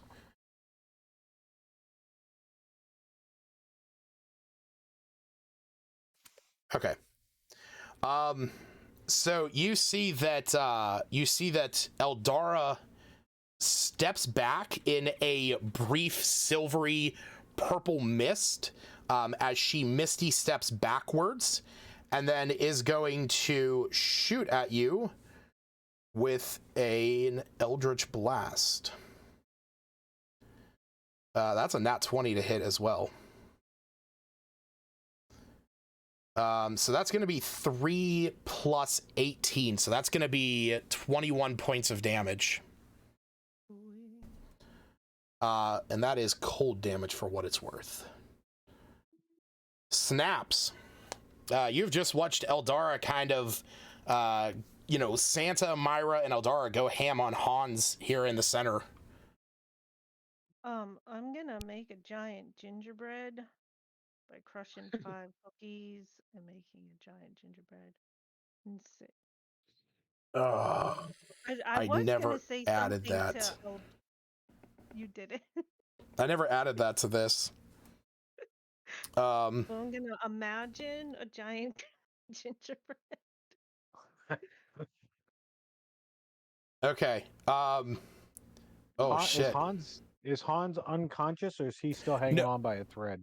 No, he is down. He is downed. So that means That's what I that was asking now. Yeah, Hans is downed. So that means that he is at 0 hit points, making death saves. So do you throw out the giant cookie? Yeah, the giant cookie. It can be just like me and big. It is huge. I figured it might not be. Yeah. Aren't they super small?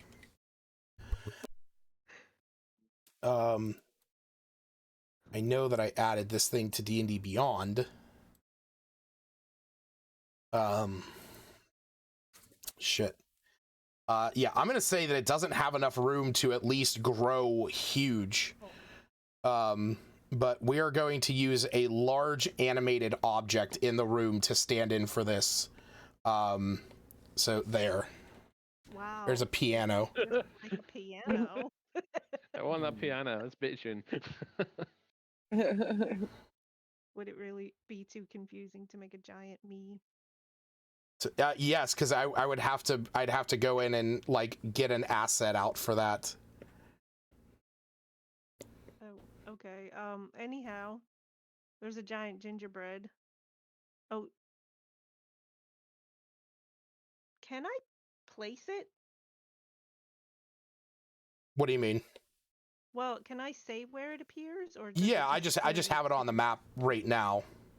Oh, because I'd probably try to put it in between, like back there. Okay. So it's in between all the action, and as a bonus action, I'm gonna rescue Hans. I thought I'd be rescuing Santa or similar. Okay. Thanks, Cookie.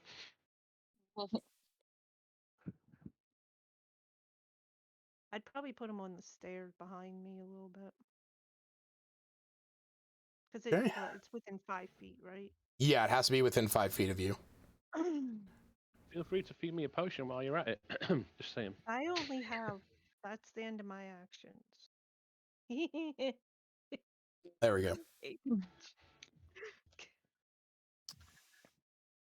All right. Yeah, can I move? You do have movement still, yes. I just want to be a bit more. I don't know if we're out of sight.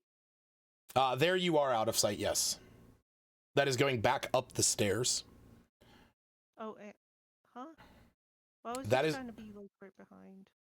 I know that's going back up the stairs. I'm just saying that's where, in relation to the room you are. Thrum, it is your turn.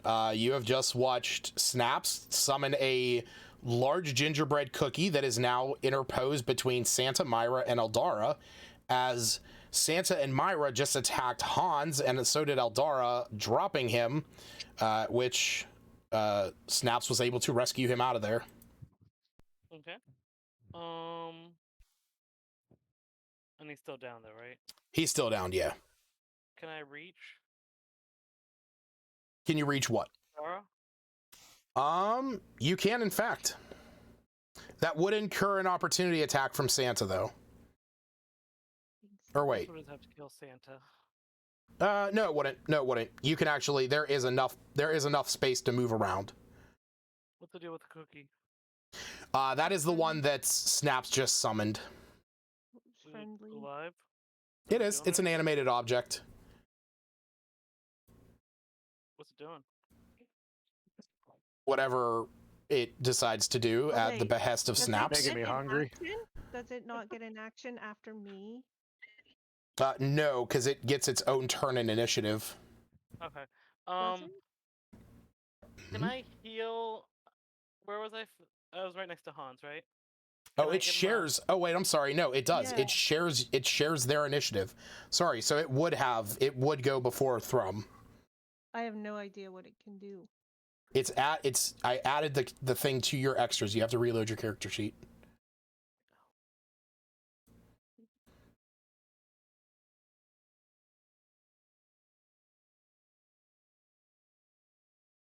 Extras.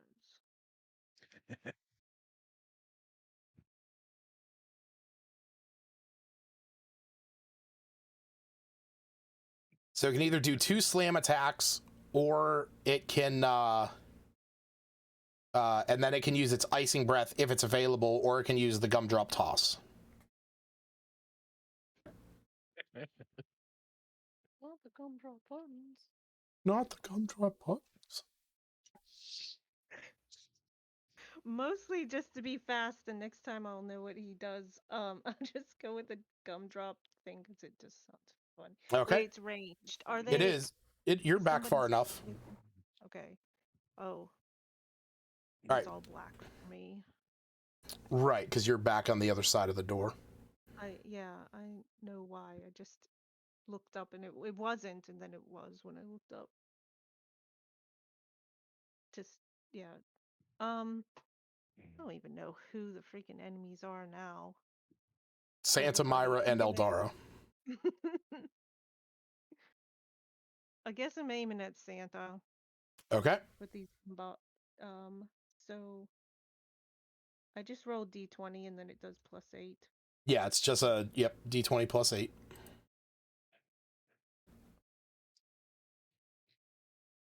There we go. 15. Okay, 23 to hit. Go ahead and roll the damage.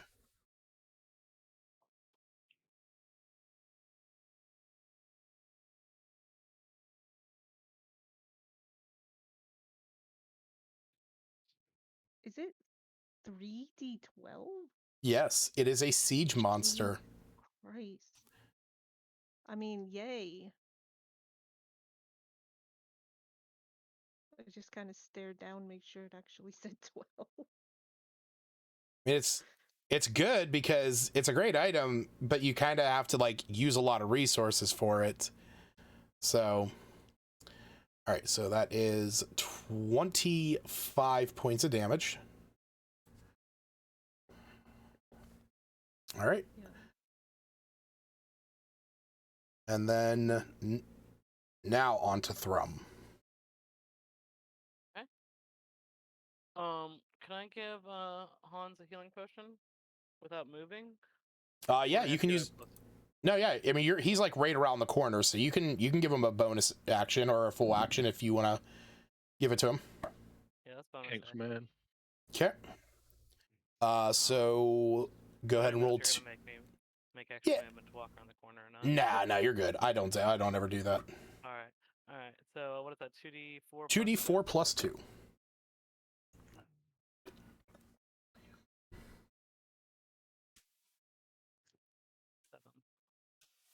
All right, so that's going to be 7 points back to Hans. So Hans is back up. And he said I can make it over to Eldora. You can. All right. She was the one that was like controlling these people, controlling She, Claus, right? yes, she is the one that was casting the spell, taking away their magic and gaining it for herself. Let's do it.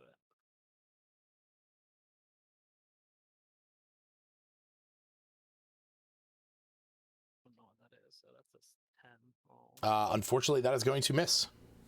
That is going to hit.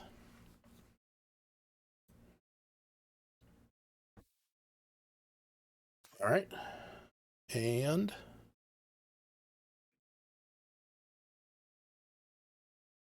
Coolio, 11 points. That'll be it. All right. Top of the order, Reginald Spice. I'm gonna use Zephyr Strike. Okay. To get advantage on my next attack. Mm-hmm. And I'm gonna take a sharpshooter shot at Okay. Elvira. Eldara the Christmas witch. Goth Santa. I've Yeah. heard it both ways. It's a 16 to hit. That hits. That just hits. Lovely. So 24 points on that one. Okay. And pop one more. Ooh, that's an 18 to hit. That hits, yeah. Ooh, so 34 points on that one. Damn. Ham. You hit more than my cookie. It's a big All right. gun. I mean, Mal. Cannon. Damn. Did you hit her or her staff? What were you going for? I was just shooting her at this point. She started Her? dropping Okay. people. We're not being nice anymore. Yeah. Cool.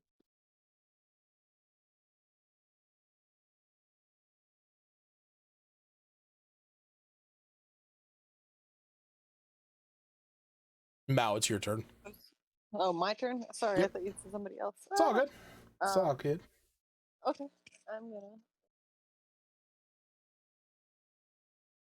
Oh, there was a bonus 1d8 on that from the Zephyr Strike. So that's 7 gotcha. points. Cool. Sorry. Cool. It's all good.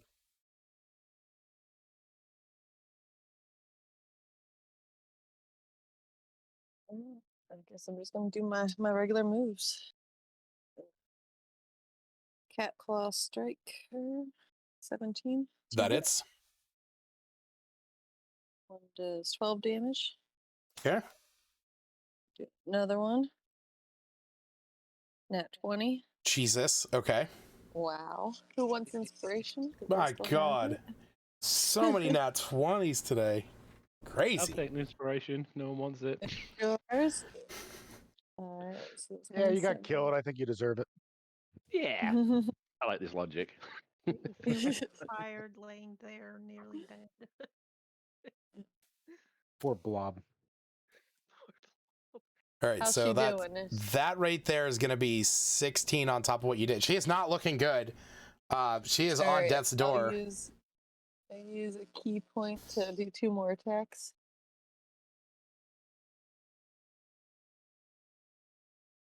Plus 20. 8 damage. Okay. Describe your was- kill. Oh, Whoa. yeah. So it was a couple swipes, and the last one was like up through the jaw with the claws. Like, yeah. Wonderful. So yeah, as soon as you do this, you see like her eyes go wide. The breath leaves her as she says, "No, I was supposed to be the Claus." and as she falls to the ground, her staff rolls out of her hand. As it does, you see that the wrapping that is on it, this purple wrapping, begins to unravel.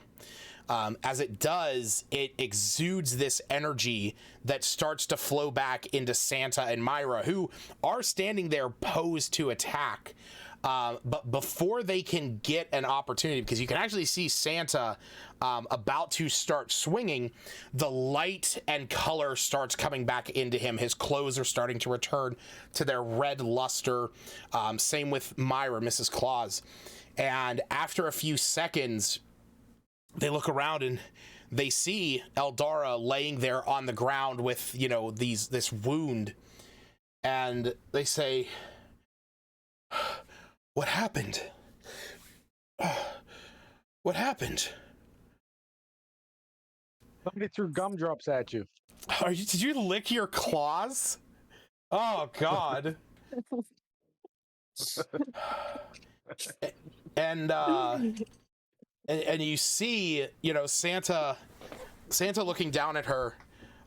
You see a tear come to his eye. And he says, "She was never like this before. I don't know whatever got into her."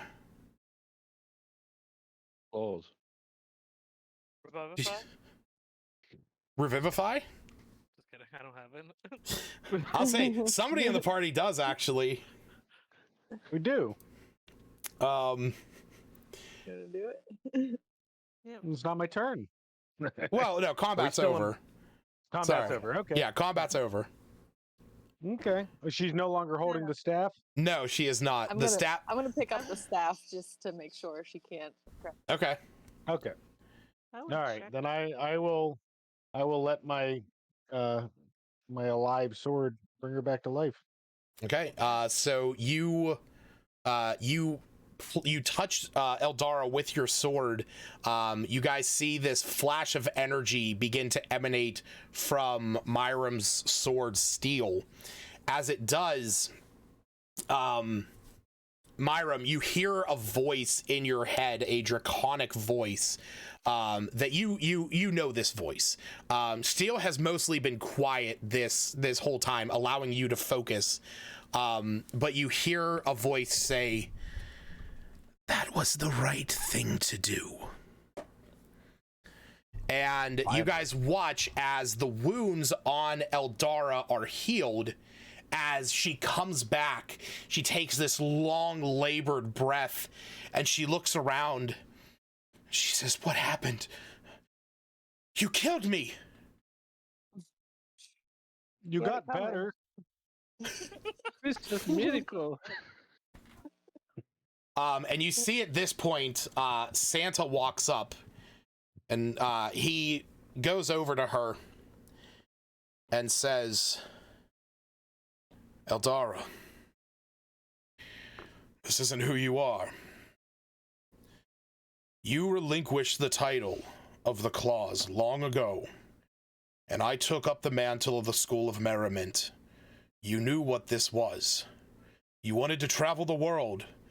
You did not want to be locked down to this responsibility, and I took that on because I loved you. Because you are my sister and you always will be. But what you have done today, this blight can never be erased. I'm sorry." And you see that he places his hand on her head.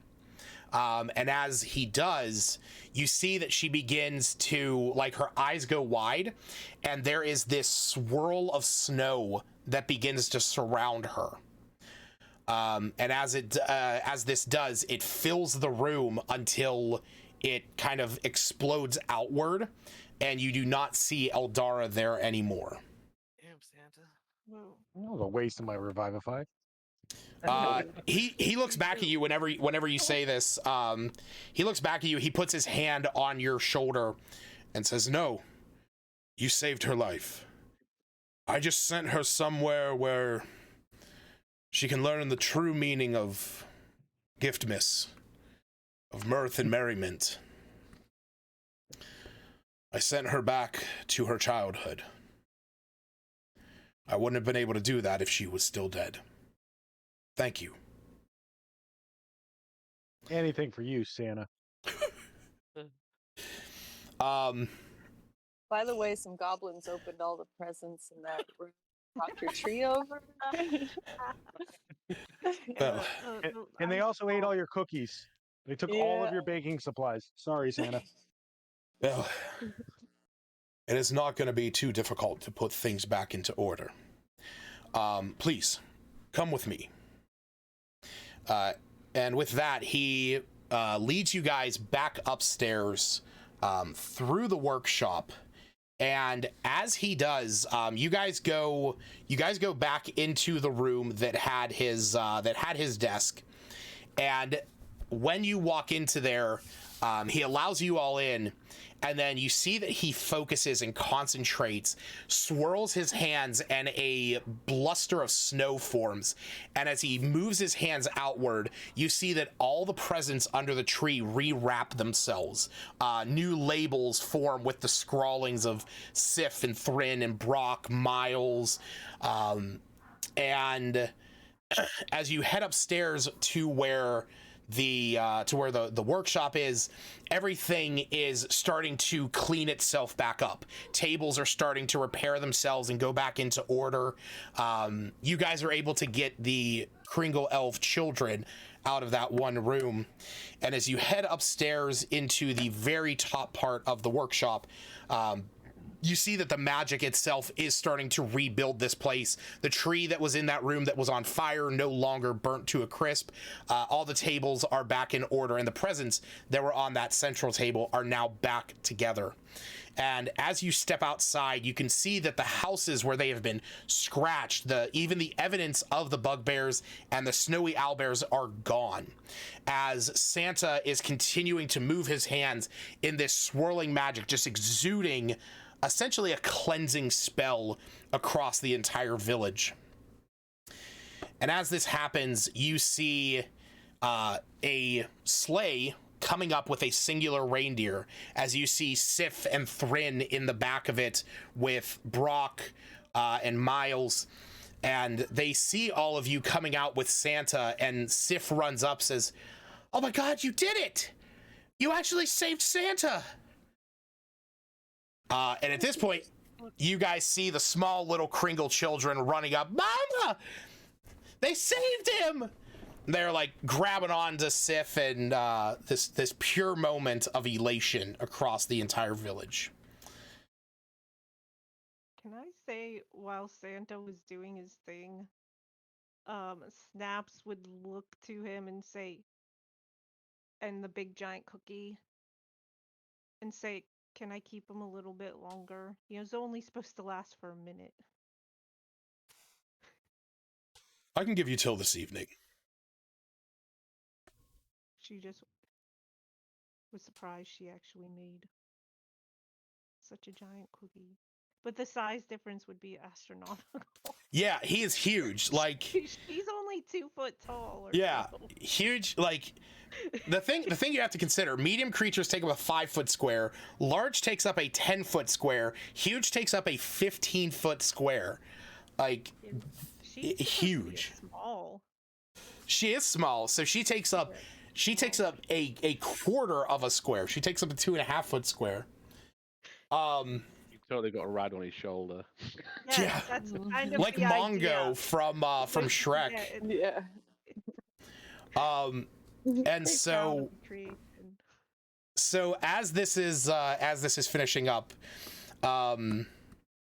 you know, the lights come back on here in the Christmas village. Oh shoot, I gotta move you guys back out to here. There we are. So the lights have now come back on in the Christmas village. As you guys are out here, you can see that the shining red and green lights are now glowing brighter than ever before. And Sif walks up to your party, says, "Well, I talked to the big guy. Like I said, lifetime nice list for all of you. guaranteed. But Mal, you said that you were a really good cook, right? Yeah. I can bake. Well, we're always looking for chefs and bakers up here, making the cookies, helping with the reindeer. I mean, lots of people love food for Giftmas. I think we could work something out. And then she looks over at Snaps and says, I talked to Santa. He's willing to let me borrow the sleigh. I can take you to that village that's nearby of the other gingerbreadians.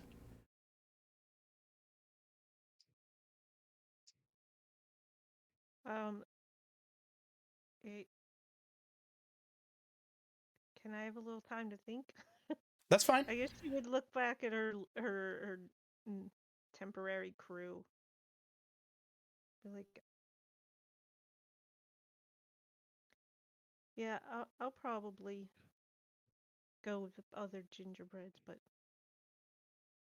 it was nice to work with others who weren't trying to chase me down and take me out. Santa, whenever you say this, Santa walks up, says, "Whoa, speaking of taking one out," and he looks over at Captain Spice, Thrum, Hans, and Myram, and says, "I gotta say, you're all quite the skilled fighters. Being the situation as it is, you may not know this, but Santa has a lot of enemies out there. How would you four like jobs as personal bodyguards?" Would that be captain of the bodyguards? If you think you can handle it. You got yourself a deal, big man. Only if I can be captain as well. From steps forward like, "I'm the captain now." Captain, Can be captain. assistant to the captain. Co-assistant to the captain. Co-assistant to the captain. All right. What does Myram and Hans say to this? You just wander off. Yeah. Hans is Myram's just like wandering off out of the village. To the north. Yeah. So what is the future for Hans and Myram? I will consider this opportunity. However, Okay. I need to get back. I need to find this land of Nakatomi, the strange man in vest. I must find him. Although I may return to take you up on your opportunities. Santa nods and looks at you and says, "Well, you might want to speak with Ledge. He knows pretty much who and where most people are at any given time. If you're looking for someone, he can help you." Let me do this. All right. And so with that is where we are going to call the adventure for tonight. Nice. There we go. Santa has been saved from his evil sister, Eldara, the Christmas witch. What was it? She just changed her mind. Yeah. And she came back and was like, "I'm going to murder my brother."